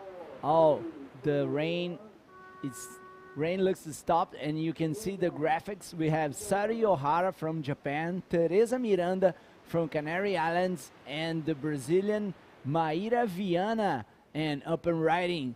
I think that Sari just found a nice roll out there and keeps going. Another roll on the end section, and out the back, I think that's Maíra coming around the section, goes for the reverse spin. And yeah, that's Maíra in yellow, still pedaling to another section. That's Maíra finding a roll on the end section, and she keeps going. One more roll out there, I think. Nice one for Maíra. Good job from these girls. Nice exchange just in the beginning. And let's go for the replay. That's Sari on her first wave. Bottom turns around the section, finds a roll. Nice one from Sari. Keeps going. Finds enough speed to get one more roll on the end section. Nice start from her. Good job from Sari from Japan. Nice, great job. This is the second heat of round one. Top two waves scored 25-minute heats. The first and the second advances to the next round, and the third place goes to the repecharge, okay? So we're gonna have, after this heat, Isabela Souza, Madalena Valerio, and Teresa Padrella on heat number 3, and Neymara Carvalho, Valentina Diaz, and Mayla Venturin on round 4. Okay, as Jay mentioned, we have one World Tour champion in every heat. That's amazing. This event is very important for the girls, as we have just one more stop with enough points at the end of the year. Actually, we have Portugal and South Africa, 2 more events, but this one, it's really important. And see, live action. Oh, that's Teresa Miranda paddling for this one. Not a good one for her. Okay, let's see. Out the back, we have Maíra in position. And here we go. Maíra looking, this left-hander comes around the section. And no, just a foamy, cranky one. She just bails out and paddling off the back. And see, Sariohara, her first wave was a 5.75. Teresa's first wave a 4.75, and first wave of Maíra was a 4 points. Now scores dropping in. Teresa has her second wave at just a half point, and Maíra 1 point. Okay, let's go for the replay. This is Maíra, and that was not a good wave, just looking for a maneuver, but there was some backwash and bouncing, so she just decided to quit on this one. And that's it. We have now 21 minutes and 20 seconds. This is heat number 2, round 1, women's division. Sari Ohara now is sitting on first position. Teresa Miranda in second, and Maíra in third. And as I mentioned, this is a very important event for girls division, as we have Sari, Maíra, Isabella, Neymara, and Alexandra fighting for the 2022 world title. This is gonna be crazy until the end. And now we have some low in the action. It's time for some shout outs to our sponsor, Visit Maldives, Ministry of Youth, Sports and Community Empowerment, Marucab Plaza, official events, Didragu, Print Lab, Muchas Gracias, Ada Radu, Mula Maldives, Maldives National Defense Force, of course. And here we go, live action. Teresa Miranda going for the roll and not able to pull that off. So, yeah, one more for Teresa. This is going to be a throwaway score, but we're going for the replay, okay? Here we go. Just a quick one for Teresa. Nice bottom turn. Goes to the lip, but not enough energy to come in front of the whitewash. So here we go. That just keeps running. This is the round 1 of the girls, heat number 2, and 19 minutes to go. That's it. Just keeping the shout outs. No. So, okay, now we go for the interview. We have Jay Real out there with the winner of the last heat. Let's go, Jay. Thanks, Juliano. Here with the heat winner, Joanna Schenker from Portugal. Congratulations on your win in that last heat. You were doing some really solid roll-lows. That seemed to be what won the heat for you. Yeah, well, I think so. That's what we can do on those waves. They're fast closing out, so you can't really do multiple moves like spins or anything like that. So I thought, yeah, let's go for the roll, and it worked. Yeah, so that was one of the slower heats out there. You know, some of the heats have a lot of big scoring opportunities. That heat was a little bit slow. Were you nervous at all about that, or did you feel like your performance was enough to win that heat? Well, you never know until the end, of course, but since I started with a good wave, I know I already had one, so I was just waiting for a bigger wave to come in, but it was really slow. And I don't know if it's from the rain, because it was raining really heavily. You can't barely see the waves. They're like, there's a texture on the water, it's really difficult to see them. So, well, I mean, you never know until the end of the heat, so you always need to be alert. All right, well, great win out there from our former world champion, Joanna Schenker. Good luck as the event progresses. Thank you very much, and I hope everyone from Portugal is tuning in and keep watching, because there is still a lot to come, right? Exactly. Thanks. Back to you, Giuliano. Thank you, Jay. Congratulations, Joanna. She's looking very conscious about what's going on back there. Meanwhile, we have 17 minutes to go. Teresa Miranda now sitting on first position. She has a 4.75 and 1.5 on her second best wave. Sari Ohara had just one score, a 5.75, still looking for her second score. She now has the first priority. And Maíra, she has a 4 point and a 1 point with a total score of 5 points. Okay, this is heat 2 of round 1, women's division.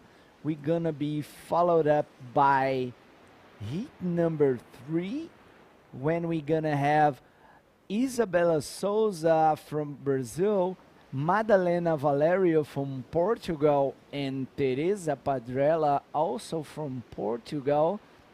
Meanwhile, we're having a kind of a low in this heat, and I'm going for some shout outs for our sponsors. I was just saying that thanks to Maldives National Defense Force, Maldives Police Service, Stelco, Malé City Council, Extreme Fitness, Musicians Association of Maldives, Mafushi Water Sports, and NBAMs, which are our supporting partners. Thank you so much. Here, this is the view of the Coast Guard Maldives boats, and it's great to see that we have the national force with us. Right, Jay, back in the booth? I think that, the whole island is on our side here. We mentioned earlier we had the president at the opening ceremony. We got the police force, the Coast Guard. I mean, they're all here, man. This is a big event for this island and this country. Yeah, and that's amazing to see how engaged these people are in this event. Everybody, today is Sunday, and there's a lot of people out there watching the waves and cheering up for the local riders. And yeah, man, it's a really, really great opportunity for bodyboarding here. Yeah, there's no doubt about it. We mentioned the huge contingent of local competitors in the men's, juniors, and drop knee division. We already saw one of the locals win a heat early on in the men's division. That's huge for local bodyboarding. And as we progress on, I don't think that's going to be the last of the locals that we're going to see doing really well in this event, particularly the juniors, because as far as I can tell, it is all locals in the juniors division. Yeah, So, I think there's just Gabriel Molina from Canary Island, which is competing on juniors division. Okay, so yeah, I mean, and there's serious prize money. This event has $70,000 in total prize money. Oh, that's a lot of money. $10,000 of that goes to the juniors, and so some kid is going to win a life-changing amount of money. In this event. Yeah, that would be great if we can see one of these kids on the next events on the tour, right? I would agree. I mean, how cool would it be to see, the Maldivian community be able to send somebody to another World Tour event? Yeah, that would be awesome. maybe Fronton, which is, I think that's the next stop for juniors, or Portugal. Oh, wow. That's so cool. Speaking of the next event on the tour, of course, South Africa coming up next. That event coming up, I believe, later in August. Am I correct on that? Not long after this one. Yeah, just after this one, we had a South Africa, then Portugal. Yep. Yeah, The and Sintra Pro. yeah, and there is Fronton as well, and also there is a Pro Junior event in France, if I'm not wrong. Great. Yeah, All I'm right. just gonna check on IBC website right now. And you should go to the IBC World Tour website for all the stats, all the information, the tour schedule. It's all there, even a link to this live feed. That's pretty much Command Central. And you can see how tight the race is, particularly in this women's division, with Sari O'Hara, a former world champion, currently in the running for yet another world title. And, it's been a couple years for most of these competitors. There was 2 years off, obviously due to the pandemic, and this year the tour's restarted, and, most of these riders have not missed a step. They maintain their skills. A lot of them had to deal with lockdowns where they weren't even able to paddle out at their local beach. So, it's so good to see the world opening up again and bodyboard competition resuming. Yeah, nice. And we have now 12 minutes and 25 seconds to go. We have Teresa Miranda in first place with the total score of 6.25. Sari O'Hara in second, still waiting for her second wave. with first priority, and then Maíra Viana on third, also looking for a better score. She has a 1 point on her total score, so she must get rid of this wave. And well, totally doable. Sari needs a 0.5 and Maíra just a 1.76 to get first. So wide open this heat, huh? Yeah, I mean, it's, still, it's halfway through the heat, but still anybody's heat, and Sari Ohara only has one wave, so she really, all she needs to do is literally take off on a wave. I think she could go straight and get a 0.5. Yeah, and definitely move into the lead with that strong 5.75 first wave. Yeah, just hard to find, but I'm sure she's not looking for a 0.5. I'm sure she's waiting for a solid score, and here we go, live action. And there's Maíra Viana taking off on this left-hander. She's a strong girl, up into the lip, ramps it up, and maybe finding another maneuver here. Beautiful second roll-o, and wow, nice combination of rolls. That may be one of the best waves we've seen in this heat so far. Yeah, this girl trains hard. She has this trainer, Leonardo Costa, which is a former Brazilian champion, and he's been training a lot of guys back in her state, such as Maíra is one of them, and she's doing great, man. I think that's going to be... okay, let's go for the replay now. And that's it. Okay, so Maíra takes off on this wave, cranks it off the bottom, nicely timed rolo, keeps the down the line speed going, and she sees another opportunity and right up into the lip once again for the double lip maneuver wave, and I think we're going to see some solid scores for that wave.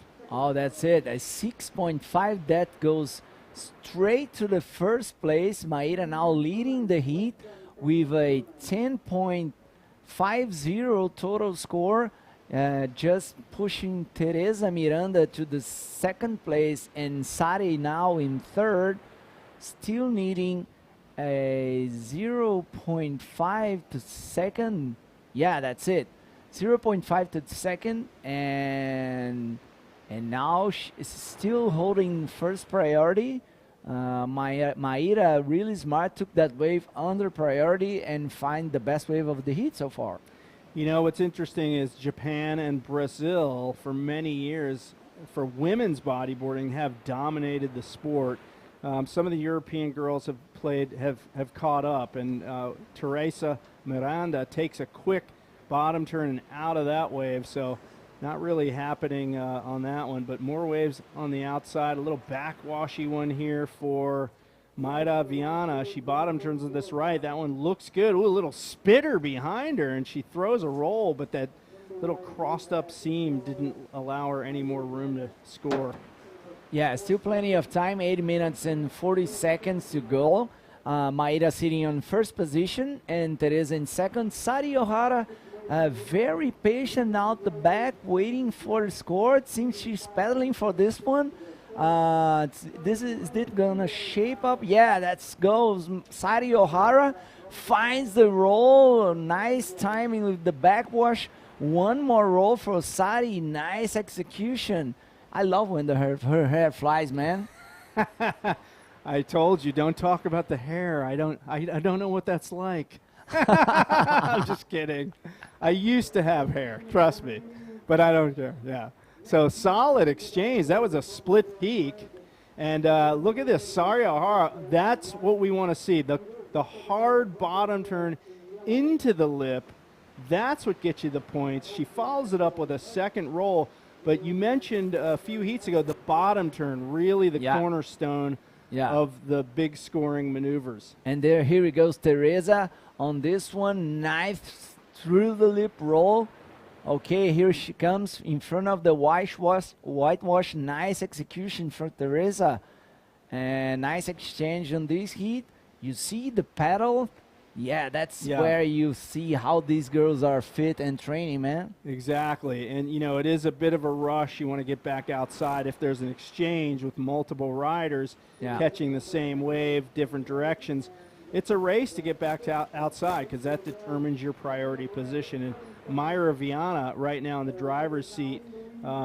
She moves into now second place. Sari O'Hara picks up a 7.0 on her last wave for a 12.75 total heat score. Mayra Viana now needs a 6.26. She already has a 6.5. Yeah. So a 6.26, not out of the question for her with 6 minutes 40 seconds remaining in this heat. Yeah, and upcoming next we're gonna have Isabela Souza from Brazil, Madalena Valerio from Portugal, and Teresa Padrella also from Portugal. That's gonna be a stacked heat. And we're gonna finish this round with Neymara Carvalho, Valentina Diaz, and Mayla Venturin. That's gonna be awesome to watch as well. Well, Isabela Souza, probably the most explosive female bodyboarder I personally have ever seen. That's my opinion, of course. But she, you know, I think she could match up with the best bodyboarders in the world, no question about it. Let's see the replay here. Take it away, Gio. Here we go. Nice bottom turn, finds the roll, perfect timing with the backwash, goes for another one.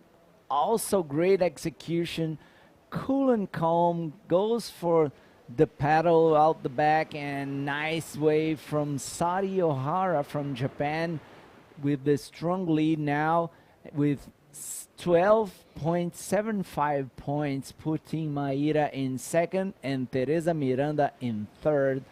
She was waiting a long time for this wave, but worth it. For sure. And Sari hails from Chiba in Japan. If you know anything about Japan, that is basically surf central over there. That's where a lot of the best surfers come from. It's the most consistent area of that island near Tokyo. Couple hours from Tokyo, but plenty of good spots in Chiba. Used to have World Tour events there a long time ago. So she's carrying on a tradition. And here she go paddling for this one, just not much there. And time is coming for now 4 minutes and 30 seconds. Oh, now here we go. Mayra looking for this left one. Finds a nice session, nice roll there for Mayra. Good projection, clean execution there. That's gonna be interesting how judges gonna score this one. Well, you know, what I really liked about that roll is she stayed connected to the board. So let's take a look. We had both waves, or split peak, I should say, on this one. Let's look at Mayra's wave. She bottom turns in this little bowling section, and watch, she stays totally connected with her board. Really nice round rollo, lands it, ducks out, and she paddles like a maniac to get back out there. I mean, she is kicking, paddling like crazy. Another look at that. Yeah, another look at. Oh, now we go to the right with the roll from Teresa.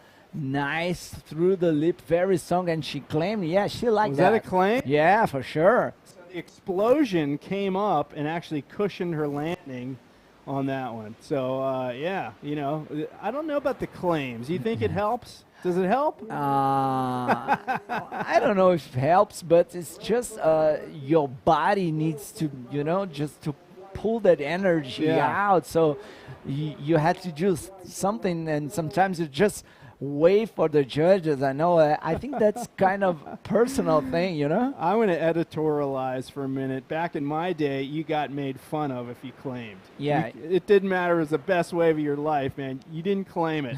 Never claim. But nowadays, it's common. I mean, it's commonplace for people to claim waves. Yeah, I'm not a claimer. Yeah.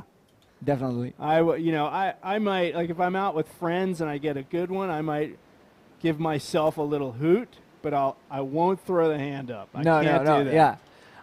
Yeah, I just sometimes give a little hoot to me. I say, whoo! Yeah, just some contained claim, you know? Right. Because you got to make it look like, that's normal for me. You don't want to make it look like that was an amazing wave. You want to say, yeah, I did this amazing thing, but it was normal. So you just play it off, nonchalance. That's what I do. Yeah, okay, so we now are coming to the last 2 minutes. We have Sari Ohara in first, Maíra Viana in second, and Teresa Miranda in third. You can see you have Sari and Maíra with the same total score, 12.75, but the best wave, 7 points from Sari, just put her in first place. So, yeah, no surprise, a world champ sitting on top in this heat, proving why she is a world champion. And looking, you mentioned calm and cool after one of her waves. She really does look relaxed, and obviously for good reason, with just 1:30 left in this heat. And this is one more wave for Teresa, another roll through the lip. I don't think this is gonna be on her top 2 waves, but okay, still keeping herself busy. And we are coming for the last minute in the next seconds. Yeah, okay, let's go for the replay. I think what we're seeing here is the 2 maneuver waves are really getting the big scores, and that was just a 1 maneuver wave. So the 2 maneuver waves, they can get 2 Rolos in on the same wave, or 2 of anything seems to get the bigger scores there. Yeah, and maybe that first section bottom turn comes around and goes for the lip. I think there's the more potential and energy. That's what I've heard when I just went close to the judges area, and they really are looking for that momentum after the first bottom turn and the first section. That's all about that moment, you know? Good point, yeah. You know, we talked about the judging criteria. It's pretty clear and pretty obvious, you know, if you ride waves a lot, what looks good, what makes for a well-ridden wave, and these competitors know what to do. Yeah. Just about done with this heat. Yeah, here we go for the last 5 seconds. I don't know if we have time for one more ride. No, here's the horn, and that's it. Here we go, Sari Ohara in first, Maíra Viana in second, and Teresa Miranda in third. That's the result of heat number 2, round 1 women's division, Jay. Okay, so 2 more heats to go in the women's division. We are going to throw that highlight package down from that heat. Let's see.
Welcome back, everybody. We are on the first day of competition in the 2022 Visit Maldives Pro, and we are just so happy to be here. Giuliano, let's just go straight to the water because the next heat, it's already starting. And we have the third heat of the women division. As you can see in your screen, Isabela Souza in red, Madalena Baleiro in white, and Teresa Padrella in yellow. 2 Portuguese against 1 Brazilian, and you are Brazilian. How does it feel to go to the water with 2 Portuguese? Oh yeah, this is kind of familiar heat, you know, since we have 1 Brazilian and 2 Portuguese in the same heat. Just to correct, Alexander Rinder is not a German, she's Austrian. Nice.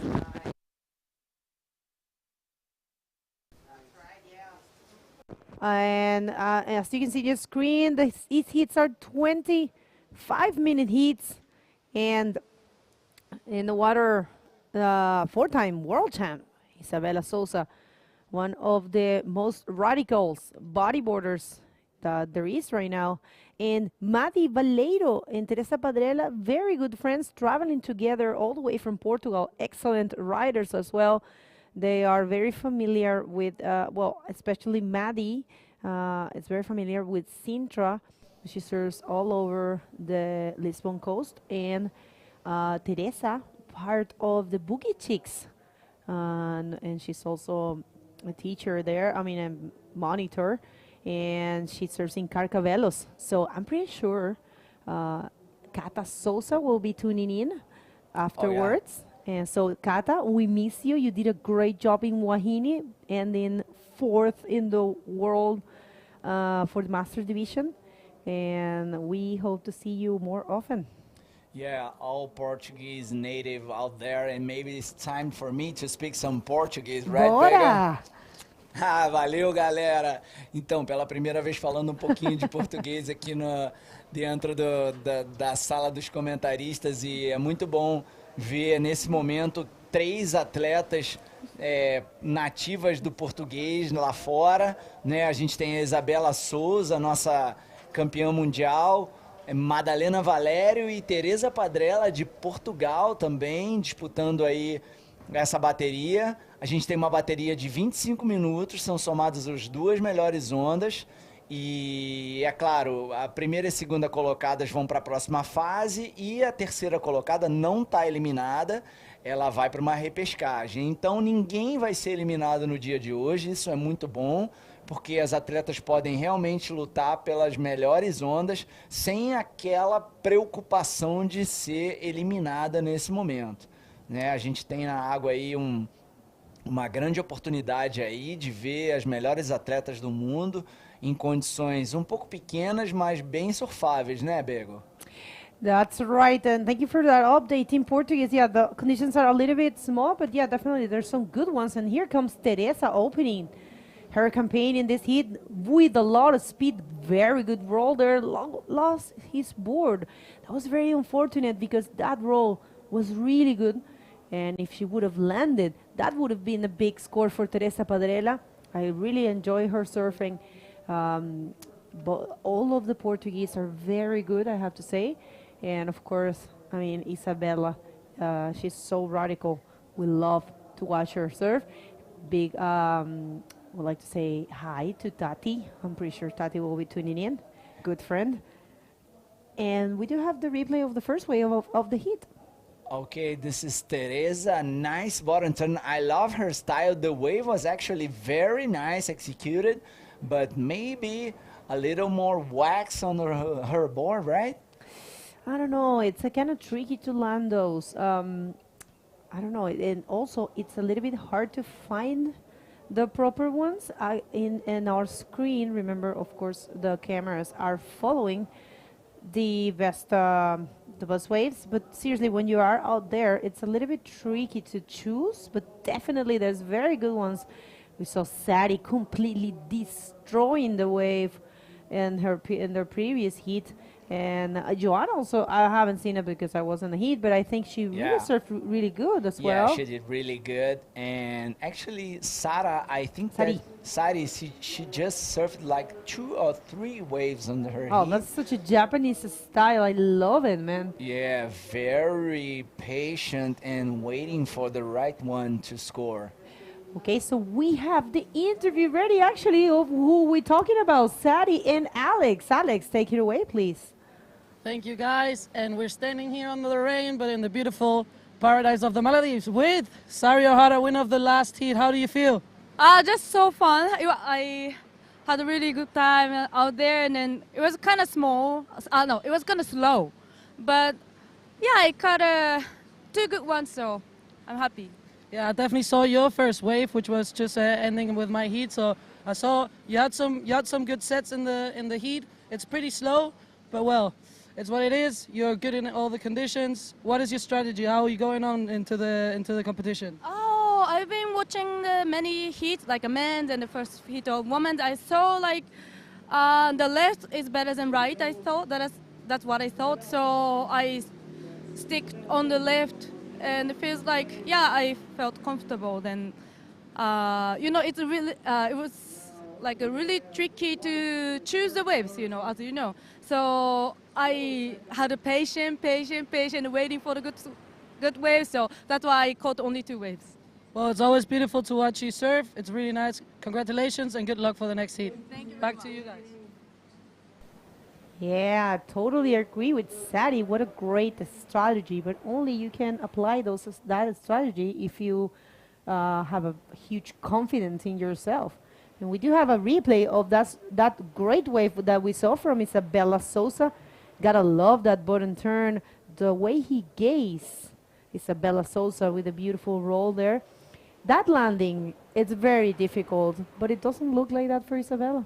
Yeah, she had so much energy on her maneuvers. She had those eye of the tiger when she's bodyboarding. I think that this is her game change between the other competitors. He looks like fearless, Yep. so always smiling and a nice girl. But when she rides the wave, she had that tiger eye, which I think that's so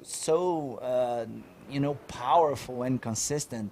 Yeah, totally agree with that. That's you gotta have attitude to surf. It's one of the main things. Sometimes, well, in her case, she surfs really radically, but sometimes it comes down to attitude. And look at that, she's choosing those middle waves. Nice execution on that spin and completes the roll. That's going to be a good backup score for Isabella, who's holding 5.25. And the rain stopped. I have to say, it was a great pleasure to surf with rain. I've never compete with rain. So we do have the last wave replay. Yeah, nice. Here goes Isabella. Nice and calm, nice spin in the drop, finds by roll. And that's it. That was a nice combination from Isabella. Just one more score under her belt. And that's it. She's just building her score, finding the momentum, and, just step by step, gain confidence. And that's it. Just 2 solid waves for Isabella. Now she's in first. And that's it. We have more 50 minutes to the end of this heat. And she's now in first and comfortable in first place, I think. Yeah, let's see. Well, these 2 riders, and this is the first wave for Maddie. Nice roll for her. Oh, she's holding to it. Very good. Very good for Maddie. That was very difficult to hold on to, and she made it. So congratulations to Maddie. Let's see what the judges think about that one. But yeah, even though Isabella had a 9.5 score, it's not too difficult for these ladies to actually get those scores. They're starting the campaign, 15 minutes on the clock still, and let's see the replay for white. Yeah, here we go. Here is Madalena. Bottom turning on this one. Punches a through the lip roll.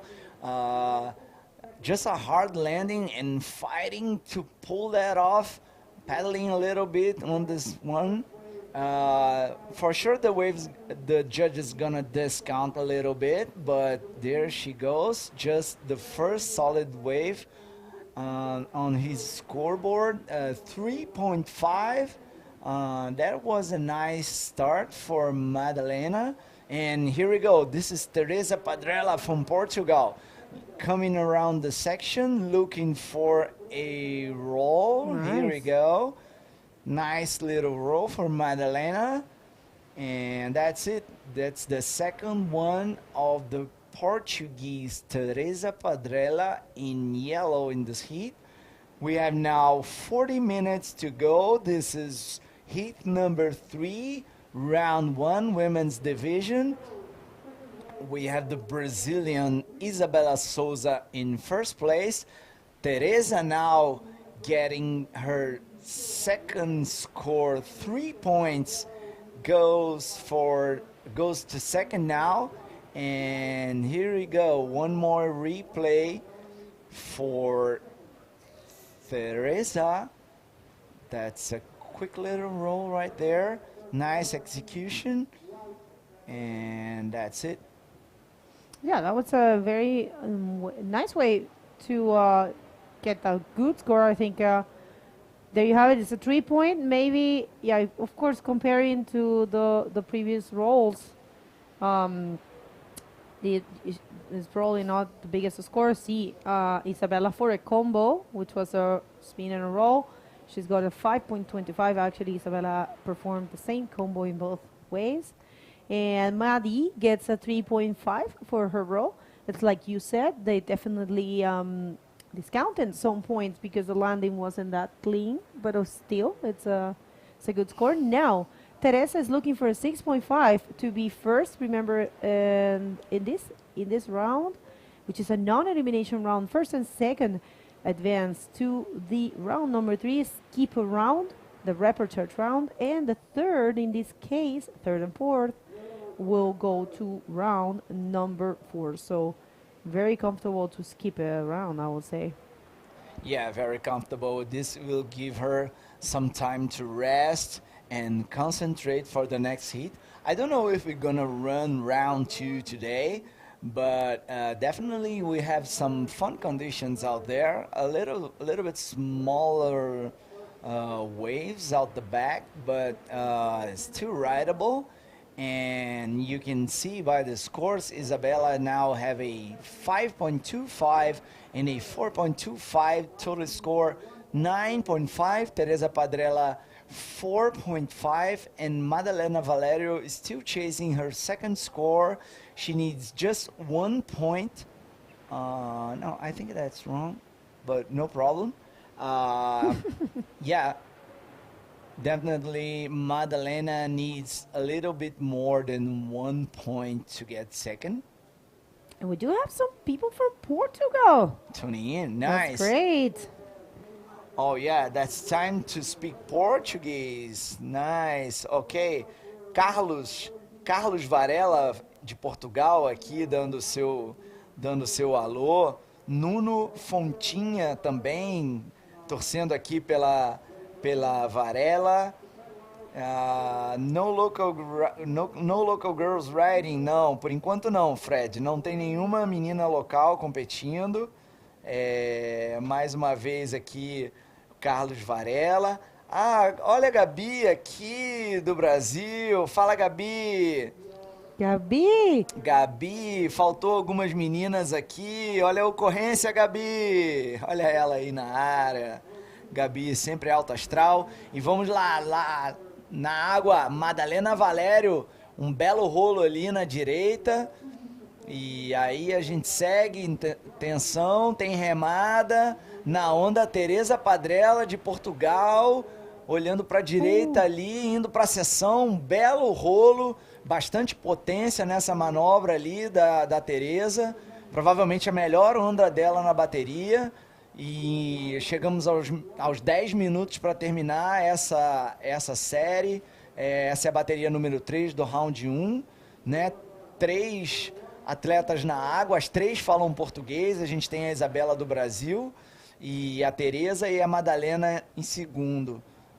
Tá aí a onda da Madalena, né? Um rolo para a direita, não teve muito percurso ali, já cavou e subiu direto pro rolo, mas aí sim vem a Madalena já com a Teresa, perdão, com um pouco mais de extensão, encontrando um bom rolo ali na última sessão. Vamos ver se isso vai mudar alguma coisa nessa bateria. That's right, and here is the answer of Isabella Souza. She's finding a place there with a nice roll. And she keeps going, and I think she might connect. No more there. Nice reading there for Isabella Souza. We're waiting for important scores there, Teresa. And yeah, actually Teresa changed the situation. Now she's in second position with her last wave was a 5. So right now she needs a 4.51 to be first. Remember, it all comes down to being first or second. in this heat because you're skipping around. It's a very good chance to rest. Actually, if you pass first and second and you skip round number 4, you might not surf today anymore. Because Nice. what it's planned for today, we're going to finish with this round number 1 on women. Then we're going to see the junior, which is 2 heats. It's 1 round of 2 heats. Okay. And then we're going to see the drop knee with 1 round of 3 Nice. heats. And we're going to check with the technical director if we're going to keep running. I asked him, and he said, we still don't know. We need to wait a little bit. So we're gonna see if we're gonna keep running, and maybe doing the repertoire round for the ladies, which is 2 hits. So yeah, we're gonna keep you posted for sure. Okay, Bagel, thanks for updating the schedule information of the day.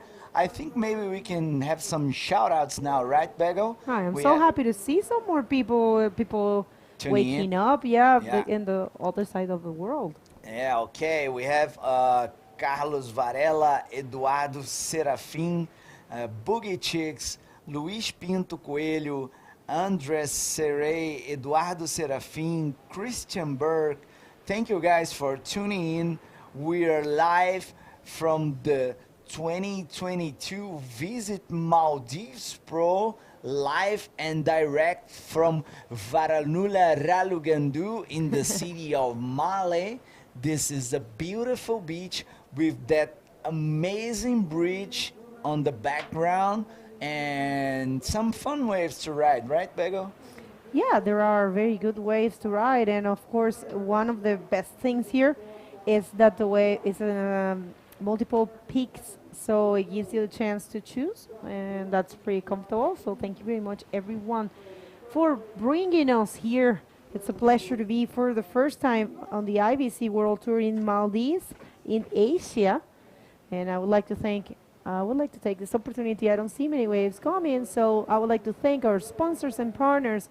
Remember, Visit Maldives is our destination partner, and it's the title sponsor for this event. And we also have, this event is made in association with the Ministry of Youth, Sports, and Community Empowerment. Also, Marucat Plaza, it's our accommodation partner. Thank you very much for having us. We are being very comfortable and eating so well and having a great time there in Marucat Plaza. All the staff is staying there. We have an event partner, which is official events. We have a digital partner, which is Diragu. We have a printing partner, which is Print Lab. We have a catering partner, which is Muchas Gracias, a great restaurant that I had the chance to try yesterday with Alexandra. We have Adadu, online media partner. Mula Maldives as sun care partner. We have a list of supporting partners such as Maldives National Defense Force, the Maldives Police Services, Stelco, Male City Council, Stream Fitness, Musicians Association of Maldives, the Mafushi Water Sports, and the NBAM as supporting partners. Thank you very much, everyone. And of course, thank you very much to the MBBA for bringing us here for such a great effort, working alongside with the IBC to execute this event. And I have to tell you, I mean, throughout the year, we've been having great events, and all of them are special in their own way. But I have to say, I'm very impressed and honored with the work of the Maldivians. They are great people. Definitely, nice. Bego, and we have some live action down off the back. That's Madalena Valerio throwing a reverse spin, looking for the roll in the last section, finds the roll right there. Nice combination for Madalena Valerio. Oh, that's good, and we're reaching the 4-minute mark. And I think that was the best way for Madalena. For sure, she's gonna improve her score. Isabella now is in the lead with a 5.5 and a 5.25. Teresa Padrella in second needs a 5.75 to get first. And Madalena now is chasing a 4.51 to get second. Yeah, that's it. That's right, and 3.5 minutes to go. And where you at? Because we are seeing actually a lot of people from Portugal. Let us know where you at. And I see Andres Serey from Chile. Thank you, Andres, for being here with us. And we are so happy to see you tuning in. Definitely the rest of the world with a time difference, a big time difference. So it's and I know for a fact there are a lot of Maldivians also tuning in. So thank you very much for being here with us today. Look at that! It's the rain has gone, and this is a replay of the last wave of Maddie, her best wave, doing a reverse spin, and she actually got the chance to connect to this section and perform a roll. Definitely her best wave, and she has to be very, very happy with the hair flick there, which always shows that you are in control of situation. Like, let's see. We're waiting for that score. I'm not pretty sure it's that the 365. I don't think so. Let's just check on the refresh. Remember, you guys can check the scores live. Go to the IVC World Tour website. It's all together there. If you click on the live button, you will find the live streaming, and underneath the live scoring system is very useful, so make sure to do that. Okay, just 2 minutes to go. We still have Isabella sitting on the driver's seat in second, and Madalena Valerio in third. Upcoming next, we're gonna have the heat number 4 of the round 1 girls women's division. And we're gonna have in red Neymara Carvalho from Brazil, in white Valentina Diaz from Chile, and in yellow Mayla Venturin from Brazil. That's gonna be an amazing heat, Bego. Oh yeah, definitely. All of them serve so good, and I have to tell you, the women division in this event is really difficult. We have seriously the best of the world. Of course, there's many names missing. Many, but definitely the ones that are doing the tour at the moment. And since we didn't have the chance to have any local girls, look at that. That's Isabella. Good call for Isabella to leave the area. So yeah, last the combo wave for Maddie was a 365. You have some pedal action back there. Here we go, Madalena Valerio. Just a quick.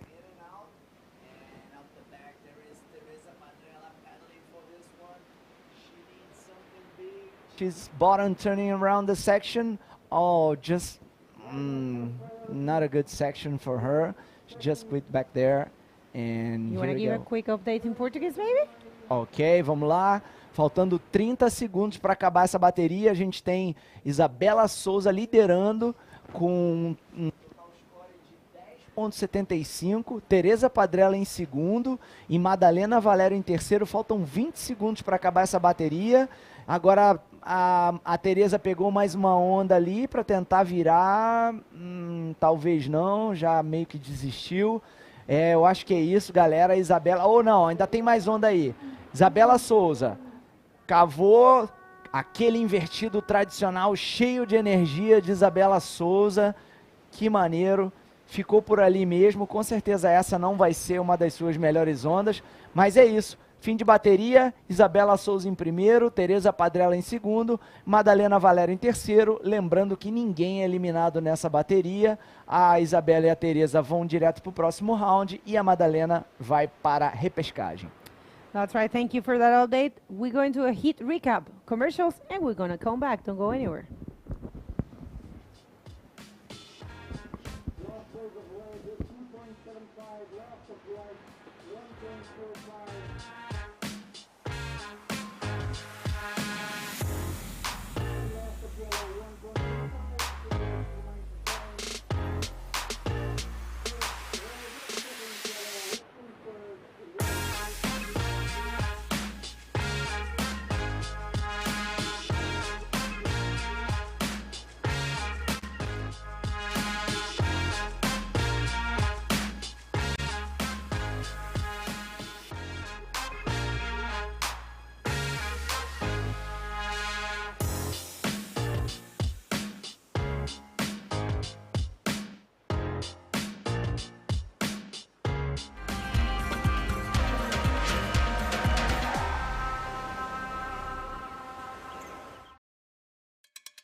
And we're back, Bego. I just had lunch from one of the sponsors, right? Muchas gracias, catering the lunch. Feeling well fed, and wow, what a great competition so far, despite the crazy rain squalls. That's right. Let's just hit the water straight away because we do have another heat coming. This is the last heat for the women division in the first round. And what you see on the screen about to stop to show their beautiful pictures. I love it. In red, Neymar Carvalho. In white, we have Valentina Diaz from Chile. And in yellow, Mayla Venturin from Brazil. Also, so this is going to be a very stacked heat. These ladies serve really good. So it's going to be very interesting to watch them serve. In this last heat of the round number 1 for the women division, we're going to see the juniors afterwards. And your favorite, the DROPKNEEs. I can't wait. And this is, you mentioned a stacked heat for sure. So just a little information. 5-time world champ, 10-time Brazilian champ, Neymar Carvalho, who used to do the tour back when I was competing. That's how long she's been around. Still dominating, holding down the number 2 slot on the world tour. Mayla Venturin also competed back in those days. And Valentina Diaz, giant wave charger from your home country of Chile, right? But she's from further down south, right, near Santiago? Yeah, she's from Maitencillo, it's called, the place where she comes from. But she's surfed all around the country. Look at that beautiful wave for Mayla Venturin. Mayla almost completes that roll. Mayla coming from the beach where we had the amazing event of Guajire. And here comes the answer of the Chilean, Valentina Diaz. She's going to find a place, nice reverse, throwing buckets of water, looking for another section for the roll, connects it. And let's see if the judges aware that one as complete. Yeah, good wave exchange there. Yeah, they're definitely off to a quick start, not wasting any time out here. We have scores on the board already from these two. And, you know, you see a good wave, you got to go for it right off the bat. You can't really wait around, as we've seen some of these heats very slow. And now with the tide rising, a lot of backwash, it seems like the smaller waves are really suffering. So better to wait for the sets as far as I can tell. Yeah, it's really hard to pick the waves, I have to say. Well, you have been experiencing that in the free surf. You have to have some knowledge about the behavior of this wave. It's a tricky one, but definitely it's got very good ones. We have seen performance such as the Sari performance, which was amazing, Joanna, and of course Isabella in the previous one. We do have the interview ready with Alexandra and Isabella at the beach. Alexandra, take it away, please. Thank you, guys. And yes, we're here with Isabella, winner of the last heat. With a lot of the conditions are changing a lot. Tell us a little bit, how do you feel? You've been surfing this wave longer than all of us. How do you feel? How are the conditions today? The condition today is pretty hard. I think the last day that I was in the water was really fun. The wave is pretty nice to the bodyboard.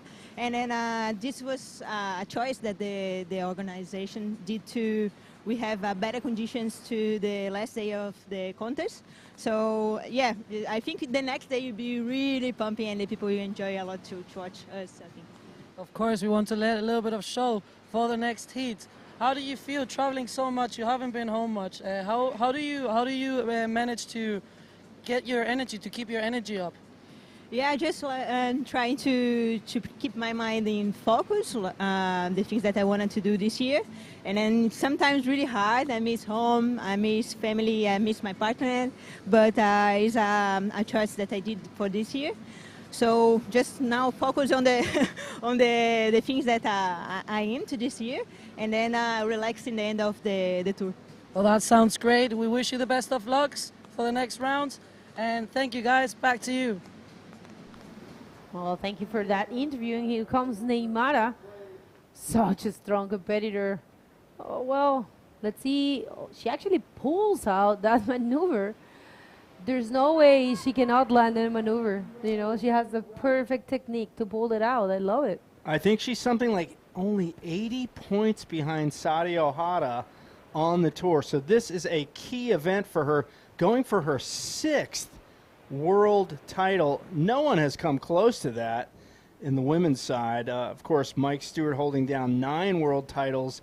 Dave Hubbard holding down 8 drop-knee world titles. And, you know, Neymar going for number 6.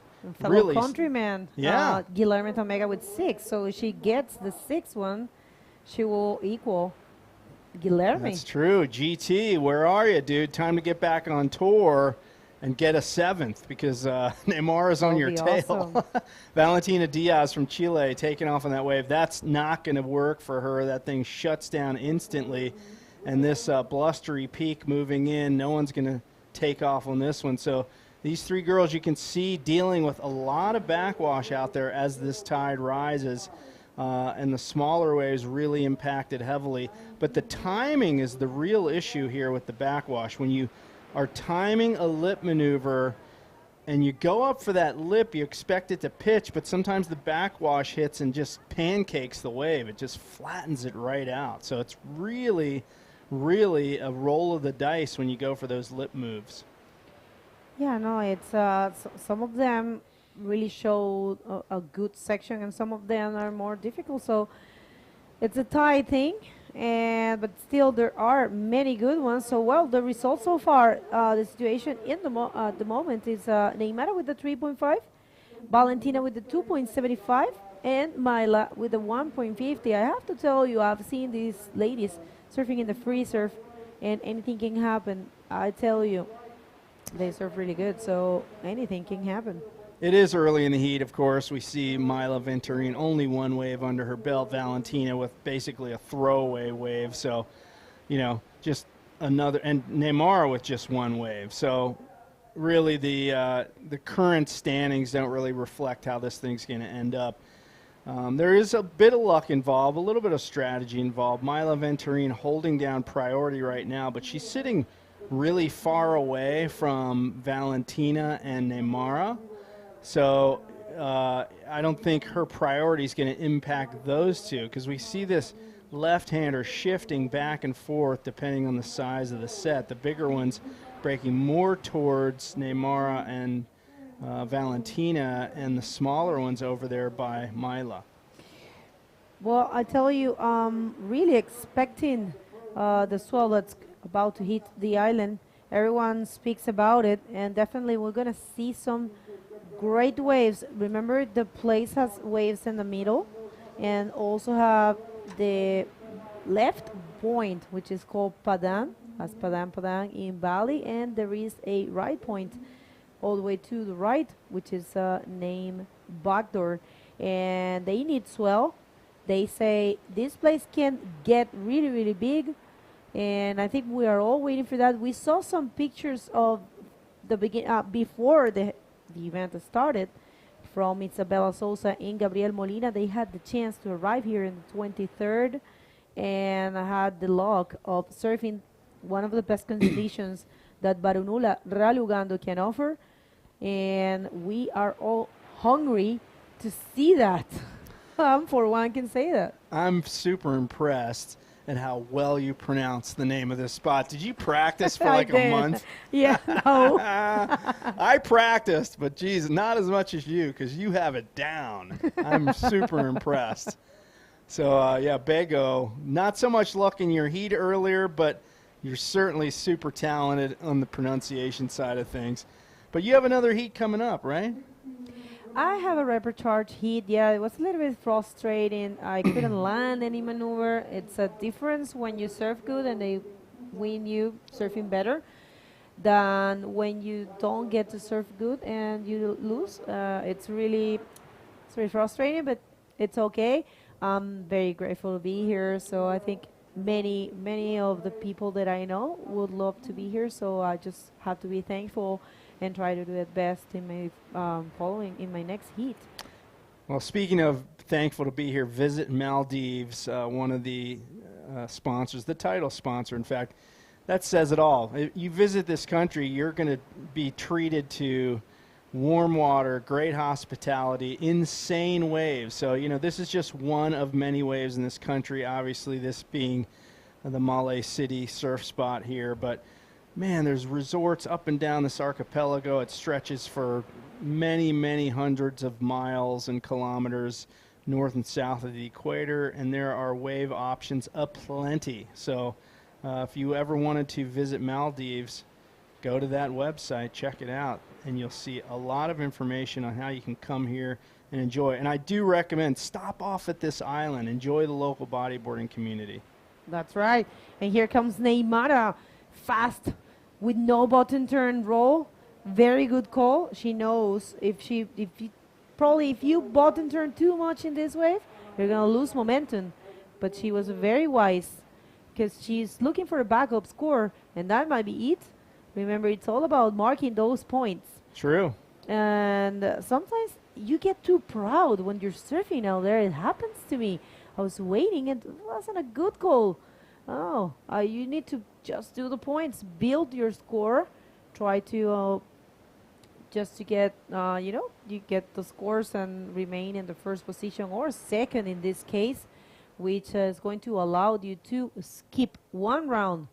Remember, this is a non-elimination round, which means in this case, in the case of the women, the junior and the DROPKNEE division, the first and the second riders advance to the third round. Here comes Myla. I knew it. She was trying to get one of those.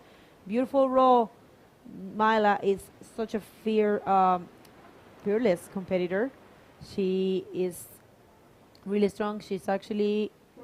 Myla is also like 46 years old. Yes. She surfs really good. Well, you know, I was mentioning she was on tour back when I used to compete. So she's Myla as well? Yeah, she's been around for a long time. Valentina Diaz from Chile taking off on this wave, stalling, going up into the lip, pulls off that roll, trying to find maybe a finish maneuver here, and she does indeed with another roll off that oncoming whitewater section. Unable to complete the finish, but a double maneuver wave there for Miss Valentina Diaz. That's right. And yeah, I didn't know Myla also was from your time. I knew for a fact. Well, Neymara, actually Neymara, it's more or less the same age. I think Neymara is 47. Correct me if I'm wrong. We do have some Brasilias, Bora Ney, Bora Myla, Marcia Paruaçu. Obrigada, Marcia, pela assistência. And this is the replay of last wave of Valentina. I enjoy the way she gazed and actually complete that roll. She tried a second maneuver here. That would have been a nice score for her. Unfortunately, the second one was not completed, but this is going to be her backup score. Let's see. That wave exchange between Myla and Valentina. Valentina gets a 2.75 and Myla gets a 4.75. So Myla is in the second position. And remember, yeah, like we were saying, the third competitor in this heat is going to the reprecharge round, which might run today. We haven't had the official call. The technical director told me that after we will take a little while to decide, maybe after juniors or at the beginning of the DROPKNEE division, we will make the call if we will continue after the round number one of DROPKNEE. Valentina picks off another wave on her way back out, but that one doesn't provide really much scoring opportunity for her. So another little peek out the back. Looks like Red Neymara with priority going to take this one. Forward spin, nice fluid maneuver there. Goes up for the lip, and oh, little backwash, swats her back down, but the world champ hangs on. 5 times world champ, showing why she is a world champ as she makes her way back out. Looks like somebody may be saying something to her, maybe her daughter from the beach, giving her a little coaching advice as she or sits maybe in she first. was looking at those cement. Yeah, the tetrapods, as they call them. Tetrapods. Tetrapods. Sounds like a monster from Star Trek. Oh, yeah. Is that reference too obscure? Replay here. All right, so here we go. Fluid, nice fluid spin, maintains the speed out of the spin, goes up to the lip, and it just swats her down, but she maintains her grip. Strong Neymar right there, and kicks out right before she gets thrown up onto those tetrapods. And she hangs on to that first spot in the heat with ease. That's right. We have Carla Montenegro. Bom dia, Boranei. Carla, para nós aqui é a tarde. Agora são as 2 da tarde. Mas cadê o povo do Brasil que está assistindo agora? Para nós é um prazer ter esse evento aqui. Obrigado a todo mundo pela assistência. A gente vai tentar botar algumas atualizações em português. Eu estou aprendendo ainda, estou fazendo aulas, mas vou tentar com muito amor para vocês. Deixa saber aonde vocês estão e manda seus alôs. Oh, sorry, just a quick update there because we have Mayla and Neymara and a lot of people from Brazil tuning in. It's the morning in Brazil. In here, it's 2 p.m. and it gets dark around 6:30 here. Yeah, it's that equatorial thing, you know, the day and night are pretty close to equal. You have the equinox coming up September 21st. We're, of course, well away from that. We just came off the summer solstice about a month and a half ago, so moving towards a time when the day and night are equal of length in terms of daylight. I'm getting my earth science nerd thing on again. Valentina Diaz, just a little note, look her up on YouTube. That girl charges massive waves. In fact, she spent quite a great deal of time in Puerto Escondido in Mexico, not only taking off on giant waves, but running these little surf tours up and down. So she'll, you know, take people to different spots and stuff. But man, I've seen pictures of her charging waves that I wouldn't even consider riding. Forget Same. it. Yeah, she spent some time in Cali as well. I think she actually won an event there. Yeah, there was an event, the event that we had in Ocean Beach, San Diego, a couple years ago. It's an event called the Bodyboarding US Festival, and yeah, she took the win in that event. In fact, my wife Vicky was in the final with her, and yeah, so she's got it going on in many aspects, competitively, big waves. Well-rounded bodyboarder, and yeah, scary giant wave she rides. A lot of respect for that. Definitely. She's coming from a very good performance in Antofagasta. She actually got her first podium in, well, she had a podium as well in a special event in Hawaii. But she's got a podium in the world, her first podium in the World Tour event in Antofagasta, remained third. Did a great job. Actually eliminated Ayaka Suzuki, which is one of the strongest competitors in the world. Wow. So she did a great job there. Congratulations to Valentina Diaz, who is right now in the third position, but she's not going to leave the competition. She's going to go to Recharge. And here comes Mayla, loving those rides. Nice roll there for Mayla. Gotta love that style of her. Yeah, you know, I feel like if the waves get big, we're going to see some really good performances from the likes of Valentina Diaz. But really all these girls have the capability of, you know, pulling off amazing performances in big waves. You mentioned earlier Isabella Souza early in the week before any of us really got here. The waves were cranking, and she was ripping. So if that forecast swell arrives as predicted, I think we're going to see the action just ramp up and up and up, and that'll all culminate with finals day where anything can happen. Anyone can win this event. I do believe the same, but when the swell hits, it might be something different. And look at that, there's a change of situation right now. It's Mayla in the first position with a total of 9.10. Great job there for Mayla. And Neymara looking for a 5.25 to get back that first position. But it doesn't really matter because first and second will go to the third round. And the third will meet the rest of the competitors that didn't make it in the previous heats in the repechage round, which is an elimination round. But you know what? Only one person will leave the competition in that repechage round because the heat number 1 will be 2-person heat, and 2 people or less. So in the heat number 2, there will be 3 people, and only one's going to be leaving. So let's see what happened. It's a pretty comfortable format. Remember, we traveled from we traveled for a long time to get here, so we appreciate very much the format of having a non-elimination round, and that's what's happening. So thank you very much to the technical team of the IBC World Tour. Let's see this wave for Myla. Myla Venturini looking for the lip. Nothing happening there. She kicks out quickly. She'll now sit in 3rd priority at this point as she makes her way back out. And just to let you know, they don't actually get assigned a priority until they make it back out to the lineup. And there is a priority judge who makes that determination.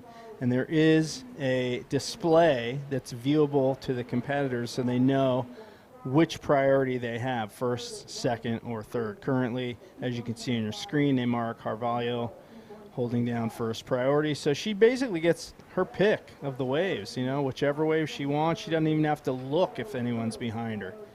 She can just drop in if she wants. So it's pretty convenient for her. Just about 3 minutes and 40 seconds remaining in this round 1, heat number 4 of the women's. We're going to wrap up the women's, move straight into the juniors, and that's where you're going to see the local talent absolutely displaying everything that they got here on the world stage. That's right. Rodrigo Valentin saying saying small waves needs a lot of technique to ride it.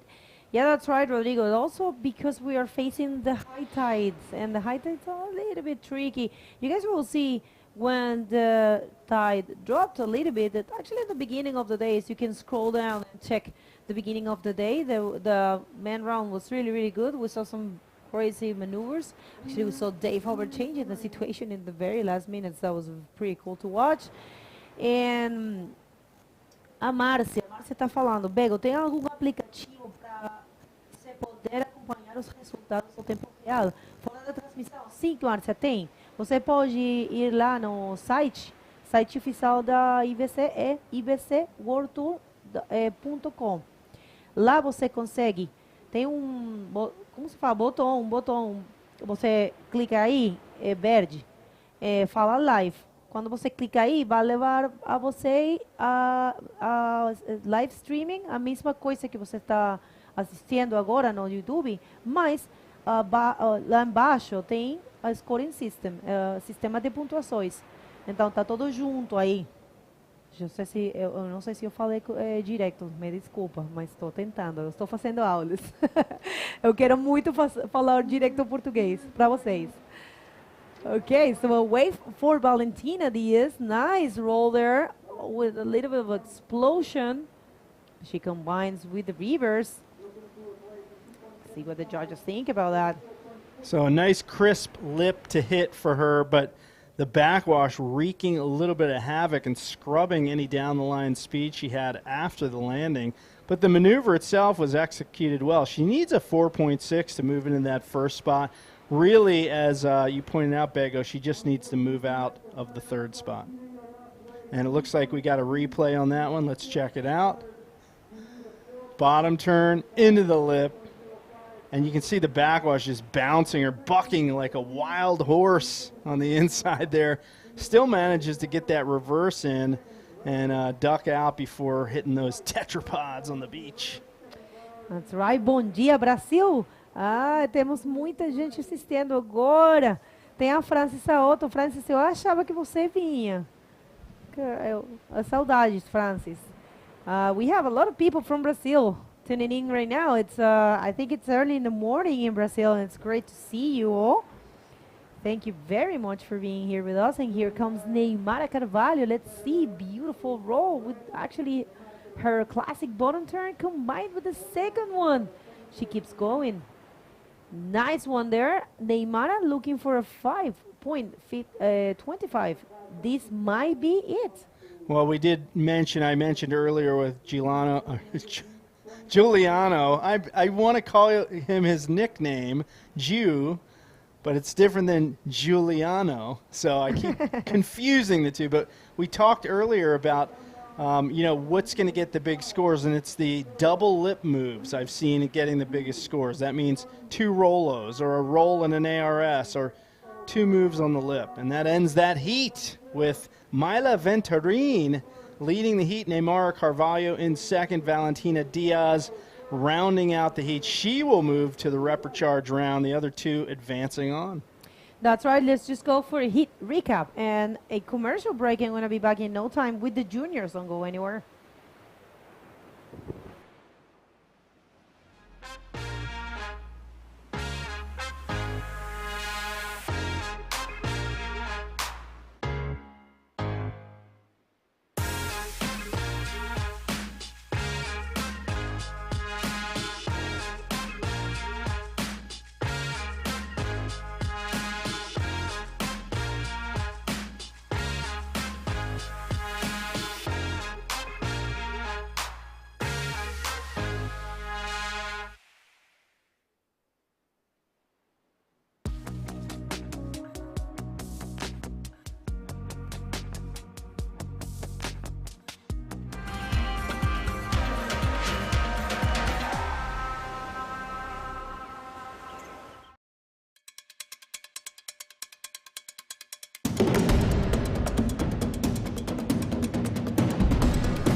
All right, everybody, glad to be here one more time. Live feeding from Maldives. This is the Visit Maldives Pro 2022. Happy to be here side by side with the legend himself, Jay Real.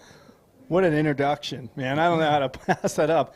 The next heat is starting. Let's go straight to the water. We are into the juniors division. This is the grommets, and I suspect, you, that pronunciation of names is going to be our most difficult task in this heat. Let's figure out who we got. We've got Evan, Ahmed, Shimal Shamin, Amin Musa, and Ibrahim Atouf. Did I get that right? That was nice, Jay. All love it. Maldivian. And I met some of these guys last night. They are super amped. They're super excited to be here in the Maldives. And look, we're looking at an empty lineup. I don't know why. I'm thinking maybe they didn't know they could paddle out before the heat starts. I don't know. But we have waves coming, and the heat is underway right now. Yeah, What's happening? I don't know. Maybe a beat start for juniors It division. could be. They're young. They can handle it. Yeah. My guess is that they didn't know they could paddle out before the heat started. But that remains to be seen. We're going to look in the frame. We're going to see if they're paddling out right now. I see our photographer in the water, and there they go. I think I saw a little splash in the corner. Yeah, maybe they are on Jay's Peak. Jay's Peak. Yeah. They're surfing my peak. Get away from there. Yeah. Oh, see, that's the camera moving. The camera's towards panning. to Jay's Peak. I just saying Jay's Peak for those who are not here. On free surfing, Jay was always surfing on the right side of the beach. Yes. Just close to the bridge. And just found some good waves right back there, right, Jay? Well, yeah, I did. I'm not going to say much more because I don't want people to paddle over there and surf with me.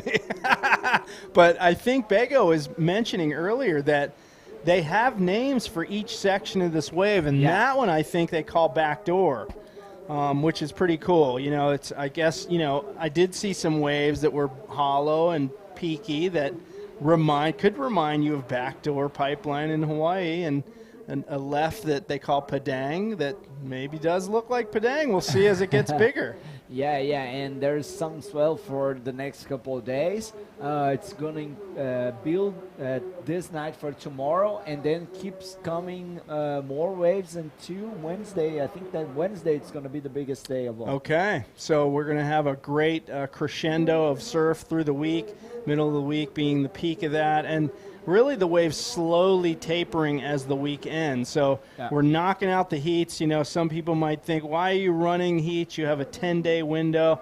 Well, of course, we've already eaten up a couple days of the window, which did start last Friday. Yeah. And today being Sunday morning, so we skipped the first 2 days.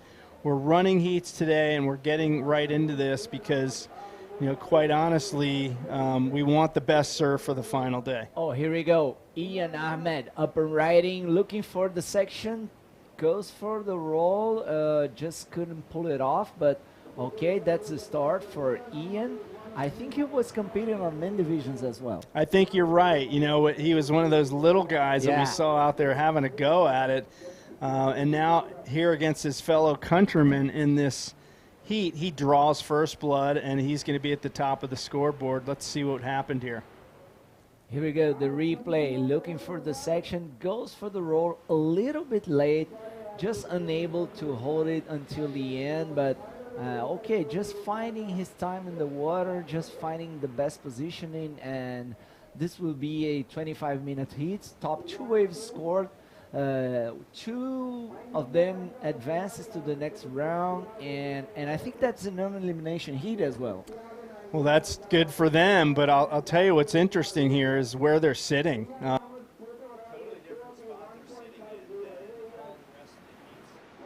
Today, they're a little further to the right, maybe looking for those backdoor rights, as they call them. So it's an interesting strategy coming from a heat full of locals. Now they're migrating slowly to the left, so we'll see if their strategy changes, and it may be due to the backwash and the high tide. Yeah, nice. So it seems we have the interview right there, back there with Alexandra. Let's go, Alexandra. Are you ready? Thank you, guys. We're ready with the winner of the last heat, Mayla Venturin from Brazil, taking out Neymara Carvalho. 2 big names there in your heat. How does it feel to win against a multiple world champion? Was really nice to do this heat with my friend Neymara, and I'm so proud of me to win this heat, to win this heat, and I have to wait a little bit because the sets come too slow, but I'm so happy to be here in Maldives Island. So it was incredible. The contest is too big and so nice to be here and make part of this. You can really feel that you're happy. It's really, really good to see that. Do you want to say hi to someone back home? Gente, estou muito feliz em estar aqui. Quero agradecer toda a torcida de vocês. Continuem torcendo. O campeonato não acabou ainda, apenas é o começo, né? E tem altas ondas, a previsão é de altas ondas. Então, estou muito feliz em ter passado essa bateria com a minha conterrânea Neymara. E é isso, estou feliz e bora torcer. Beijo para minha mãe, para minha família e para todo mundo que está assistindo. Well, good luck for the next heat, and back to you guys. Oh, congratulations to Mayla. That big smile tells a lot, huh? She had a lot to say there, for sure. She seemed real excited about that heat win, and she should. I mean, she beat 5-time world champion Neymar Carvalho and took the first spot in that heat.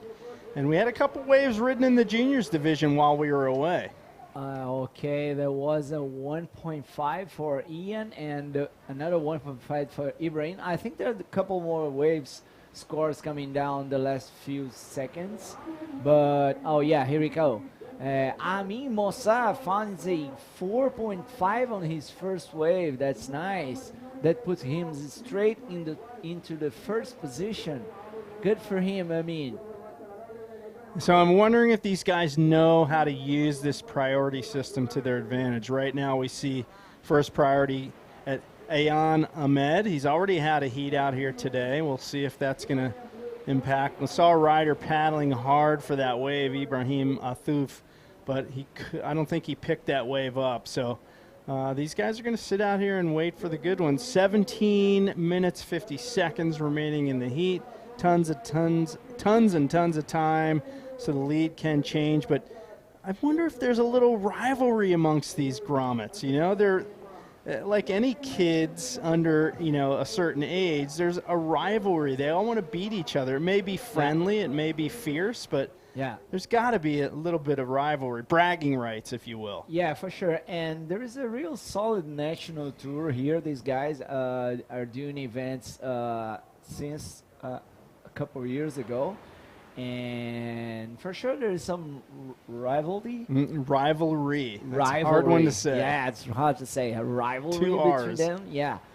and that's nice. But you know, this is kind of a feeling that always will push you to surf better. You know, this is important somehow.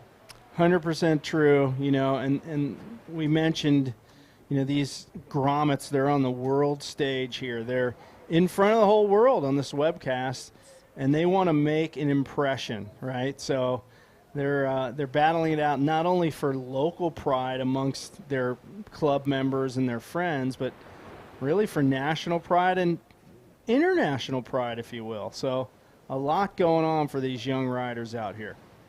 Nice. Now, 16 minutes and 30 seconds to go. We have Amin in first, Ian in second, Ibrahim in third, and Shimao still looking for his first wave under the 16 minutes to go. Okay.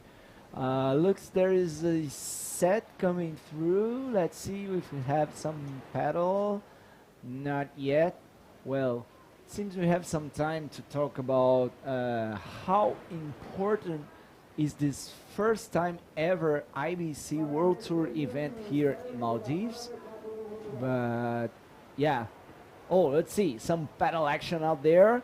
That is Shimao finding his first wave, going for the roll, not able to put it off.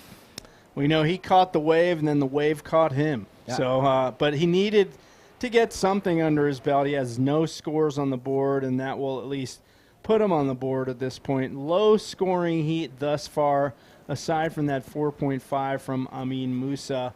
And, you know, what they want to wait for is those bridge sets, as I call them, the ones where you can see it breaking on the other side of the bridge. You know it's coming. And Ryder moving right out of the frame here. Yeah, and some action right there for Ibrahim. Nice little quick roll right there. And that's it. That's his first solid score. I think that it's going to put him in first position as he already has a 1.5. And here we go. Amin Musa having a paddle on this one. Can't quite snag that one with second priority. He's gonna have to wait for another opportunity here. Yeah, 14 minutes and 35 seconds to go.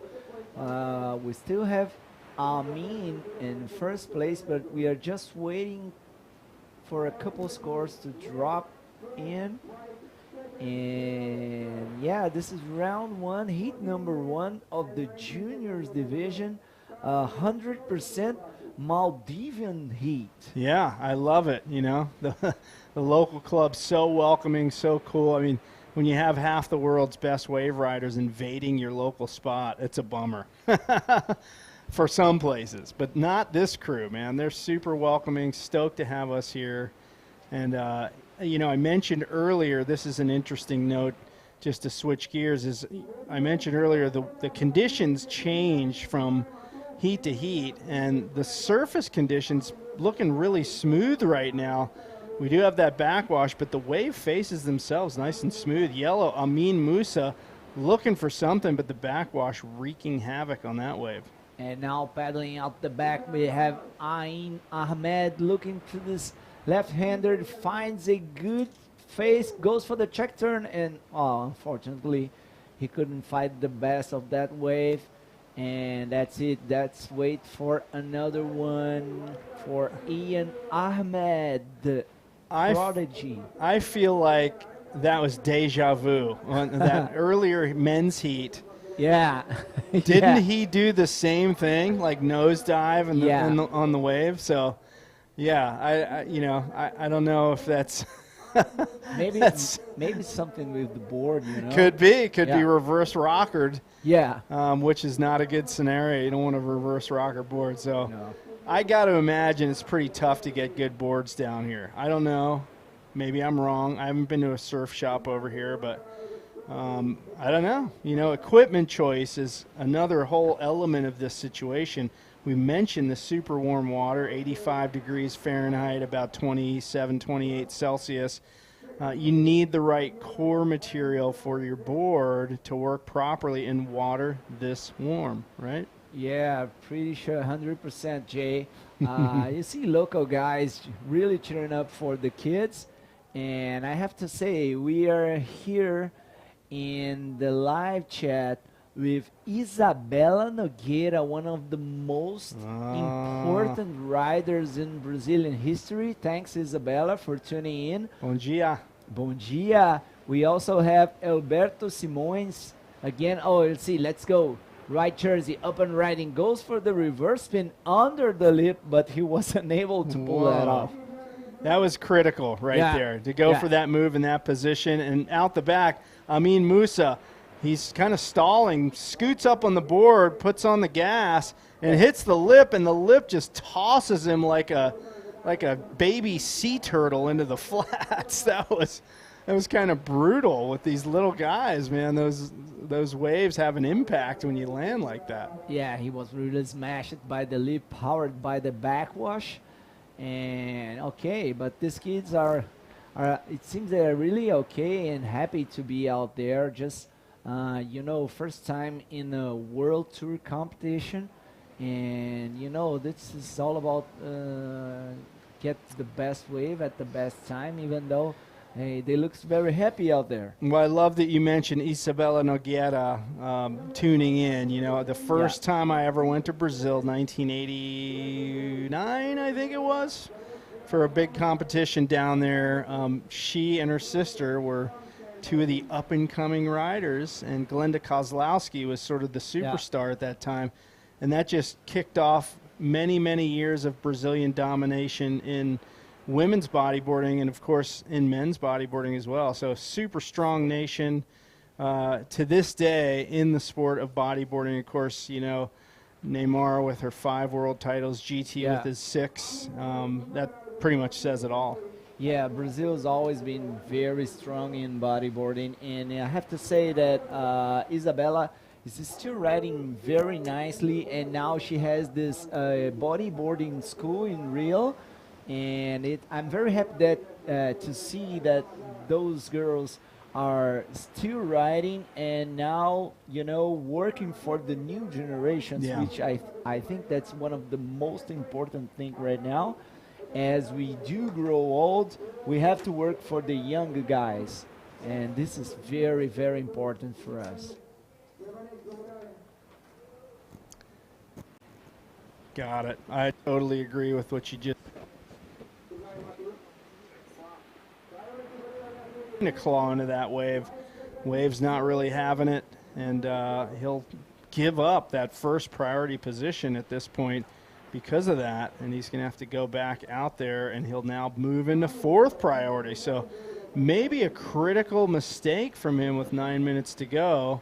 He needed a 1.81 to move into 1st, but now gives up that priority. These guys are pretty spread out, though, so I'm not sure it will impact them too much. Okay, up and riding, white jersey, Shmal Shamin looking for this right-hander. Finds a quick little roll, but just get back on that session, and that's it for him. Just a quick ride, and now we are in. We have 8 minutes to go. This is round 1, heat number 1, Pro Juniors division, 100% Maldivian heat. We have Amin Mossa in 1st, Ibrahim Atouf in 2nd, Ayan Ahmed in 3rd, and Shmal Shamin in 4th. I'm just saying I'm sorry if I do not speak properly those names, but even though I'm really, really happy to see 4 Maldivian guys in this heat. Yeah, it's pretty cool to, you know, see the local contingent having a go at this event, supporting the event, the Visit Maldives Pro first year ever for this contest. But, you know, I would say this event's going to be around for a long time, and these riders will just improve their abilities. We may see some of them in the men's division in the future years of this event. And look what they have, this resource that they have available to them.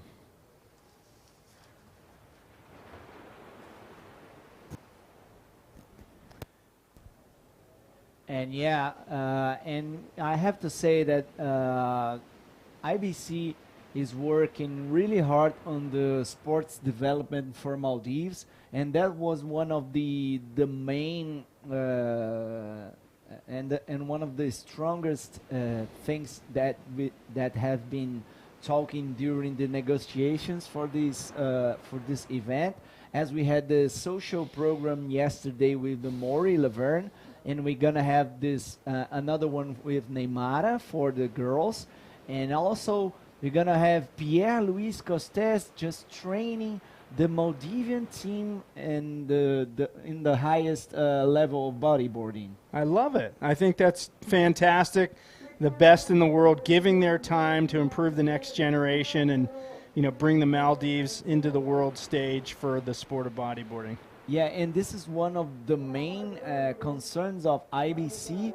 It's to have this development in sport, as in every country that we're gonna run events, we intend to have this continuously doing things, you know, just progressing with kids and going to the amateur until we reach professional divisions. I love it. You know, it's a bit of everything. You got the competition, you got the social programs, and you got encouragement for locals, you know, to get involved in bodyboarding and advance their skills and meet new people. I mean, on this trip alone, I met so many new people. It's pretty incredible. Yeah, and really looks nice to see that IBC is coming to the Asian continent for the first time ever and putting in the beach. Oh, see, live action. This is Shamal Shamin looking good. Nice carve reverse. Oh, unfortunately, he was unable to pull that off, but I love the style, man. Yeah, that was really sweet. He threw the carve, then released the rail for the reverse. And another person on that right-hander, we can't see who that is. Oh, there we go. Another left, another right. There's all kinds of action happening, right? Ayan Ahmed gets a wave there, and we're going to see some scores popping on the board and probably some changes here in the results, or at least in the current standings of this heat, I should say, with under 5 minutes to go.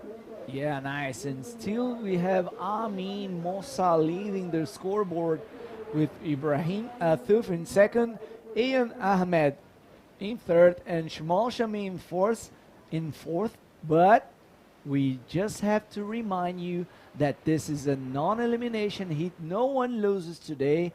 Of course, first and second go straight to the next round, but the other guys will go to the rapid charge. So we'll see these names again, and I'm very happy about that. I love it. You know, and what's interesting, if you take note now, we got a position change on the camera. We're pointed more towards the bridge. These guys are going to hang on that right. So local knowledge playing a part here. I'm interested to see why they all chose to shift over to that right-hander. Has the left just stopped braking? I think that is kind of the case, and this right is offering a better opportunity for scoring. Yeah, and Ibrahim Athouf with his last wave just goes for the first place. He's now with a total score 6.9, and upper riding Ayan Ahmed looking for the section and goes for the ARS, but unfortunately unable to pull that off. I like that he's going for broke here. That was pretty cool, man, because we haven't seen anyone try a bigger maneuver in this heat. And let's take another look at this. Let's check it out. Bottom turns into the roof and kind of tries to get that board under him for the rotation, but just not quite enough lift on that wave. Yeah, and now Brahim Athouf in first, Amin Mossa in second, Ian Ahmed in third, and Shamal Shamin in fourth. We still have 3 minutes to go. This is round 1, heat number 2, Pro Juniors Division here at the Visit Maldives Pro 2022. All right, so yeah, it looks like the next heat got the clue, and they paddled out early with about 2 minutes, 30 seconds remaining in heat number 1. Heat number 2 in position. Will they also hang over there on that peak over there closer to the bridge? That remains to be seen, of course, but the current situation here, Ibrahim Athouf holding down the lead. The other 3 needing less than 5 points. In red, you can see Ayan Ahmed going for a forward spin, and that does not work out well for him. So the 3.6 score that he needs is going to have to happen on another wave, would be my guess. Oh, and the heat leader, Ibrahim Athouf, on this one goes for the reverse spin. Yeah, he pulls it off. Nice little quick reverse spin for Ibrahim. Yeah, so a total strategy change here as we move into these junior heats. I wonder if the older riders are advising these grommets, hey, hang closer to the bridge, that peak's working better. You know, it remains to be seen, but the next heat seems to be sitting over in that general area as well. Yeah, I think that as the tide fills in, the waves are getting better on the right side of the beach. And just to say that we have upcoming next the heat number 2, and we're gonna have Gabriel Molina from Canarian Island, Jaresh Jahid from Maldives, Mohammed Kauf also from Maldives, and Moham Shbit, another Maldivian in this heat. So 3 Maldivians and a Gabriel Molina from Canarian Island as we see the replay of Brahim Athouf reverse spin.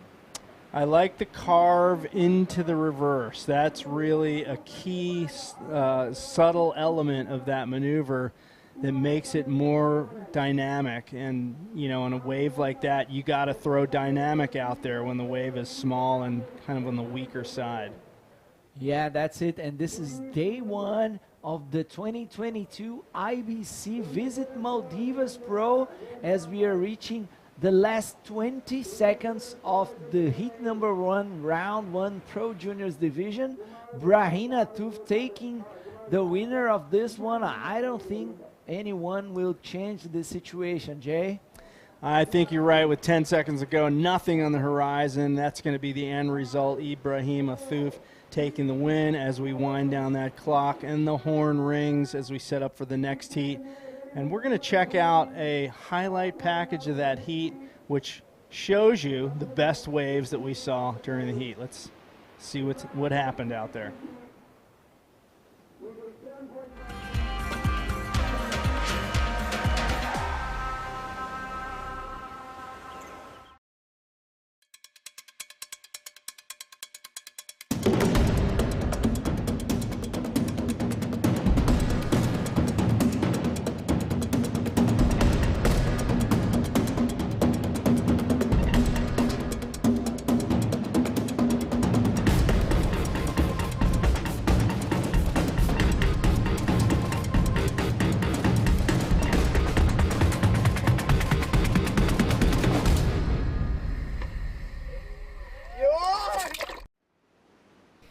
Welcome back, everybody. We are in the first day of competition in the 2022 Visit Maldives Pro, and we have some action in the water. It's the second heat of the round number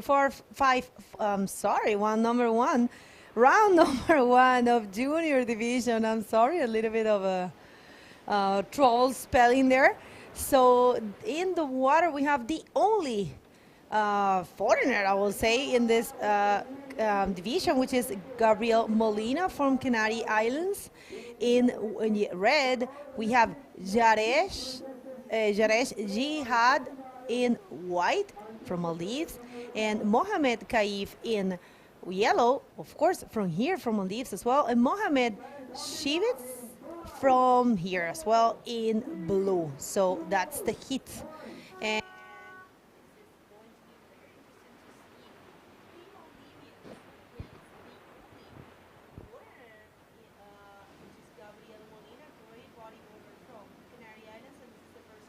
Here we go, live action. Nice cutback from Jihad, just a double spin combo.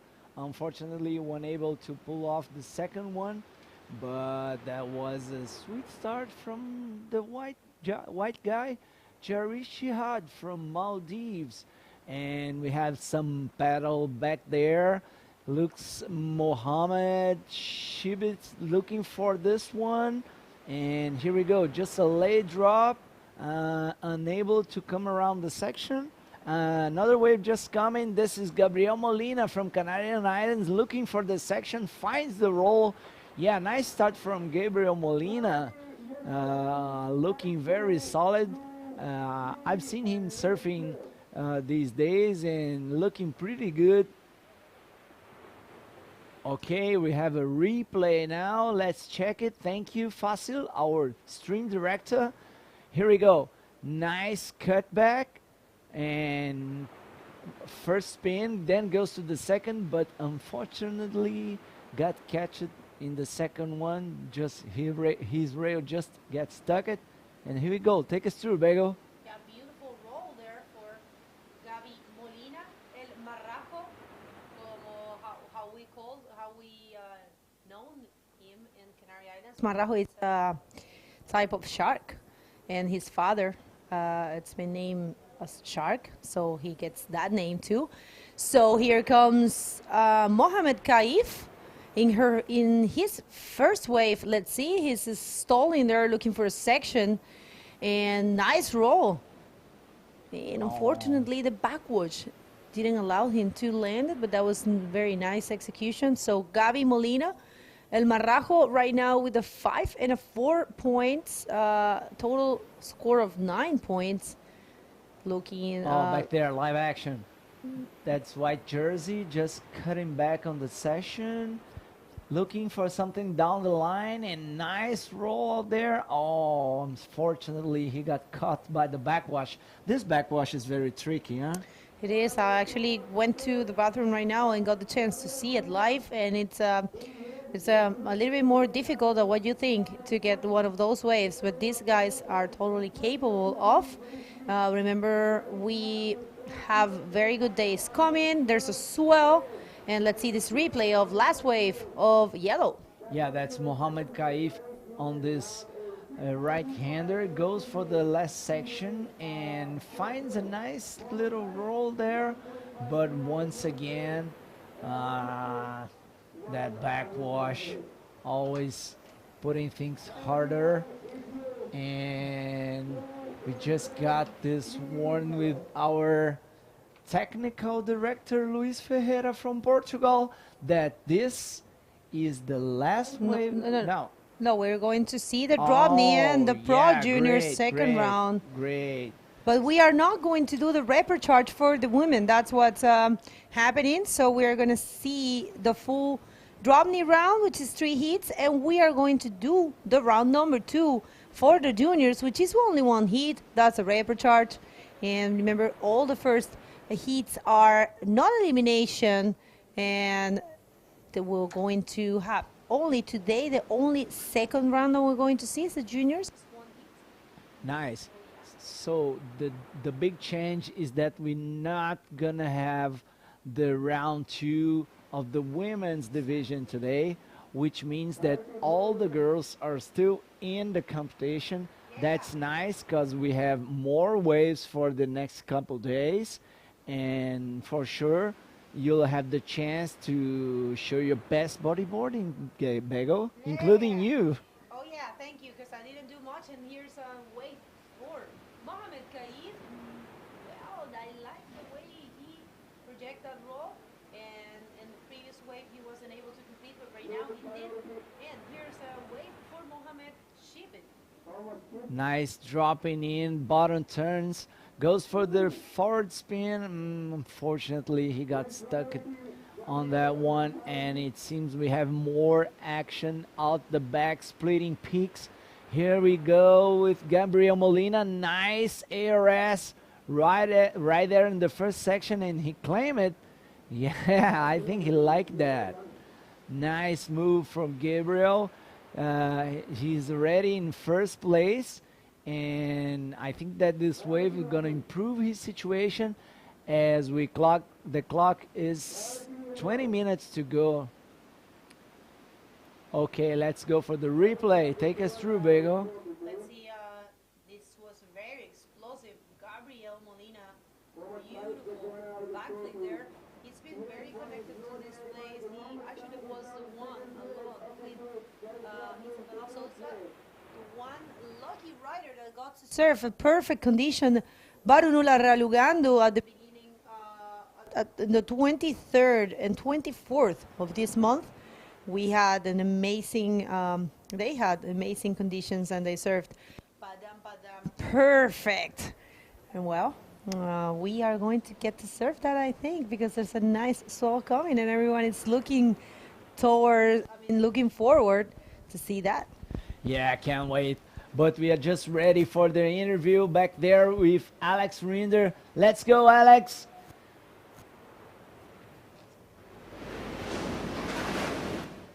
Say it right. How do you feel winning this heat, winning in your home break? I'm so excited. So excited. Yeah. You're happy to make it. You were surfing with friends of yours, right? Yeah. Friends of me. Well, how is it to surf in your home break with your friends? Does it feel like you're in a competition or was it just fun out there? No, it's like fun session, free surf session. Yeah? It's like, yeah. Okay, cool. So we're gonna wish you the best of luck for the next round. Okay, hope to see you back here and back to you guys. Yeah, that was Ibrahim Athouf, winner of the last heat. Meanwhile, we had some pretty good waves as the interview was going on. I think that I saw a nice ARS for the Maldivian guy, Jihad, yes. That's a very nice looking one. Look, I love the way he stalls. He doesn't really bottom turn too much. He knows he needs to save that for that section, and that was a RS there. Yeah, and that was actually the yellow one, Mohamed Kauf, also from Maldives. Nice move. And yeah, now we have the round one, heat number 2. For juniors division, we have to say that is a 25-minute heats. Top 2 wave scored. 2 top riders goes to the next round, and the other 2 guys will go to the repechage, fighting for a spot on the next round. But after this one, we are going to see the DROPKNEE division. So expect the DROPKNEE division that I think are going to do a great job in these kind of conditions. And in the first heat, we have Dave over. Wait a second, here's a replay. Yeah, and here we go. Nice check turn. Looking for the section down the line, finds the bottom turn, and then, yeah, goes for a clean ARS. Nice execution.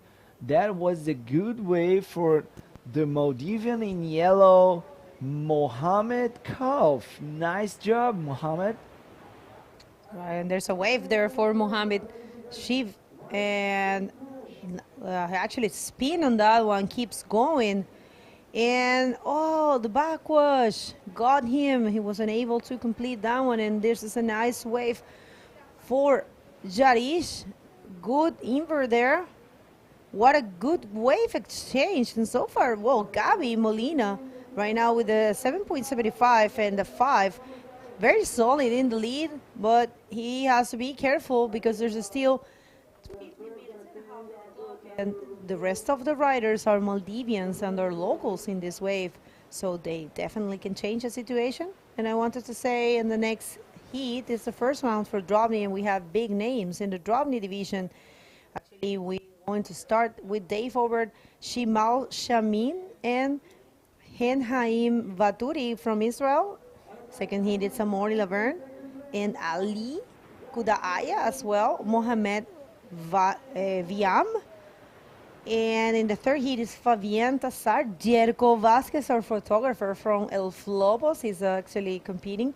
Hassan Mohamed and Pierre-Louis Cost. That's our DROPKNEE riders. Nice. Nice. Meanwhile, in the water, we had some changing in the situation. Mohamed Kaif now is in second with a 6.75 and a 3.9. Jaresh Jihad in third with a 6.25 and a 4 points. And Mohamed Shabith now in fourth with a 2.5 and a 1.5. And it seems there's some waves coming out the back, and there is some pedal action out there, and you can see that right wave just coming behind the bridge, just cleaning up the lineup. Meanwhile, Gabriel look in the inside for the left one, but also unable to ride it. So just keep going with 30 minutes and 50 seconds to go. Gabriel in the lead, Mohamed Kaif in second, Jahed in third, and Mohamed Shabith in fourth. This is heat 2 of round number 1, Pro Juniors Division. And once again, thanks everybody for tuning in. This is the Visit Maldives Pro 2022. That's right. And if you missed it, today is the first day of competition, and we are going to have a full week of action here in the amazing island of Mali. Let's see what happened here. And this is the round number 1, the heat number 2 for the junior division. We are not having the women junior division in this event. We having only the men division. The men junior division, which is given 2,000 points. But remember, to be a junior world champ, you need one, it will count your best result, and you will have to go to El Fronton, to Fronton Kim.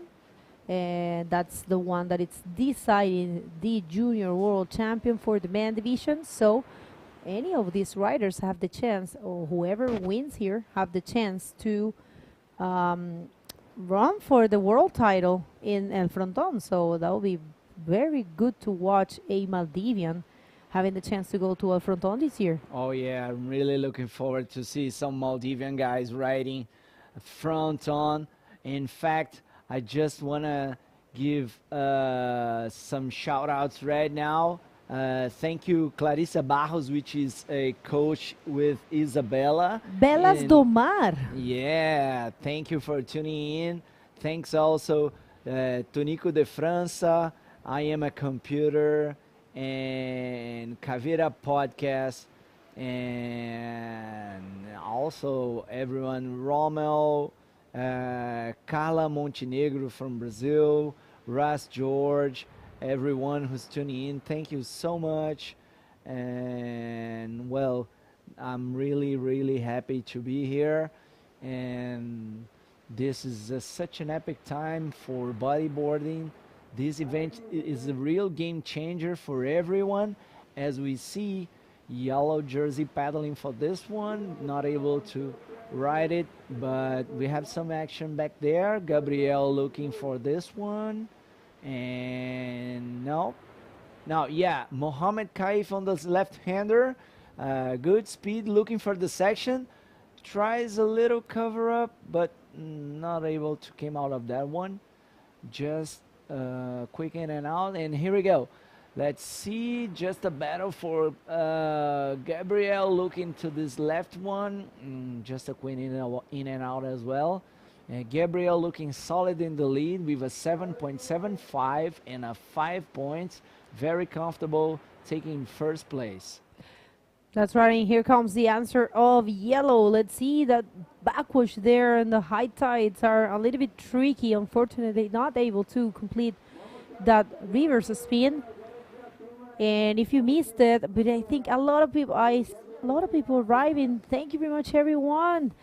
A lot of Brazilians, and we do have Aquatom saying hello, Bego. We are cheering for all the athletes in Brazil. Let's go. Yeah. Washington Barreto. And yeah, there's in this event we only have women from Brazil, but we have such strong names. And here comes Gabri Molina, el marrajo desde Canarias. Ale Yayo, ¿qué pasó, mi niño? Yeah, just a quick in and out for Gabriel. That one has not so much potential, so he decided to cut off the back and waiting for another one.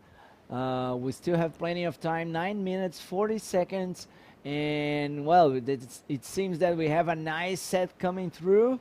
And the blue is in position. No, this comes for Gabriel, not as well. So yeah, let's wait for another set.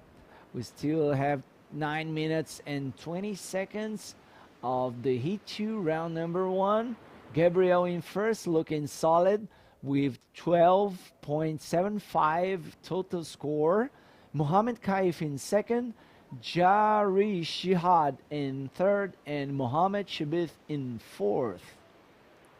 That's right. And if you're tuning in, let us know where you at. And also, please share this live feed. Let the world know we are in the first event for the IVC World Tour in Asia, in the Asian continent. It's a pleasure to be here in one of the most beautiful places of the world, the paradise of the Maldivian Islands. Actually, wait a sec, here comes Gabri Molina, El Marrajo. Let's see what he can do on this one. He actually finds a section, but unfortunately not able to complete that one. It's a little bit forced.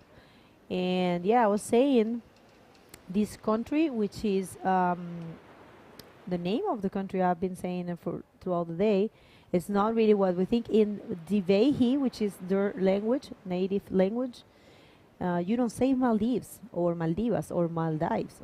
They say Divehi Raje, which is means the place, the country where they speak Divehi. So here we go. Well, a yellow jersey up and riding goes for a little invert right there. Not very tricky, but nice execution. And that's Mohamed Kaif from Maldives. And yeah, that's a very interesting information, Bego. This means that the name of the country means the country that speaks the Vehi. Divehi. Divehi.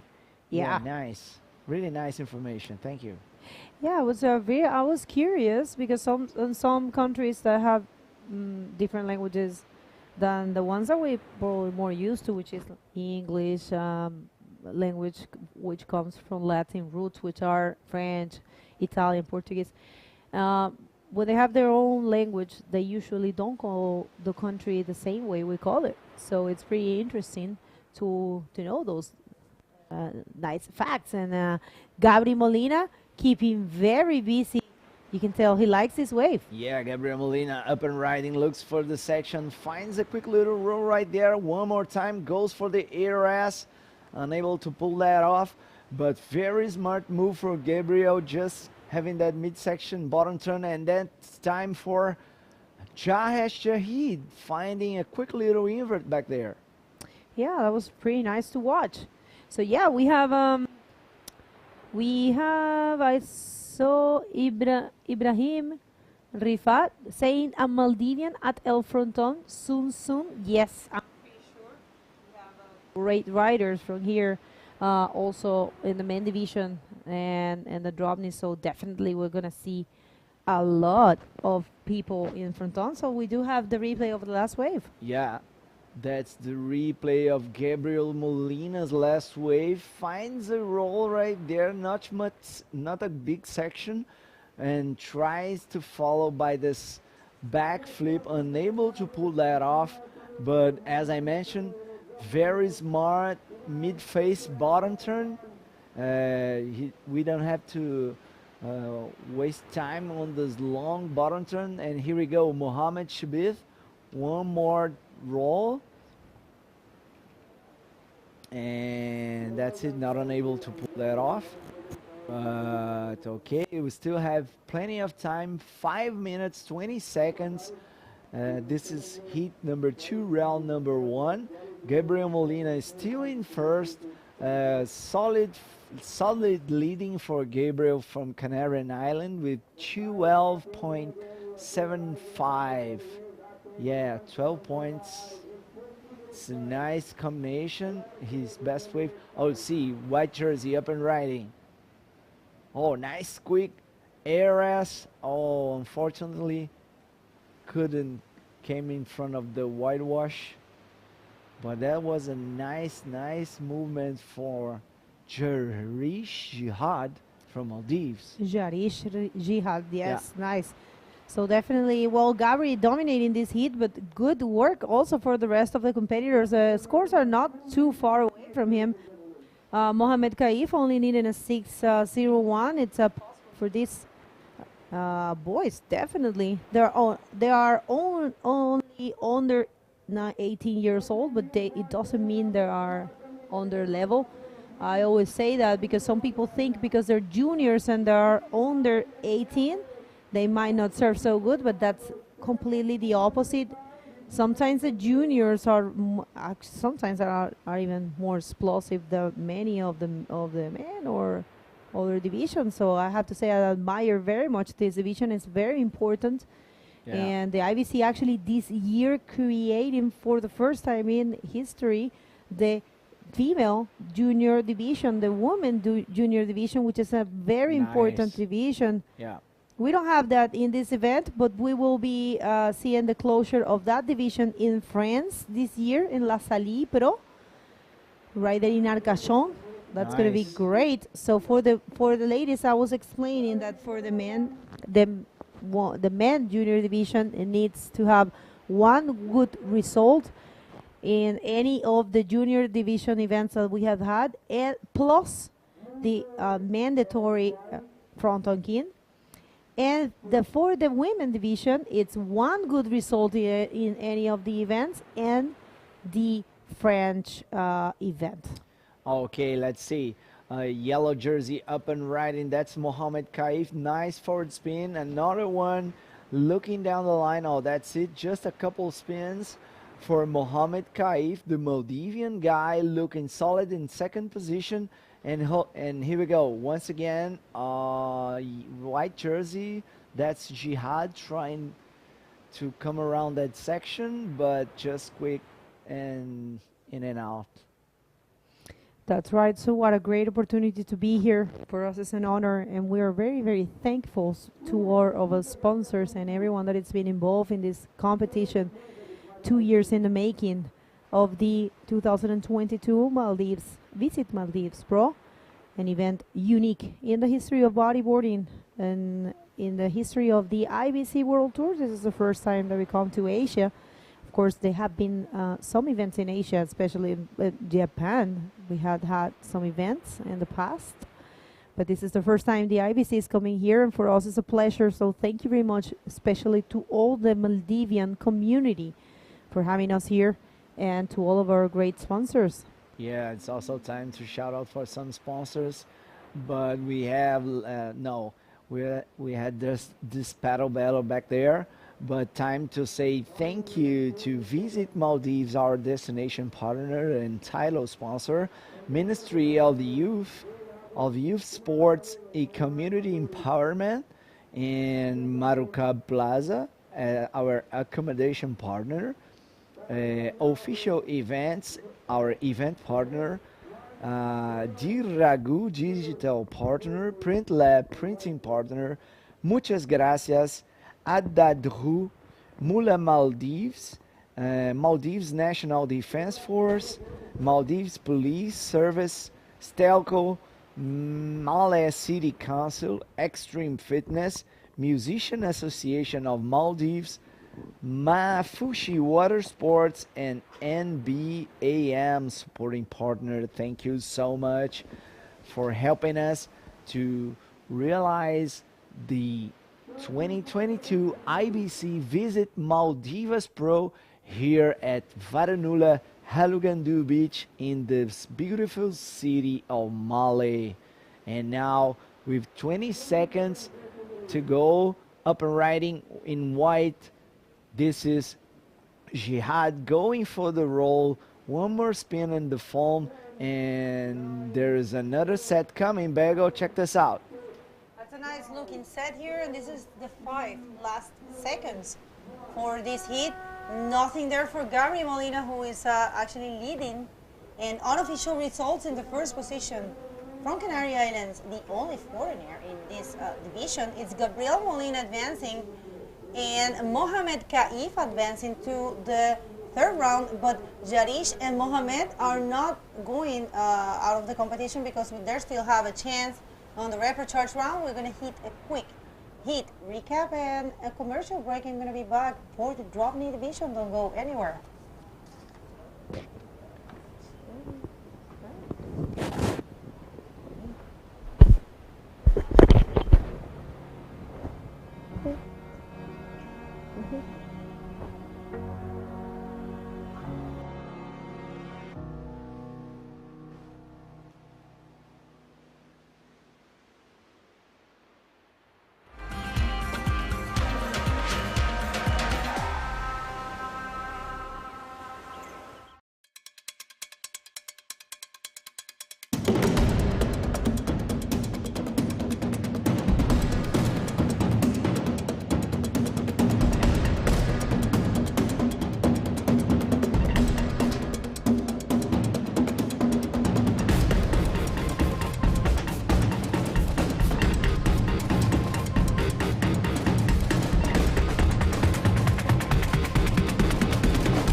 Thank you very much, and we are back here at the first day of competition in the 2022 Visit Maldives Pro Day. Welcome back. We are so happy to have you because the drop knee division is about to start. Let's just go straight to the water.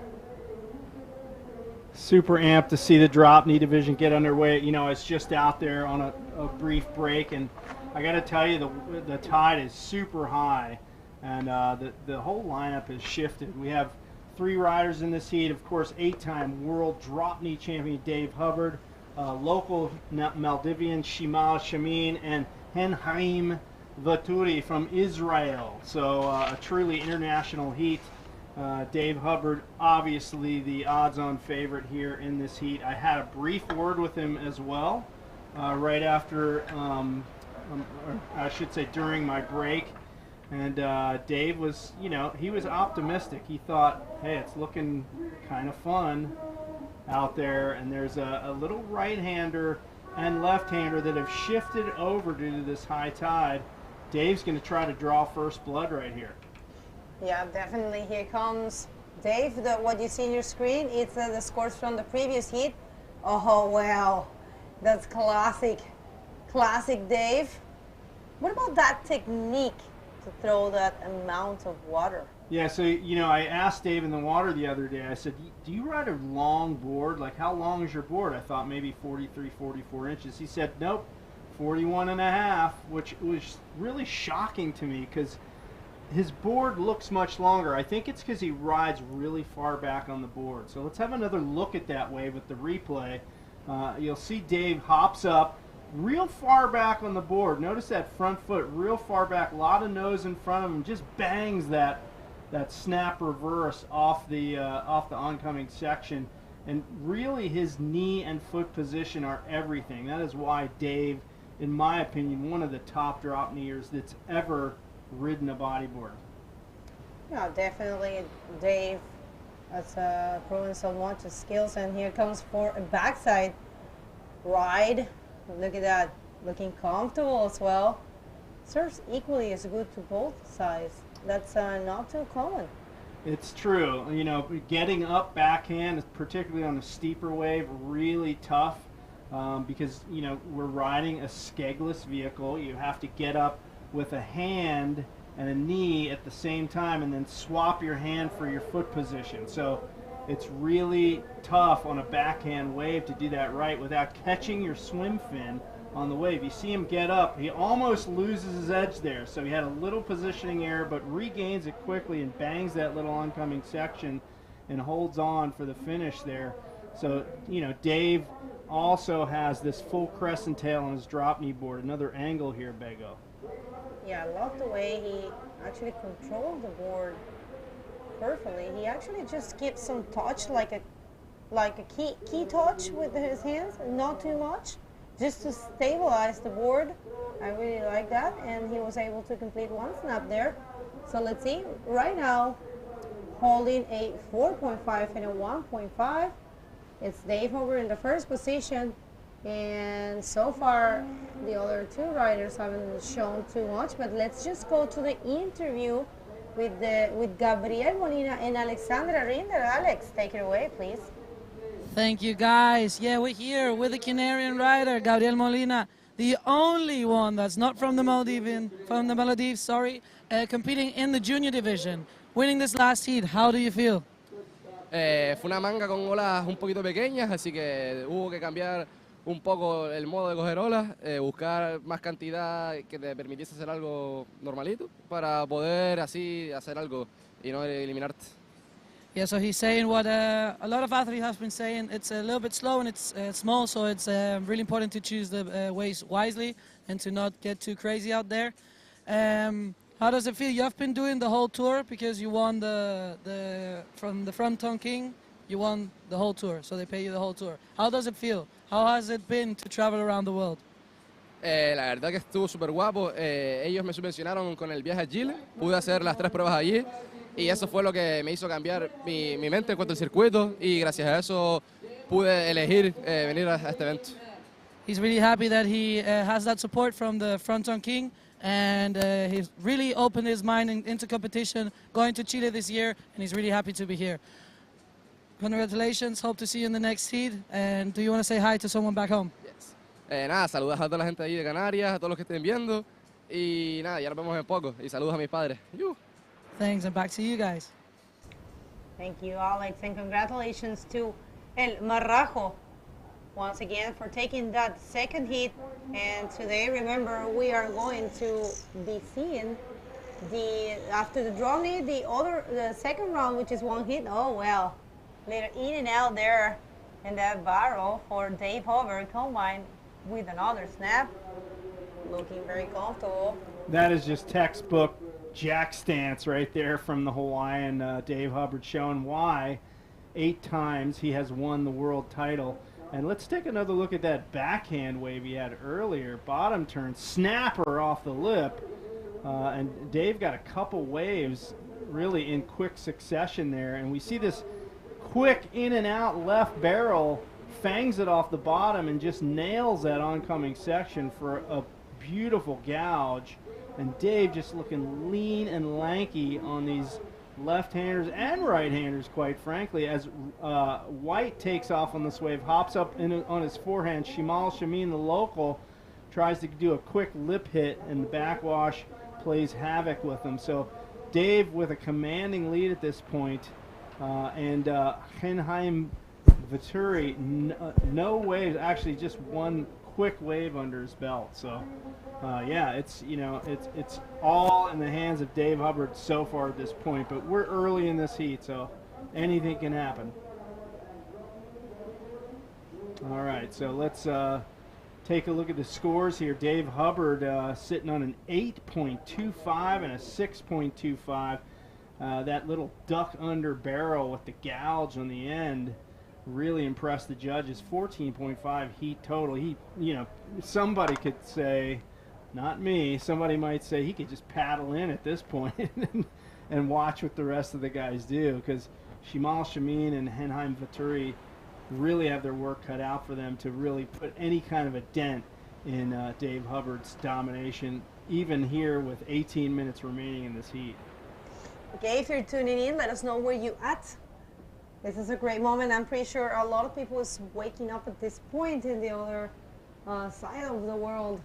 For us, it's a pleasure to be here. Remember, a full day of action here in Maldives. It's 3:21. We have light until 6:30 today, and we have been running a lot of heats for today. It's been great so far. We had the round number 1 for the main division. We had the round number 1 for the women. And we saw the round number 1 for the juniors, and this is the round number 1 for the DROPKNEEs, and we're going to see the for the end of the day one more round for the junior, but that's only 1 heat, so that's it. Look at this left-hander lining up for Dub. Could we have a repeat of his last little barrel? Oh, backwashed, upending Dave Hubbard's chance to get a good ride out of that one. Meanwhile, on the outside, Henheim Vittori maybe going to have a shot at this one. Claws into this one late, and backwash takes him out as well. So we're coming off the high tide about half hour, 45 minutes ago, but certainly the effects of the high tide still playing some games here with these competitors. Take another look at this one. Dave just gouges that one. That's his earlier wave that we saw. And Dave, you know, really just packing on the points with some of these waves. Yeah, that was definitely great, Dave Hubbard. And what we were saying, that wait a second, here comes rider in white. It's a local, Shimal Shamin. Unfortunately, not able to complete there. But that's he's going to ditch that 0.60 maybe and improve a little bit his total score. But right now, the two riders are in combo situation. It's been Dave really connected to the wave selection. But there's still a lot of time in the clock. This is the replay of the backside, another backside wave. Wow. Oh my God, I have to say I really admire those snaps there.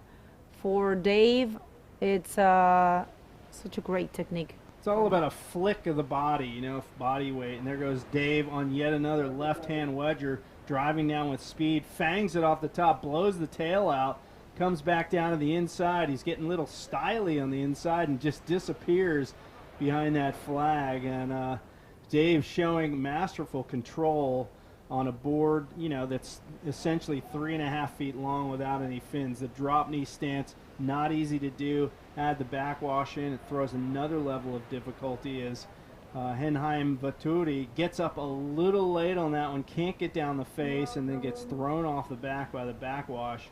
So Dave outclassing his two fellow competitors by quite a bit so far at this point. Shimal Shamin comboed. And Dave sitting on an 8.25 and a 6.25. We can see him. He got up late, couldn't get down the face. By the time he did, the whole wave closed out in front of him, and it was game over for the man from Israel. That's right, the Israeli who's actually competing in both division, in men and DROPKNEE, and he's super stoked to be here. It's a very cheerful person, I will say. It's a very nice guy. Like, we are in the same hotel, and he's all the time smiling, and love to be around him. And yeah, right? Well, yeah, he's he's teaching people how to say hello in Hebrew, and a super cool guy. He's a well-traveled guy. I mentioned in an earlier, he's been here to the Maldives before, surfing and bodyboarding. He's a surfing instructor in Israel. And I will say this DROPKNEE division was a question mark for him. I spoke to him earlier today just outside our broadcast booth, and he mentioned he has a knee issue. We saw in his men's heat he had his knee wrapped up. So he wasn't even sure he'd be able to DROPKNEE. So there's some sort of injury situation going on there, but obviously he decided, hey, I flew halfway around the globe to compete in this event. I'm going to suck it up and get out there. So, you know, he's not playing with a full deck, I guess you could say, at least in terms of his knee. So kudos to him for being out there and having a crack at it. Well, that's a very good insight there. I didn't know that. And yeah, knee, it's everything, you know, it's DROPKNEE. That is right. Okay, here comes another one for Dave. Going for the backside snap. Keeps going with a beautiful style. Completes another one. I think he will find some other section almost there. Great performance so far for the Hawaiian. 8 world titles he's holding. And I have to say, I saw him in Antofagasta, and he was very connected. And I have to say, Dave is in a very beautiful moment of his life. He's very spiritual at the moment. He's it's very nice to have a chat with him. So take us through this one. Snaps it right off the get-go there on that wave. Brings it back around. Another little snapper off the lip. Puts his hand on the nose of the board. A little planing speed with that move. and that thing just really launching up onto the rocks, so Dave gets out of there before disaster takes place. That section there is a little bit tricky. I've been told the right ends in a shallow part of the beach itself. You don't get that much in the left, and I think it's more well, that's what I found myself. But yeah, Dave, going back to what I was saying, he is very spiritual at the moment. He's very connected with himself and the universe itself. And if you have a chat with him, he will tell you, look at that, we have like some fishes going around there. It's nice. Ooh. He will give you some great advices, and I love to see how he is in this beautiful moment of his life, I will say. So definitely, I think an athlete, of course, is a very talented athlete. It's a natural, but definitely to have a healthy mindset will give you a beautiful performance out there in the water. So for me, I keep saying this all the times that I'm commentating, for me, the competing part of the bodyboarding, it's more of a mental game. Most of the people that comes to world tours have level, but if they cannot manage their mind, they're not going to be able to advance in the competition. Well, yeah, there's a lot to unpack there with Dave Hubbard, and he's super well-spoken. Of course, you've worked with him on the mic many times, Bego. You know he can get behind the mic or in front of the camera as a pro bodyboarder, equally as adept at both. I've watched him commentate on World Tour events, so he's very in tune with everyone on the tour, and just a super friendly, well-spoken guy. He looks so different now. You know, he used to have this long, scraggly hair. I remember. He just looked Beer. he looked like a biker, you know, and now he's like this clean-cut dude. I don't know what prompted the change, but his core hasn't changed at all. That's just his look, you know. So he's a great guy for sure. It's a great soul, and I'm wishing Jeff is tuning in at the moment because Jeff is also in a very nice moment of his life. He's having Jackie and enjoying life as a parent. Yeah, and these guys are going to divide and conquer. Dave's going to return to the States. Jeff's going to show up for South Africa for the next event. So, they're both representing the Hubbard dynasty, if you will. We all know about Jeff Hubbard's antics as an aerialist, who's been, at the top level of the sport for so long. Really, both of these guys have. Just dominated the sport competitively for many years, and they're just amazing riders and great people, and even their brother Mike is a good stand-up surfer. I used to know their brother Mike back in the days. He would come to the North Shore and surf, and they're a great group, and a lot of brother groups like that. You got the Hobgood brothers in surfing, and the Smith brothers, Koa and Travis, surfer and bodyboarder. So it seems like, there's a lot of that going on in the world of surf. Brothers that are amazing surfers, and they still have that love for the sport for many years beyond their professional careers. Yeah, I totally agree with you. It's more than that. It's just a connection that goes forever.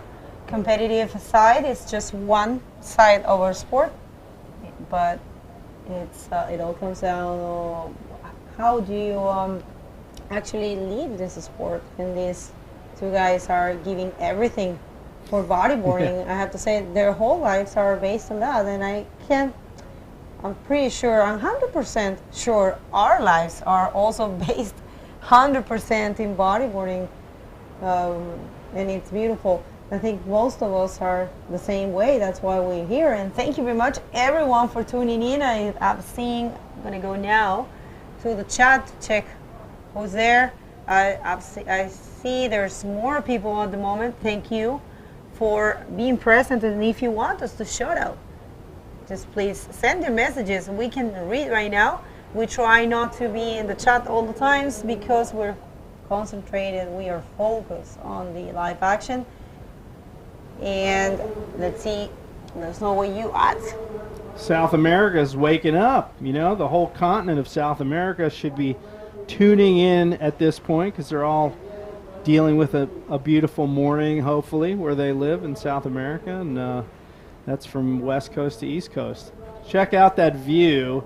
We're looking across at this. Another group of stoked people coming in to visit Maldives. And a huge plane. It calls my attention. The planes that fly from Doha to here are huge.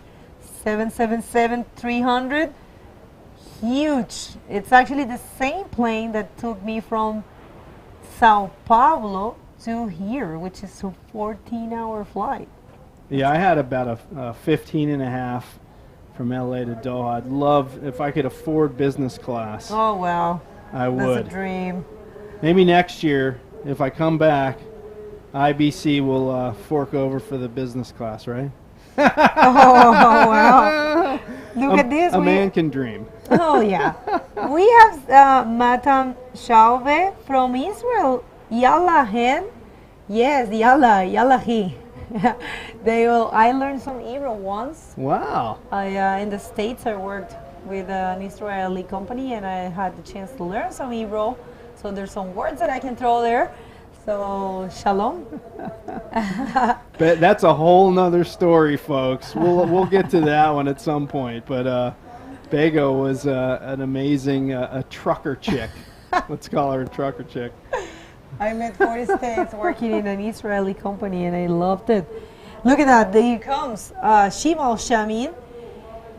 Oh, well, unfortunately, wasn't able to complete, I think. Let's see what the judges think, but he might change that 0.70. A little bit of a slow hit, not for Dave Howard itself. He was able to read the best waves in this heat and get that 15 total score, leaving the rest of the competitors in combo, but it doesn't matter because this round, it's a non-elimination round as well as all of the other divisions. Round number one, it's a non-elimination, so it gives all of the competitors a second chance in this event. Very grateful to the technical team to offer that format. Look at this peak standing up right over there. We're going to have maybe a split of the peak, yellow and red. Dave Hubbard, we're going to follow him first. He's coming around this section. Nothing doing for him, so he kicks out. Really not a wave he needed, to be honest with you. He has such a commanding lead in this heat with Henheim. Vittori needs a 5.65. Let's check out that replay, Bego. Yeah, I gotta love his style on backside, but unfortunately he didn't complete anything else. Not that he needed it, with a total score of 15. And oh, look at that hand. Oh, it's always smiling. I gotta love these guys, definitely. He actually rode that one in front. Probably didn't have the chance to stand up, and there's a change of situation right now. It's Shimal Shamin. Oh, and here he comes. Actually, that maneuver was completed for him, and he is holding the second position. So I have to wonder if Henheim Vittori is having knee issues. I mentioned that a few minutes ago. He had his knee wrapped earlier, but now he's paddling back out. Maybe, like you said, he just couldn't pop up into the drop knee stance quickly enough, so he just proned that one out. So you only, of course, get scored if you're up in the drop knee stance. You prone a wave, you're not getting a score. So drop knee division, that's how it works. Yeah. Anyway, it's a great chance for him to just, have the chance to go back in the water with only 3 people. Yeah. We surfed yesterday with 30 people?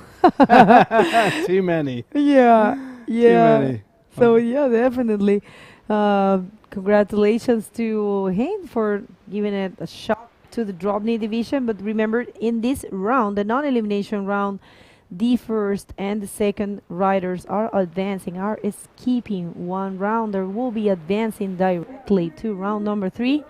And the rider that ends up third will go to the reprecharge round, which is the round number 2, and that will be an elimination round.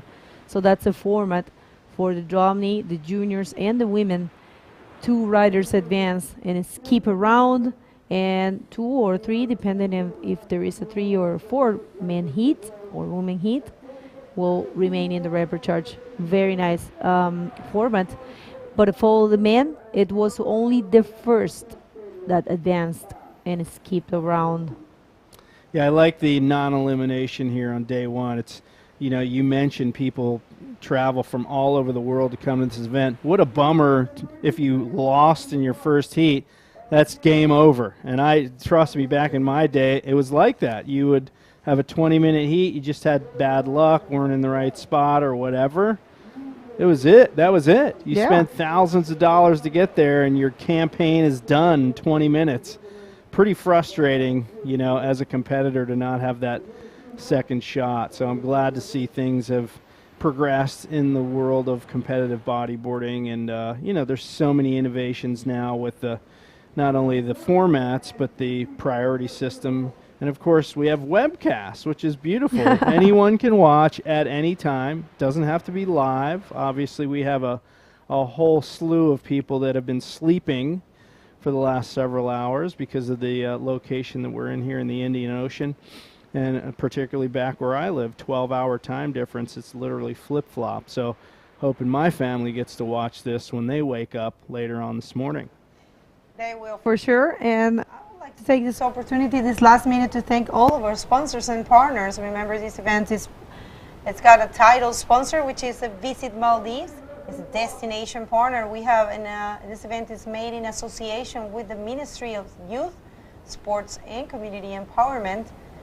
And we have an accommodation partner, which is the Marucap Plaza. You have to check this place out. It's very comfy, and it's only 650 meters from the event site. It's a great place to be staying. We're there. We're so happy to be there. We have an event partner, which is Official Events. We have a digital partner, which is Diragu. We have a printing partner, which is Print Lab. Catering partner, Muchas Gracias. We have online media partner, which is Adadu. And we have Bula Maldives as a sun care partner, very important. And as supporters, as supporting partners, we have the Maldives National Defense Force, the Maldives Police Services, Stelco, Male City Council, and Stream Fitness, Musician Association of Maldives, and Mashu Water Sports, and NBAM. So that's it for this heat. Official results is Dave Hobart in Shimal Shamin advancing to the round number 3, and Hen Haim, it's not leaving the competition. He will be in the repechage. You guys don't go anywhere. We're going to show you the heat recap and some commercials, and we're going to be back for more action.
Back with Ju Lara. Welcome back, Ju. Thank you, man. All right. How's it looking outside? Oh, looks amazing. Everything's going fine. Setup is incredible. Waves are still good.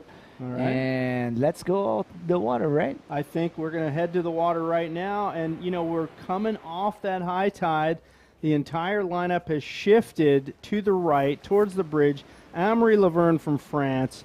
Ali Ahmed from the Maldives. He is the local ripper to look out for. And Mohammed Wiam, also from the Maldives. These three are going to do battle out here. And Amory Laverne, another one of those very versatile riders. He is a world champion living in the Canary Islands, originally from Reunion Island. So same ocean that we're in now, just further south. Yeah. Reunion, beautiful place down there. Have you ever been there? No, I have never been there, but I can say Amory is a real master in discipline, in healthy food and fitness. This guy, I think maybe he's one of the most fit riders I've ever met. And oh, here we go, live action. Mohammed Wiam, struggling to hold that edge, but he regains, throws it back into the power pocket, but then comes undone. So that is the first wave of the heat. But you were talking about Amory and his, and by the way, I say Amory because I asked him, how do you pronounce your name? That's what he said. Amory. Yeah, Amory. Not Amari, because that's what I thought. He said Amory. That's what he told me. He said the French pronunciation would be Amari, but I don't know. He does the Spanish. Oh, here we go. That's the local boy, Kuda Ali, on this right-hander. Nice little snap, followed by a double spin. And that's it. That's a nice start for Ali. Definitely is. You know, he threw a nice little cut back into the power pocket. We mentioned linking maneuvers. Let's take another look at this. When he hops up, his foot's almost off the edge. He pulls it back on, gets up kind of under the lip there, throws a nice little snap, nice fan of spray, forward spin into another forward spin. The backwash takes him out towards the end, but a nice link of maneuvers. Yeah, cool. I love his style, man. I think these guys have a nice positioning and balance to be able to, you know, drop knee. It's not, I'm really not a drop knee guy. Yeah. And for me, looks very difficult to be, you know, balanced in such a small board. It's true. You know, knee and foot position are everything. So when you pop up, if you're in the wrong spot, it's the end of the wave. Basically, it's really hard to regain your edge if you start losing your edge. And if that knee and that foot aren't exactly in the right spot, it's not good. Yeah, here we go. That was the yellow jersey first wave. Kind of a trouble in the line, but able to maintain. And then after the cutback, he got no speed, and that was it for him. You know, I've been riding drop knee for 43 years, and I still mess up. So. Oh, no way, Jay. No way. All right, so we have Alex Rinder down on the beach with our heat winner from the last heat. Alex, what's happening? Thank you, boys. Yes, we're here with Dave Howard, having a lot of fun today, making 2 wins out of the 2 heats he had today. How do you feel? I feel great. I'm so stoked to be here in the Maldives, and all the locals are so nice. It's been having great food, and I feel great. And the wave is really fun, so that also helps. Yeah, we were just talking about that you were really lucky with your heats. You had more consistent waves, not like mine. It looks like it changes a lot in every heat. Also, the conditions changed a lot from your prone heat to your drop knee heat. How does that feel? I think it's actually better now for drop knee because it's a little bit fat to the wave, right? At least it's like less closing out, a little slower, so there's more time for maneuvers. I think you're right. And yeah, this wave does change quite a bit with the tide, and right now we have like very extreme tides. Later in the period, they're going to get a little more neap, and I think we'll have less drastic changes throughout the day. But yeah, still fun. Well, we're really happy. Congratulations. Good luck in your next heat, and back to you guys. Well, thank you, Alex Rinder. Great interview there with Dub, who's really just having a banner day in both the men's and the drop knee.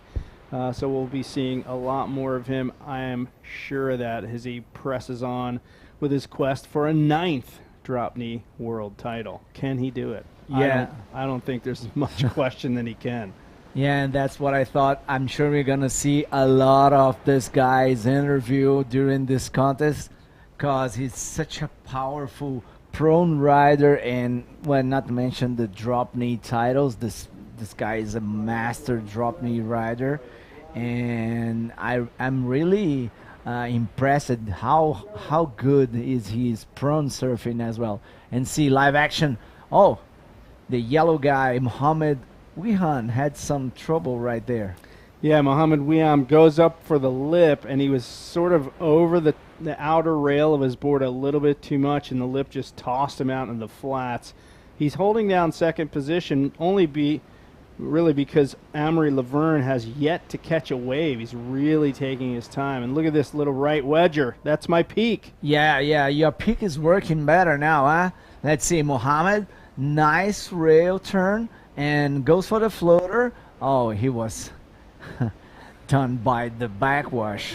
The backwash got him, but not after a couple of great linked maneuvers. Yeah. Ali showing excellent control in that right before the backwash right next to the beach took him out. We're going to have another look at that. Pops up, good position, straight into the forward spin, drives out onto the face with a nice pump, fangs it back into the whitewash with a rail grab cutback, and then tries the floater on the end, but of course that backwash off the tetrapods takes him out. The tetrapods again.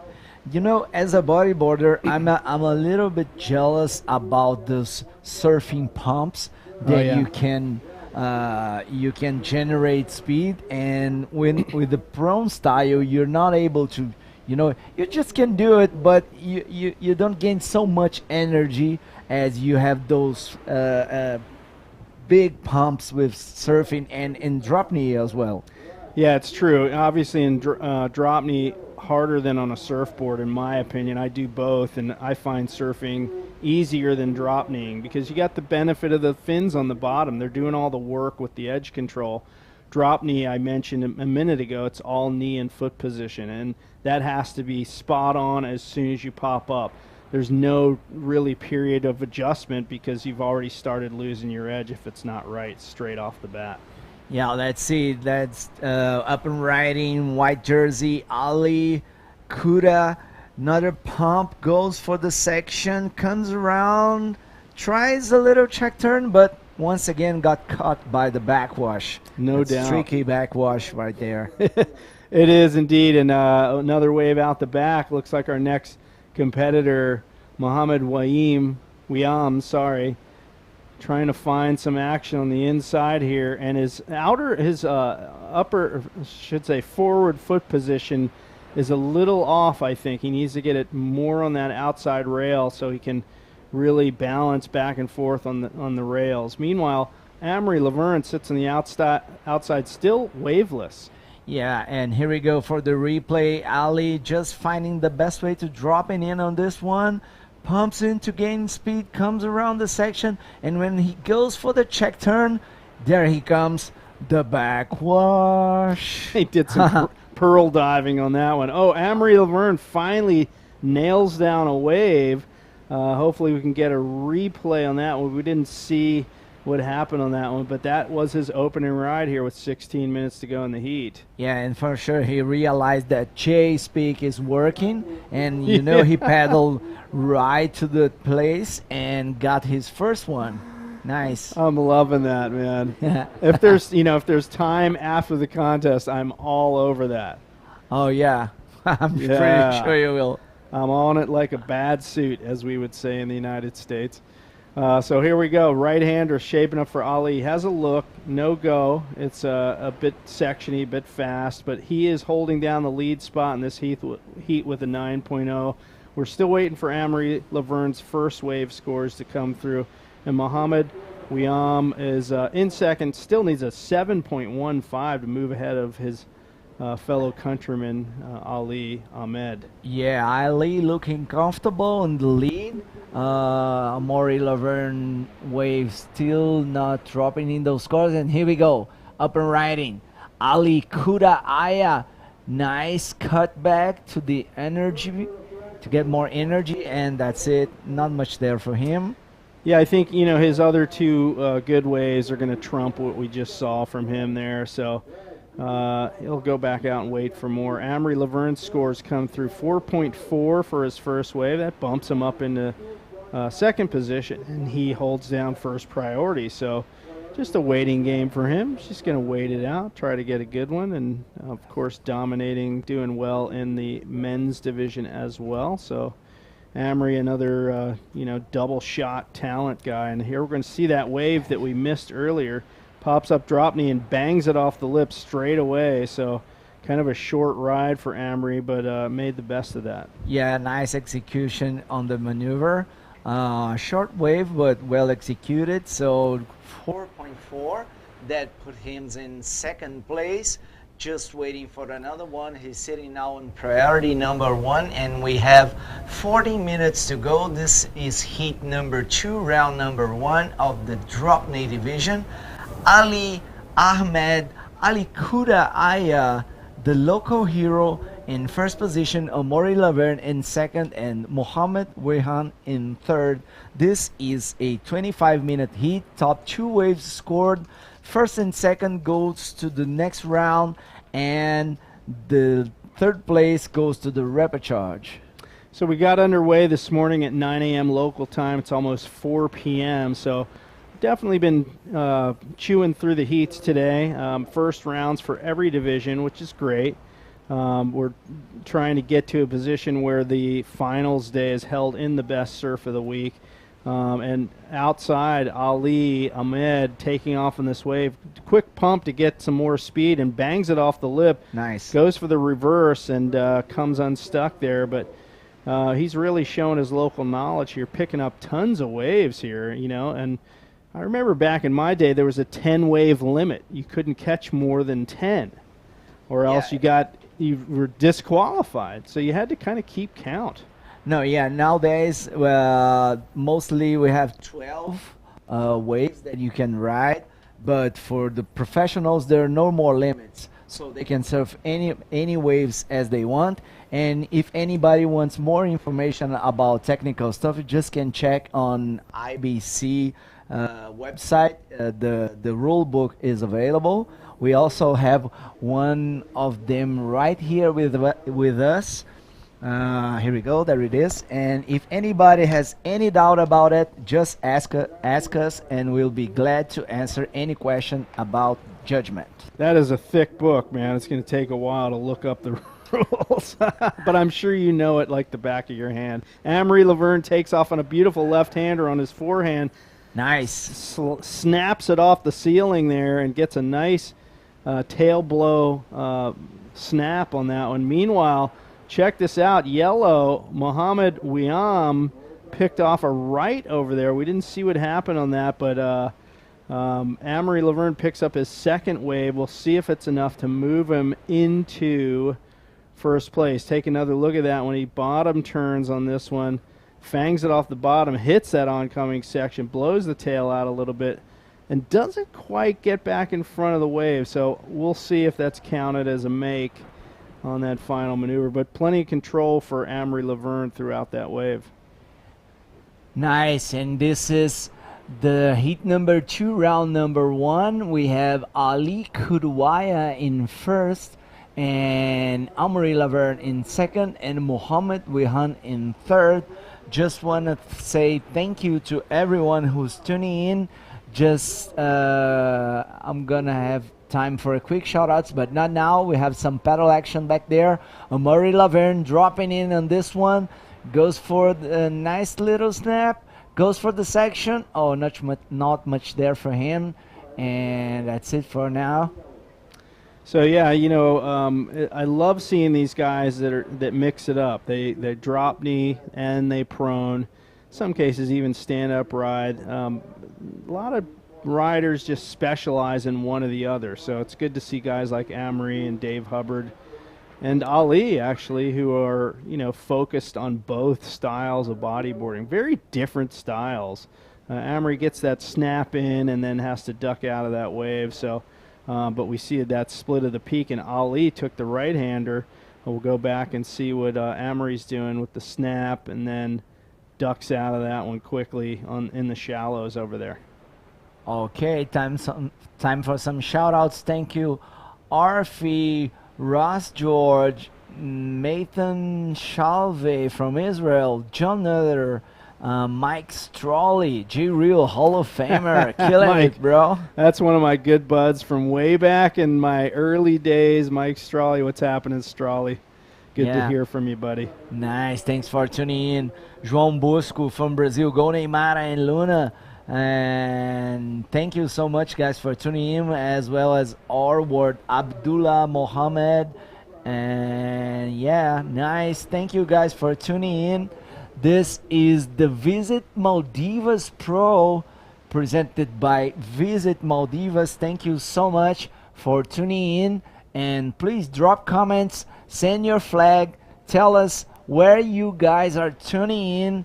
And here we are. This is the heat number 2, round number 1 of the DROPKNEE division. Here we go, up and riding. Mohammed Wian takes off on this one, ducks under the roof, and that roof caves in on his head. So short and sweet for him.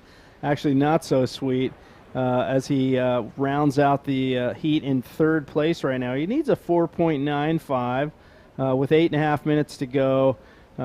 Situation could change. Right now, Amory Laverne needs a 4.61 to move into that lead spot.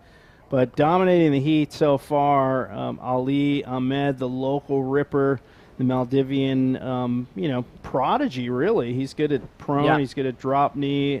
He's, I think, pretty highly regarded as the top guy in this area. And, in fact, Bego got a nice interview with him before she even arrived here in the Maldives. And that was posted on social media, so we got to know a little bit more about this guy, and he's definitely showing that he knows. Look, they're out there joking around, they're having fun, they're enjoying what they're doing. Oh, for sure. And Ali is also very active with MBBA boys, and he's just one of the responsibles for this event. It's happening, and we have to say thank you so much to Rush, Fuku, and all of these guys in the bodyboarding community here in Mali, which has been working a lot to put everything ready.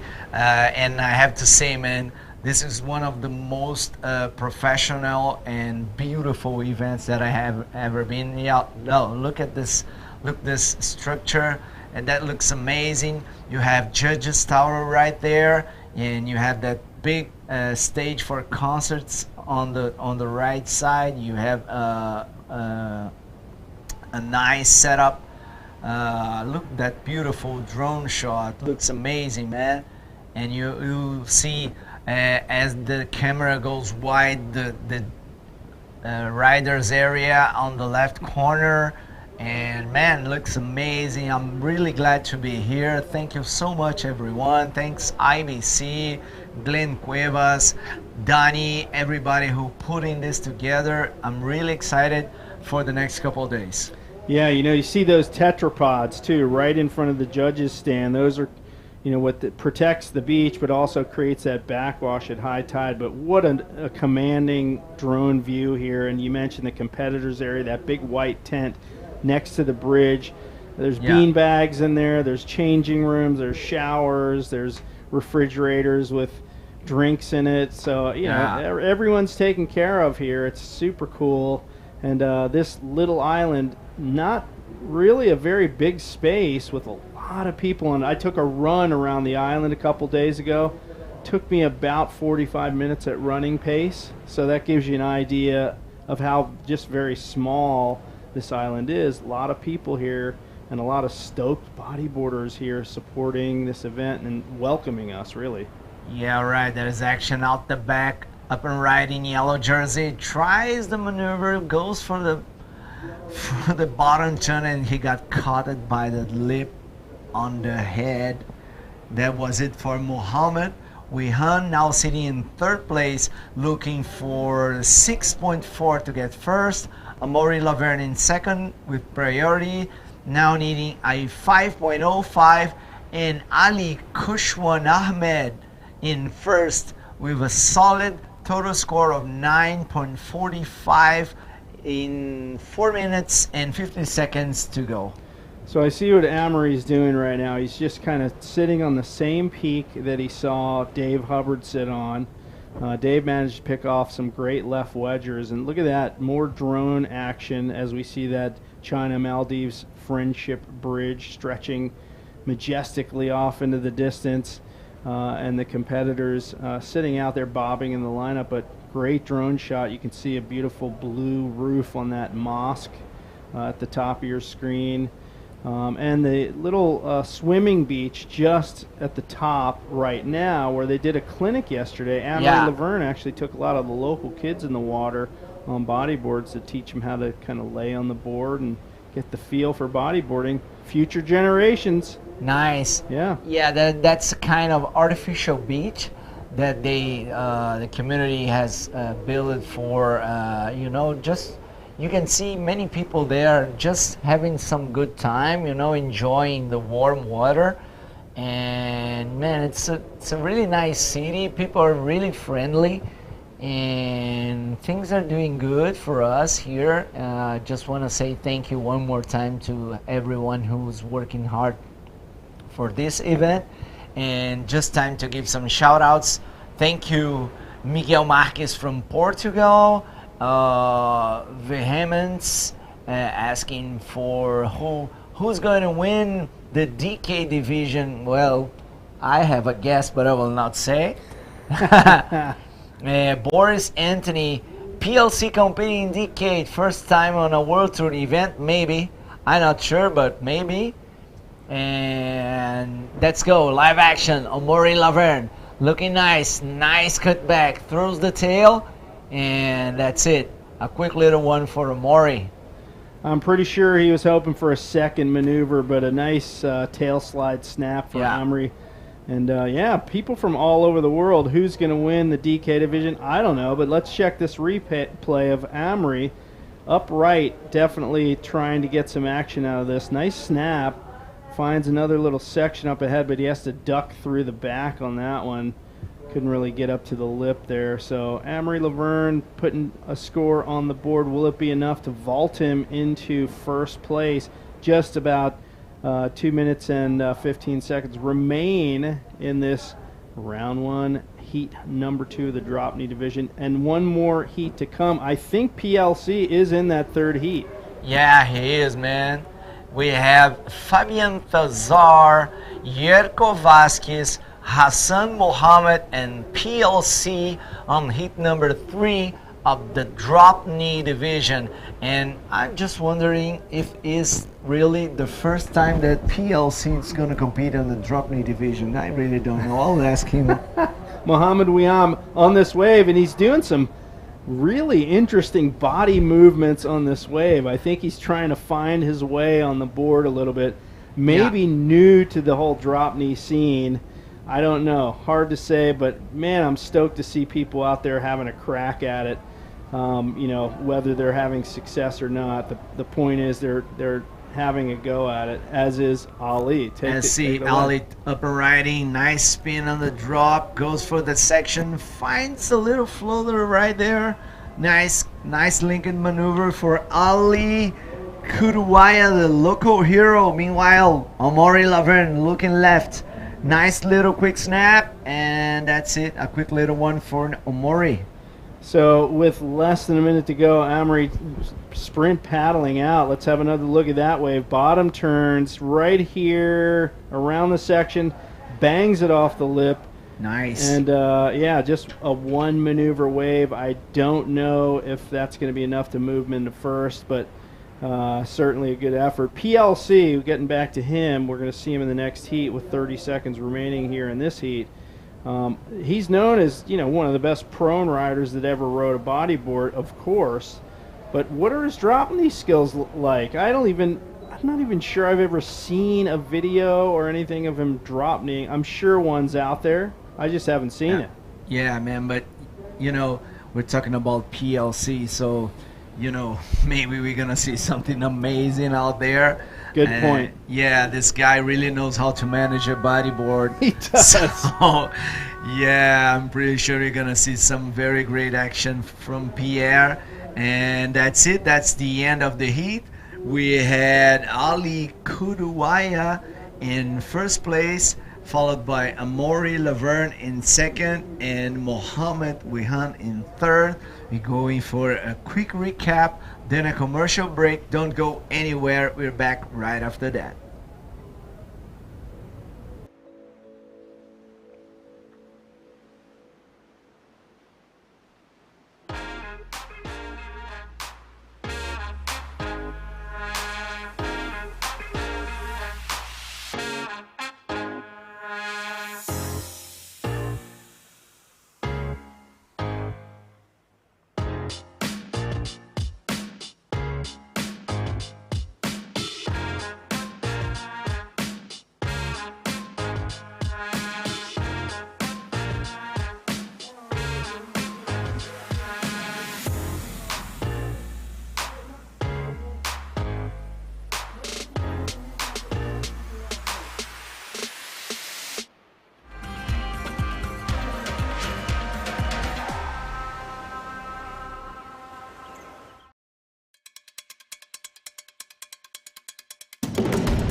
Alright, once again we are back here at 2022 Visit Maldives Pro.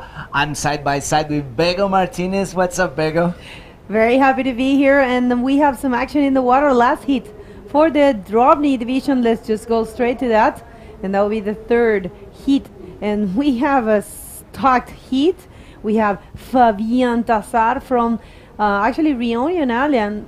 He's been surfing great in red. We have Jerko Vasquez in white. We have Hassan Mohamed in yellow, and Pierre-Louis Coste in blue. So this is going to be very interesting. As Jay was saying, there is not much out there of Pierre surfing in the DROPKNEE, but yeah, it's amazing. And this is a replay of the first wave reading in This the is heat. Fabian in his backside looking for a maneuver, and it's close out. He just quick hit with that one, and that was it. That just a quick one for Fabian Tassar from France.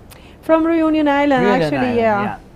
But it's a French island, so yeah, Yeah. definitely they're very close to each other. But yeah, we do have the interview ready with Alex and the winner of the last heat. Alex, take it away. Thank you, guys. And we're here with Amaury Laverne winning his DROPKNEE heat. In the last minutes, actually, you were in second. So how does that feel? Like, you know you need to make a good score to get into the first position. How does it feel when you know you make it and you get that first position? Yeah, it's true. Like no matter the conditions, when you are in a heat and the guy is getting all the scores and you're just looking for that wave, like, and even more when it's a bit small like this and slow, it's like you feel a bit struggling and you really want to make it. And you know you're not going to have so much opportunities. So I really wanted to make that one. Small score, but yeah, I was pretty surprised on the level of that local guy. Really good style and a lot of speed on the wave. So yeah, it's going to be a good battle, I think, in the next few heats. Yeah, like you had the first heat of the day, actually, first heat of the contest with the lowest tide, and now with a really high tide. You had like the worst, the most different conditions in this. How do you feel this wave changes a lot with the heat? Do you prefer surfing it maybe with a higher tide or with a lower tide? Yeah, I think it's pretty crazy how the waves change here. I didn't thought the tides will affect so much. I mean, there is more. It looks like the tides are stronger than in Reunion, for example. It's getting really dry and now really high. So I think when it's small, it's definitely better on low. But yeah, since we're going to see some swell in the next few days, I think it's better with like mid-tide. So yeah, let's see if I'm lucky and get at the right moment. Well, congratulations and good luck for the next heat, Improm and then DROPKNEE. We hope to see you here again. And back to you guys. Thanks a lot, Alex, and congratulations to Super Stoke Amaury Laverne for making it at the very last minute.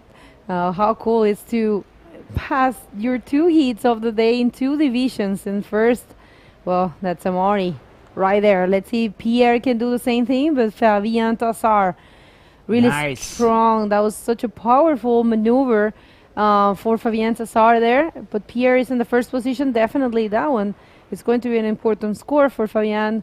And Yerko and Hassan still haven't taken any waves. Yeah, actually we got, oh, let's go for the replay. That's Fabien finds a nice reverse on the section. Unfortunately couldn't pull it off. Actually we got caught by that information that Amaury won the heat. I thought Kuda have won it, but for sure that snap right on the end put Amaury in first place. Congratulations, Amaury. I'm sure we're gonna see a lot of Amaury and Dave interviews. And here we go, live action. This is Hassan Mohammed going for the spin under the lip, got caught by the section. It's not gonna be his best wave in this heat. I'm pretty sure about that. Definitely. And we have the replay of that last wave. Let's see. So yeah, that was a good attempt. Actually, I really liked. He was actually comfortable on the position, but he lost control there. Unfortunately, not able to perform much, and you can see the frustration. And this is a wave for Pierre looking for the barrel, getting a little bit swept out there. But yeah, Pierre-Louis Coste having fun in the DROPKNEE division. Yeah, I like the positioning. Like that's gonna be like an amazing barrel that will roll through, but it's just that little lip in his head. But that was okay. It's all about attitude, right? Yeah, and see that's the beautiful buoy on the outside that shows MBBA logo, IBC, and great job for these guys to put all these things together in this competition. That's really nice. Yeah, I have to say the work of the MBBA, it's been beyond words. Fuku and Rush has been working very hard for 2 years alongside with the IBC, and to make to do this. Make this event possible. For us, it's a pleasure to be here and an honor to be part of history made with the first event in the Maldives coasts, and the first time the IBC World Tour comes to the Asian continent. So definitely, it's one for the books. And you back home, let us know where you at. Where are you tuning in from? We see there are more people right now, and we are very happy to have you. This is for you. Remember, you are the fuel for our work. We would like to thank our sponsors. Remember, we have destination partner and title sponsor, the Visit Maldives. You have to go and check out that website. It's very complete, and everything you need to know about Maldives is there. This event is made in association with the Ministry of Youth, Sports and Community Empowerment. And we have an accommodation partner, which is the Marucap Plaza, event partner, which is official events. We have a digital partner, which is Diragu. We have a printing partner, which is a Print Lab. Catering partner, Muchas Gracias, excellent Mexican restaurant. We have online media partner, which is Adadu. And we have a sun care partner, Mula Maldives. Maldives National Defense Forces, Maldives Police Services, Stelco Mali City Council, Extreme Fitness, Musicians Association of Maldives, Mafushi Water Sports, and MBAM as supporting partners. Thank you very much to all of you. And that's it. We have a double pedal out there. We go with the red Fabien Tazar. Nice little floater for Fabien. One more wave under his belt. He's now in second, looking for a 2.31. I think he's gonna make it. And we also had another wave. I think it was Pierre on the right. Let's see. One more time, Fabien. Wearing red. Nice little floater. Good control. And that's it. with 16 minutes and 40 seconds on the clock. Here we go. Pierre. So Pierre going for the floater. Actually, he found some control there, but maybe because he's using the same board he used for prawn, probably he's lacking a little bit of board. Remember, in DROPKNEE, usually the DROPKNEE riders use a bigger board than what they use in prawn. It gives you more surface to perform the maneuvers. So probably that's going to happen into Pierre, but even so, he kept the maneuver. So let's see what the judges think. And we have Michael tuning in from New York and wishing to come here next year. Thank you, Michael, for being there. Here comes. Check this out. Live action. Green jersey, Hassan Muhammad, the local boy, just going in this left one, not able to come around the section. Quick little one for Hassan. He has a 1.4 in his score and a 0.85. He's looking for a 5.1 to take the lead. Let's go for the replay. That was just a little in and out, just unable to come around the section. For sure he will wait for another better one. Meanwhile, Pierre battling for this one. Here we go. Pierre backside. Oh, trying the roll.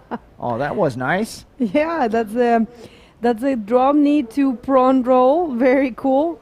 Fortunately, not able to complete it. But so far, Pierre in the second position. Remember, the first and the second will advance to the third round. So good job there. And here comes Jerko from El Flopos, from Arica.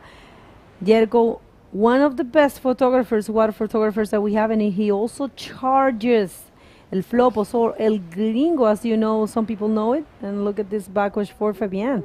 Let's go, Fabian on his backhand, looking for the section. Nice quick snap, but got caught by the white water on the end. Nice exchange from Jerko and Fabian. And yeah, as you mentioned, Jerko, one of the best water photographers, Rica specialist. And I have to say, this is the replay from Pierre's roll attempt. And now here we go, Jerko looking for the section. Nice little cutback, and that was it. And followed by Fabian, for sure the best one of this exchange. Nice little snap, but he got caught by the white water, and that's it. Well, as we were mentioning, this guy Jerko, I saw him like 6 to 8 hours straight in the water. Yeah. In that cold water from Arica. That was crazy. Here comes Fabian. Sorry, we're going to get back there and look at the beautiful floater. He is in control of those maneuvers, definitely, in the free surf. It's great to watch Fabian surfing because he surfs equally as good in prawn as in DROPKNEE. So Fabian Tassar from Reunion Island, no stranger to this ocean because this is the same ocean from home. Yeah, nice. I love. Oh, let's go for the replay. Nice positioning. Goes for the floater. Nice control. Yeah, comes around looking for one more maneuver, and the wave didn't offer so much, but nice, really nice floater for Fabian. This wave goes for his top two waves. Now he's comfortable in first place with 11.25 total score. Pierre in second, looking for a 6.50. Hassan in third, looking for a 5.10 to get second. And Jerko Vasquez looking for a 4.9 to get the second position. Priority 1 is with Hassan. Priority 2 with Pierre-Louis Costes from France. Nice. That's right. And well, if you missed it today, it's been a full day of action here. We started at 9 a.m. and right now it's 4:21. We are going to see one more heat after this heat, and that will be the last heat of the day. Will be the round number 2 for the juniors, and that's a reprecharge round in an elimination round where only the first and second rider will advance to the third round, where the first and second for the first round are waiting for them. And that will be it for the day. Tomorrow we have official word from our technical director that we're going to be here again at 8:30. Let's go, Fabian. Here we go, live action, Fabian. Tons of speed, looking for the section. Oh, not much there for him. Out the back, we have another pedal, Pierre, looking for this right-hander. Goes for the lip and not able to manage that one. Okay. And a couple sets coming through. In the end of this heat, we have more 11 minutes to go. And check out the replay, Bego. Yeah, beautiful performance for Fabian, definitely. But unfortunately, this one, it's not counting, as well as this last wave of Pierre. You see the board, it's small probably for DROPKNEE. He has such a little space in between his front leg, his front fin, that might affect his stability. But so far, he's actually making it. Pierre in the second position, needing a 7.5 to be first, but so comfortable in the first position is Fabian Tassar from Reunion Island, and Hassan Mohamed, the local, needing only a 5.10 to take away that classification from Pierre. And Jerko only needing a 4.90, completely possible for the Chilean. So let's see how this heat unfolds. Here we go, up and riding in blue, Pierre-Luis Costes in his backhand. Oh, the backwash just blow him away, and that's it. Actually, I was watching the live feed from Antofagasta, and I saw Sammy Morentino wearing the very same board, doing prone and DROPKNEE, and I just wondering that for him had no difference between those those two divisions. Let's see this replay, and I'll tell you what he told me about that. Yeah, well, this was a backwash nothing for Pierre. Actually, that conversation we had with Sammy, remember Sammy, he's a very, very strong DROPKNEE rider, and he loves to ride small boards. He's very used to that. It's different from many others that I know, but that's his style, and I think he's very used to it. But in the case of Pierre, since he is a prone rider, probably if he gets a bigger board, he might gain more control, because it's actually showing in here. But yeah, it doesn't really show when you see Sammy surfing. He surfs equally as good with his same board for both the prone and the DROPKNEE. So that's what he told me when I asked. Yeah, for me, I think that it would be more easy if the board had a kind of more length. Yeah. But anyway, I just can DROPKNEE, so for me it has no difference. Let's see, up and riding on white, Yerko Vasquez, nice snap, and goes for a second one, a nice quick little pump, and another one, and here he comes, the backwash. I think that's the best way from Yerko. This is gonna be one of his top scores for sure. Déjenos saber si hay algún chileno sintonizando. I'm going to throw this quick update in Spanish because we have Jerko from Chile. We have Paulo Ryder. Saludos Vegos, Punta 2 Club, apoyando al tío Jerko. Buena, Paulo, gracias por estar acá. A ver, alguien más de Chile, alguien más sintonizando. Aquí está el replay de la última ola de Jerko. Es la mejor ola que él ha surfeado. Fíjense, Jerko también está surfeando con un traje que tiene pads, que tiene como protecciones, con las aletas Dafin y en una tabla chica. O sea, él está utilizando todo, prácticamente su equipo de fotógrafo, y aún así está haciendo un buen trabajo y cambia la situación ahora con un 365, está tercero. I was saying, Jerko, wait a second, take us through this one. Here we go, Pierre-Luis Costes, DROPKNEE is on his best wave of the heat for so far. Yeah, nice maneuver from Pierre. Cool control, just got caught by the end section, and that's it, just pedaling back down there. See, that's replay. Pierre finding the balance on this one, goes for the lip. Just a quick little snap right there. Not so good as I thought, but okay. We have 6 minutes remaining with 30 seconds. Fabian looks solid in first, then Pierre, then Jerko Vasquez just improved his situation with the last wave, and Hassan looking for a 5.10 to get second. And I tell you what, watch out, Pierre, because Jerko, it's only needing a 2.86 to be second in advance. So that's completely possible if Jerko, with 6 minutes in the clock, gets one single normal wave. It doesn't even have to be big, or he'll just have to like perform a little snap, and he will get that score for sure. Así que atención, Chile. Jerko solamente necesita un 2.86 para tomar la segunda posición de Pierre-Louis Coste. Y es completamente probable para Jerko, ¿ah? Vamos a ver esta ola para el local. Nada.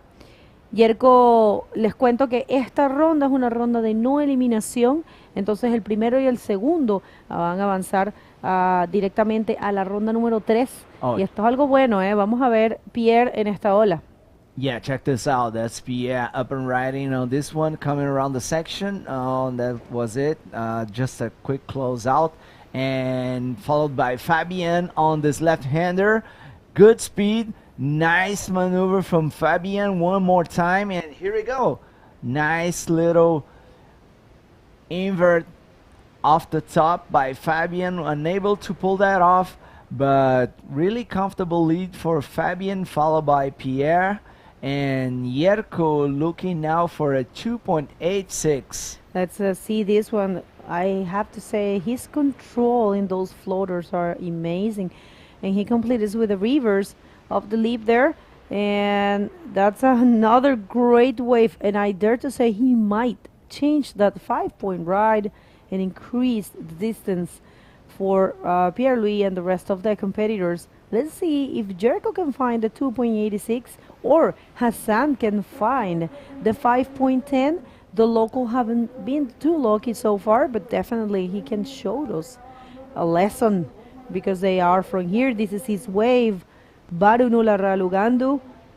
And we had a lot of Maldivians surfing here. Here comes Jerko. Okay, this might be, oh, unfortunate. Yeah, but still plenty of time. 4 minutes. Not so much time, but enough time for Jerko find that 2.86, sorry, that he needs to get second. As Pierre is sitting now in second position, but for Pierre get first, he need a 9.50. So solid lead for Fabian, up and riding on this one with this backhander. Nice snap, keeps going and looking for another section. Comes it around, nice one. Here comes the backwash, nice 360 on the backwash. He's having fun. He's calm. He's solid. First place for Fabian Tazar. 3 minutes remaining, and that's it. Let's go for the replay, Bego. Okay, look at that. And the backside or the back end, as it's been called these days.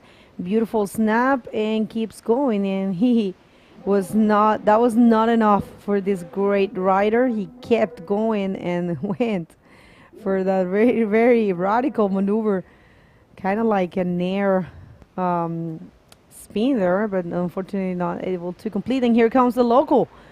Oh, no. Oh, just a back body surfing for Hassan Mohammed. Just a quick little one. And I love it, the air 360 attempt for Fabian Tazar on the backwash. I just remember when I was a kid, I was to surf in the beach at Cabo Frio, which is a city back in Rio, and there was those huge backwashes, and I just was learning to do a 360 on the backwash, and I had so much fun. Yeah, the backwards are pretty fun. There's plenty of beaches around the world that the kids do exactly that, what you're saying. They're pretty fun, but they also can get hurt real bad in those. But yeah, definitely when you're a kid, you're made out of rubber, I think. You're too flexible. Yeah, and the backwash is something that these guys will have to manage during this contest as we advance it to the next rounds. Maybe in bigger conditions, we don't have so much backwashes as the waves are gonna be more at the outside, but still pretty sure we're gonna have some backwash factor in these waves, Bego. That's right, and it's all coming down to the wire. We have the last minutes in this last heat of round number 1 in the DROPKNEE division. So far is Fabien Tassar and Pierre Coste skipping 1 round and advancing to the round number 3. Remember, we are in the presence of a non-elimination round, so none of these riders are leaving the competition. It's just that the first 2 will be skipping 1 round, and the 3rd and the 4th will go to the round number 2, which is a reprecharge round, last 30 seconds. Yeah, we're coming down to the last 30 seconds. Just a quick shout out to Flávio Renato from Brazil and Navega from Azores Island. Thank you for tuning in. We're going to be in the last heat of the day. I'm pretty sure about this. You're gonna be here with J Real and Begane Martinez. Just time for me to say goodbye. Thank you so much for tuning in, and keep looking for more information on IBC World Tour website. I think this one still counting. Just a quick 360 for Pierre. And okay, now we go for a quick recap, then commercial breaks. Don't go anywhere. There's just one more hit to go. Thank you so much. See you guys very soon.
Welcome back, everybody. We are in presence of the last heat of the day, and this being the first day of competition in the 2022 Visit Maldives Pro. Let's just go straight to the water to see the round number 2 for the junior division. Jay, great to have you here again. Okay, so we have 4 competitors out there, all from the Maldives: Shimal Shamin, Mohammed Kaif, Evan Ahmed, and Mohammed Shibtha. Boy, that's a tough one to pronounce. And already up and riding in red with a forward spin, really in the opening seconds of the heat. We have these guys going at it. That's right. This is a 25-minute heat, and this is an elimination round, so they have to give it all right there, as Shimal Shamin is doing in that one. And the high tides are making the wave real difficult to surf, but tomorrow is going to be better, and we have official call that tomorrow we're going to be here again at 8:30 for the possible 9 a.m. start. We don't know yet which division is going to be surfing, but we know all divisions are being called, and we're going to see tomorrow who is starting the day. And tomorrow, supposedly, the swell's picking up. And I have to say, good thing about today, maybe the waves were a little bit smaller and the tide right now it's a little bit high, but we had a glassy day, which is a gift. We did. Few heats, I think, including yours, had heavy rain squalls push through, which made things, shall we say, interesting for you guys out there competing. And here in this elimination round for the Pro Juniors, these locals are going at it. They don't want to lose out. Nice Rolo there from Mohammed Kaif off the lip, and he starts out his campaign in the win column there, at least in terms of that particular wave.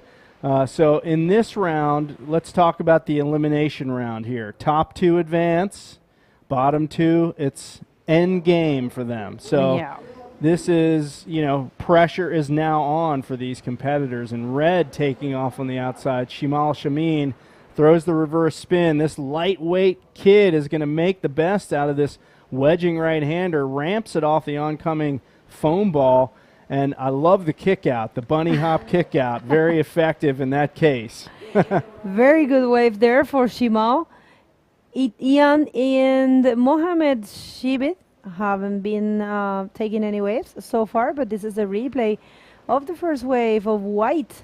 That was a nice execution for the roll. He actually landed in the flat, so this one, it's I think his 4.5 wave, and this is a replay of last wave of Red.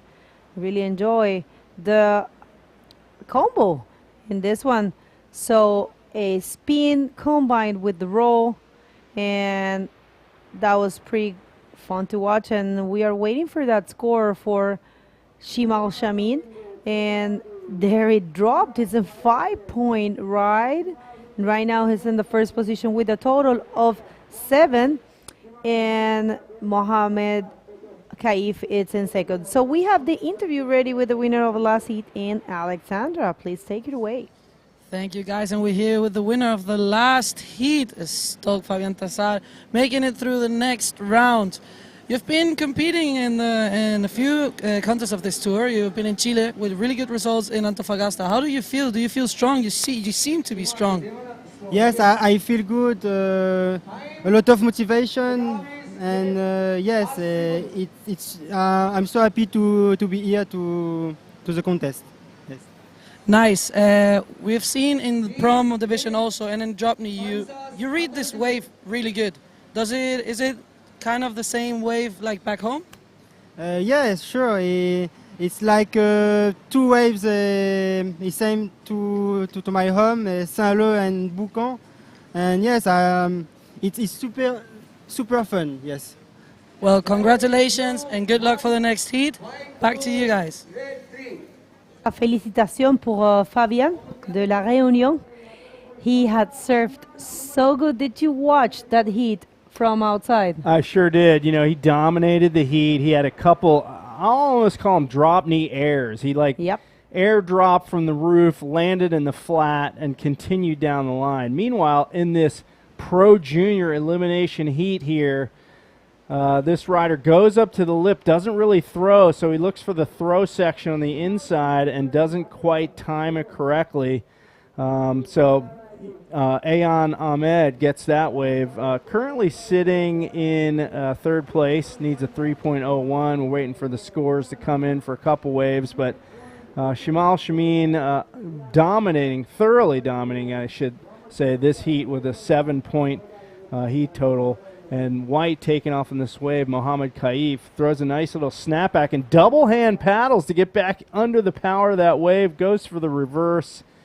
And that's going to be the end of that wave for him. So he's trying to move up into that first spot. Really, top 2 is where you're targeting in this case. You want to move it in the top 2 spots to advance on. These guys want to go for that $10,000 in prize money up for grabs in this Pro Junior division. And mostly locals in this division, of course. We have one rider from the Canaries out there charging it as well. So give us a recap on this wave. Yeah, that was oh, I'm sorry. Need a check turn there, and not much. Sorry, got some stuck with my own saliva. Little throat issue there for Bego. I'll give her a little break here as we see competitor Mohammed Shibtha. I know I'm pronouncing that wrong, but he's taking off on this wave. Going to hop over this little inside section. No, breaking right on the rocks. So he dips out of that one. So he's holding down the 4th slot right now, but that is his first wave. So he's going to draw a score for that one, of course. Maybe moving him up in the ranks. Nice forward spin, clean, maintains the speed. And you see this little double up on the inside. He's thinking about hopping over it, and then he probably sees those deadly tetrapods on the inside. We've been talking about them all day, the tetrapods. I actually haven't get till there because probably I haven't been surfing in high tide so far. But yeah, let us know where you at. We are about to leave. The day is about to end. It's been a full day of action. We started at 9 a.m. and it's almost 5 here. And it's been great so far. The first day of competition in the 2022 Visit Maldives Pro, an event made in association with the Ministry of Youth and Sports and Community Empowerment. Of course, sponsored by the Marucap Plaza, the official events, Diragu. And muchas gracias, Print Lab. And wait a second, here comes a split pick situation. We have rider to right and left. Ayan Ahmed on the left throws the reverse, but a little too high on the face, comes right over the back. So unfortunately, not going to be one of his better waves, I'm sure. And another split peak. Nope. Looks like blue. Mohammed Sibth takes off on this wave, launches it up into the roof, and cannot complete the roll. So these young guys really getting thrown around in these bouncy conditions out here today. We see the replay on this one. Yellow. Nice little bowly section here, but you notice he starts the reverse a little too high on the face, gets thrown over the back on that one. Yeah, and this is the replay of the wave taken to the right, while surfer was in yellow was taking the wave to the left, and that was a reverse spin. And let's wait for the scores for this wave exchange. Yeah, Mohammed there, I think he's got 2-point ride. And yeah, 16 minutes and a half to go. And I was reading our sponsors. Sorry, I got halfway. So Mula Maldives as well as Sunker partner, Maldives National Defense Force, Maldives Police Services, Stelco, Mali City Council, Stream Fitness, Musician Association of Maldives, Mafushi Water Sports, and NBAM as super team partners. Thank you very much, everyone. Without you, it wouldn't be possible. This is a dream come true for so many, especially for your own riders, Maldivians. I've been talking to them and they say, we can't believe we have our heroes, our idols right here in our beach. It's such a great moment for us. We will never forget it. So thank you very much to the MBBA and of course the government of Maldives for bringing this event. I have to say the president honored us with his presence, and look at this little guy, he's so cute. Mohammed Shibit, I think he's the youngest. I dare to say, I think I met him. Did you? I don't know. You know, he definitely looks little. He's a lot of these guys are real little, real lean and mean out there. And I'll tell you what, with 14 minutes left in this heat, you want to be in the top two. Some sets stacking up on the horizon, Red taking off. He's got to glide through the flats, and he maintains speed, hits it up into the lip, trying to get in front of that white water to show that he, in fact, pulled that move, and he does indeed. He's right up on the rocks there at the end of the wave, and more waves over on that right-hander. I got my sights on that one for after the event's over. If there's still enough daylight, I'm all over that, but still looking kind of fun over there. And as you mentioned, swell in the forecast. We're certainly hoping that overnight we see an increase in the swells. Blue takes this one on the replay. That's right. Blue looking for the roll on this one, I remember. And that landing, you can see he got stuck. But that was a very great attempt for riding in blue. And here, this is the answer, riding in red, who actually hold it up. And I think that's going to count. I'm not a judge, but I know, that effort will count. And that will be Shimal Shamin, who is in the first position right now with a total of 7.60. And there's another wave coming there, and these guys are choosing the rights. Look at this. Take us through it. Ayeta, man, nice bowling right-hander. It's hitting the froth on the inside, and he tries to roll it off the oncoming foam, and just not much power there when you get that crumbly foam ball. It's kind of more like a floppo, I think we would say. You're not really getting thrown with the lip, but really got to work with what you have at this point. So we see the replay on this. As you see, cranks it off the bottom. Wave has some promise at the beginning, but as it progresses on, it just really flattens out and crumbles on him. So can't get that finish maneuver. That's right. So we are coming to the 12 minutes and a half in the clock. And this is an elimination round. Only 2 riders will advance, where the rest of the competitors from the round number 1 are waiting for them. And this is Mohamed Shibith again. Oh, that's unfortunate. He was very close to complete that roll. And a good attempt. And here comes the answer. Oh, the left bowl here for Mohamed Kaif. Nice forward spin, maintains the speed, hits it up into the lip, but cannot hang on with that left-hand Rolo. He kind of came off his board a little bit, lost that forward momentum. So these guys struggling with that end maneuver. I think that's going to be the difference. Little cover-up for Shimal Shamin, and comes out of that, but gets bucked off his board as well. So really, these little guys, they're small in stature, and the waves are just knocking them around, especially on that end section. That's right. Yeah, I totally agree with you. So what is your, what can you say about today? What's your take about the whole day? What are your thoughts? Well, it's been a productive day of competition. We've knocked out several rounds. All divisions have surfed.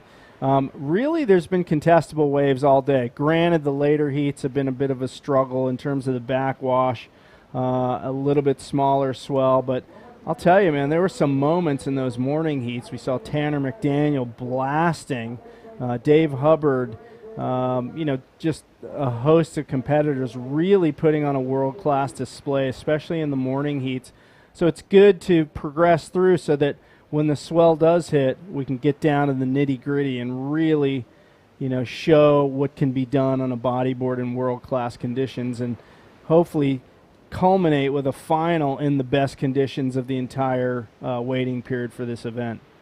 That's right, I agree with you. And for tomorrow, I would like to remind you that we will have the same time for the check-in. It's an 8:30 check-in for a possible 9 a.m. start. All divisions are going to have to come here to the beach, and that was a roll attempt there for Mohamed Kaif. He's looking only for a 3.11 to be first, and not he doesn't have the priority. Priority 1 is with Ian Ahmed, and Mohamed Shibid is having the second priority, and Shimal Shamin the third. Those guys are choosing the right corner of Barunula Ralugando, and they know better. They are from here. All of them are Maldivians, and that was another roll attempt there for Mohamed Kaif. And yes, so far so good. So I think what we're seeing with him in those rolls is a little bit of a slip of technique. Needs to really arch his back, arch his head out, and throw it out into the flats. Instead, he's trying to kind of tuck onto the board.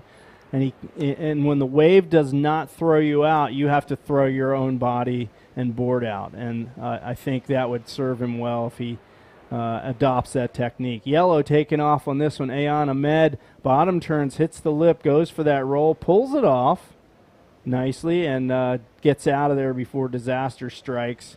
So all these guys packing it in here with less than 9 minutes remaining, and Shimal Shamin continues his domination of the heat, but not far behind is Mohammed Kaif. Needs a 3.11 to move into that first slot. That's right, and thank you very much, everyone, for tuning in today. Packed day of competition, and you guys are the fuel for our work.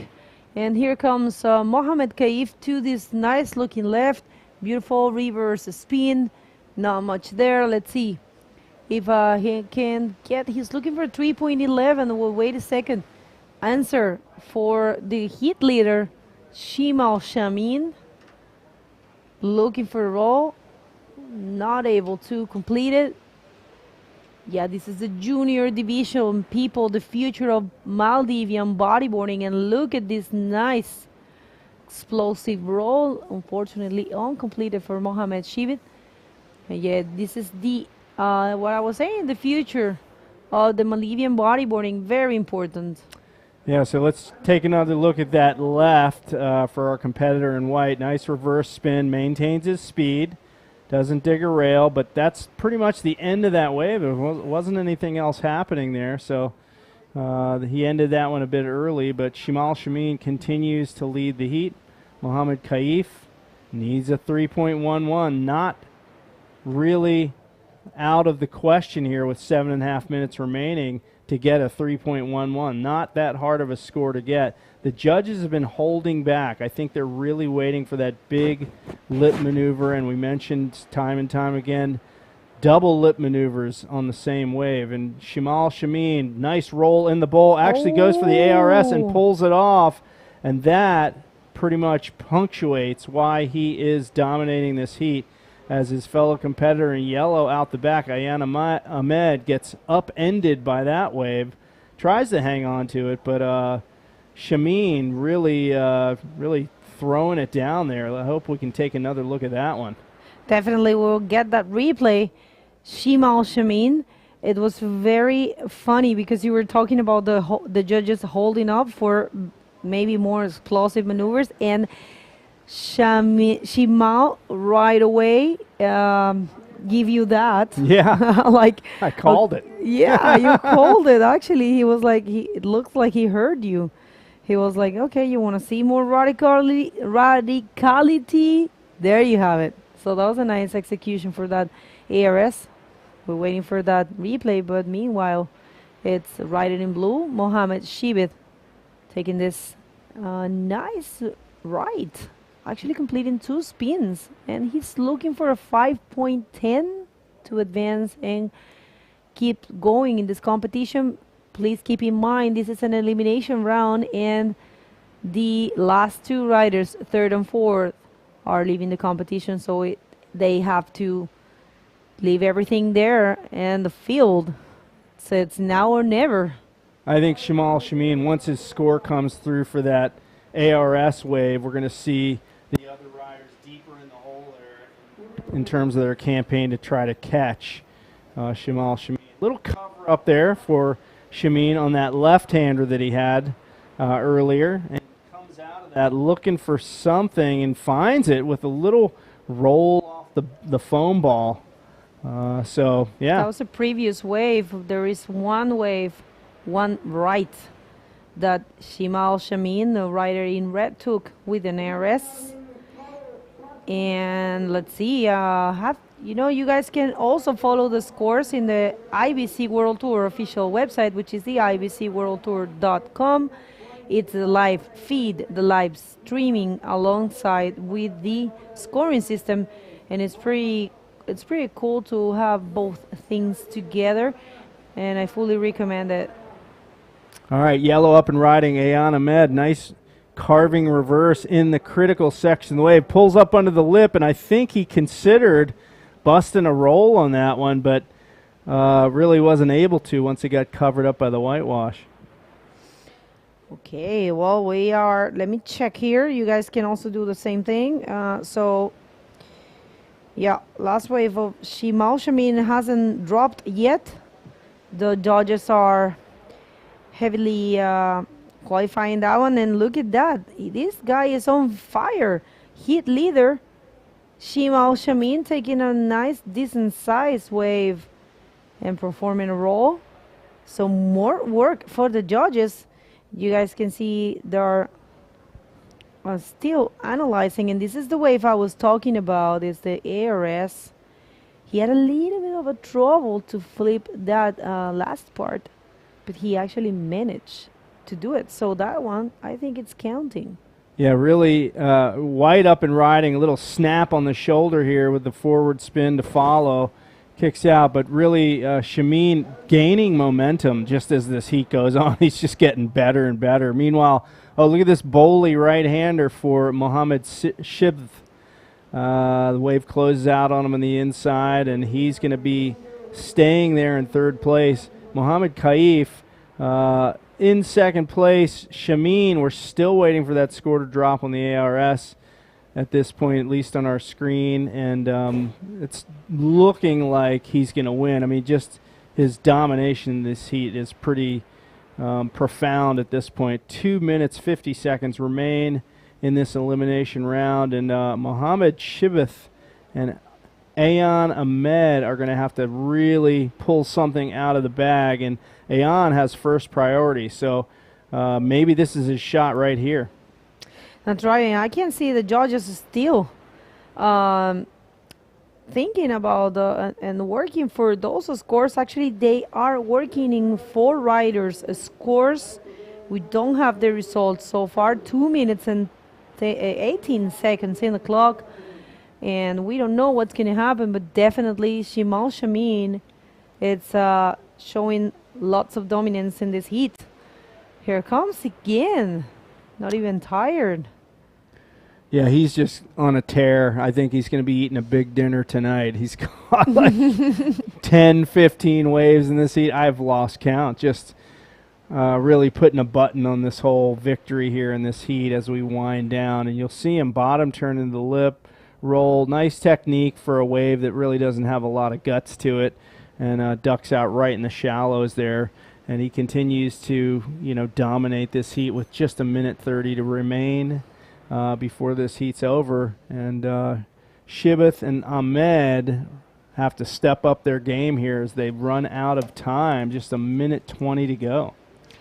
That's right. 1 minute and 20 seconds. And let's see if this one is the last-ditch effort for Ian Ahmed. He's looking for a 4.55. Oh, you can see this frustration there. I feel your body. I feel the same thing. It's all going to be good. This is, you're still learning. Nice. All right, Mohammed Shibith goes up, hits the lip, goes for the roll, can't hang on. The heat is down to 50 seconds remaining. I don't know if we'll have time. Maybe another set may come through.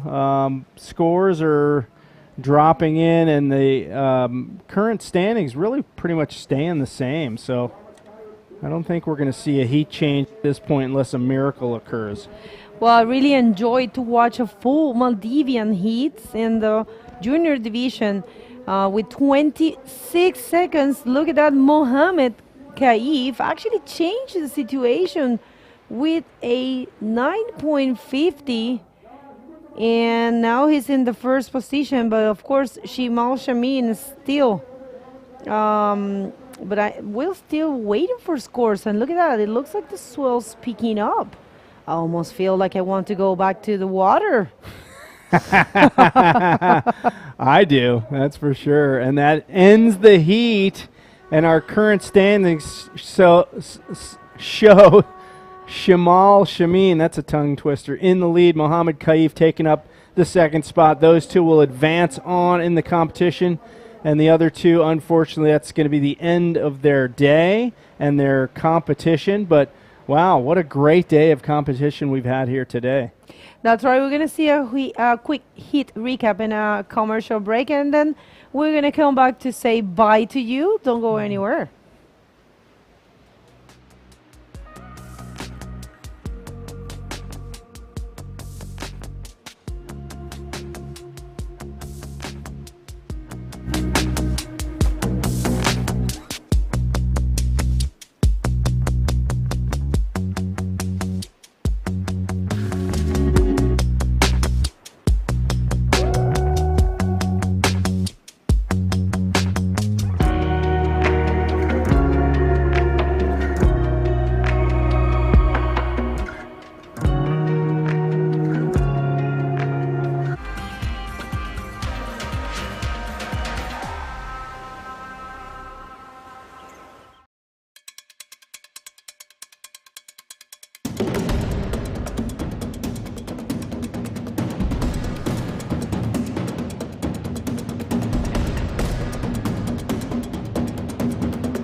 Welcome back, everybody. We are here to say goodbye to you and wait for the interview.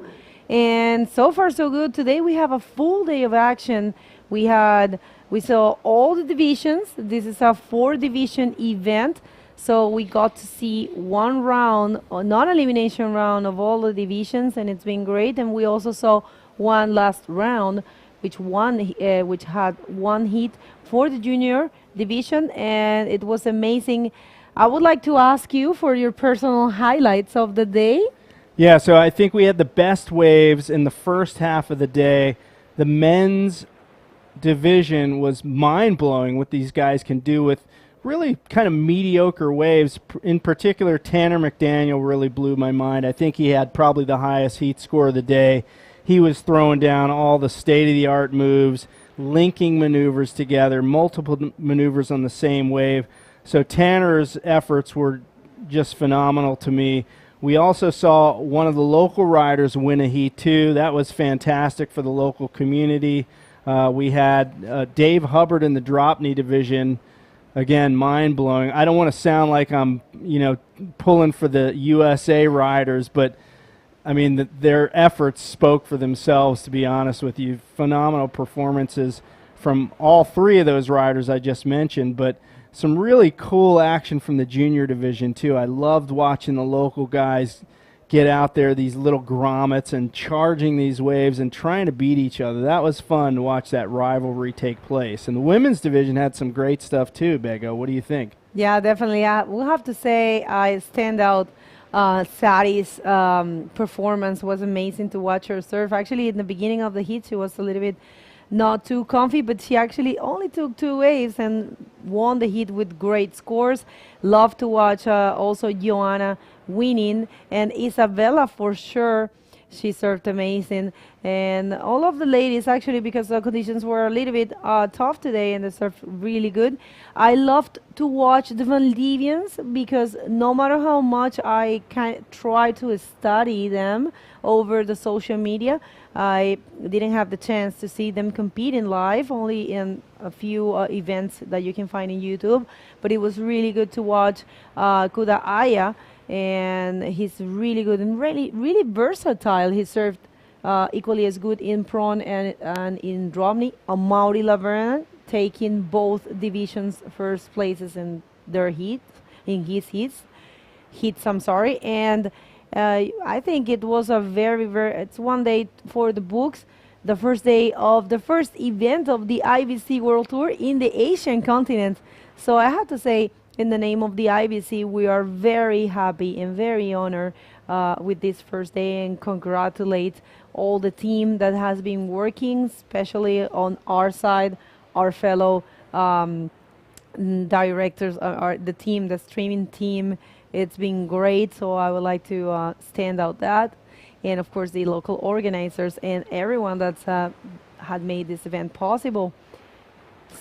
Yeah, great support from the local community, all the staff and management of the event, doing a great job today. And folks, I got to tell you, we're just getting started. I mean, this thing is just at the very beginning. We're going to have increasing swell through the week according to the forecast, and I'm predicting finals day is going to be absolutely mind-blowing. For sure. Well, Jay, from my end, I'm very happy that we have the chance to bring you this. Tomorrow we have more action, 8:30 a.m. local time. It's the check-in, and we have the interview ready with Alexandra. So from us, from the commentary team, Giuliano, Jay, and myself, thank you very much, everyone, for tuning in. Tomorrow we are expecting to have you, and you can leave if you want us to comment about something or you want us to shout you out because you're sleeping while we're starting. You can send us some private messages. So let's just go to the interview. You want to add something else? Thanks, everybody, for watching. We're glad that you tuned in from wherever you are in the world. And thanks for supporting the IBC and the Visit Maldives Pro. We will see you tomorrow. Take it away, Alex. See you tomorrow. Thank you, guys. And we're here with the local boy, Shiman Shamin. Sorry if I didn't pronounce that right. You must be really happy to win the seed, right? Yes, I'm very happy, but the waves condition is not that good. Yeah, it's really slow, right? It's really small. You are from here, right? No, I'm from Formula. From Formula, okay. You have surfed this wave before? Yes. Nice. You like big waves? Yeah. Big waves. Big waves. I think it's going to get bigger, so we're going to wish you the best of luck for the next heat. Do you want to say hi to someone, to your family? You can also say it in your own language. Thank you everyone for the help. Okay, thank you very much, guys. This is for today. We're going to see you tomorrow. Don't miss it. Always there in the IBC website. Bye.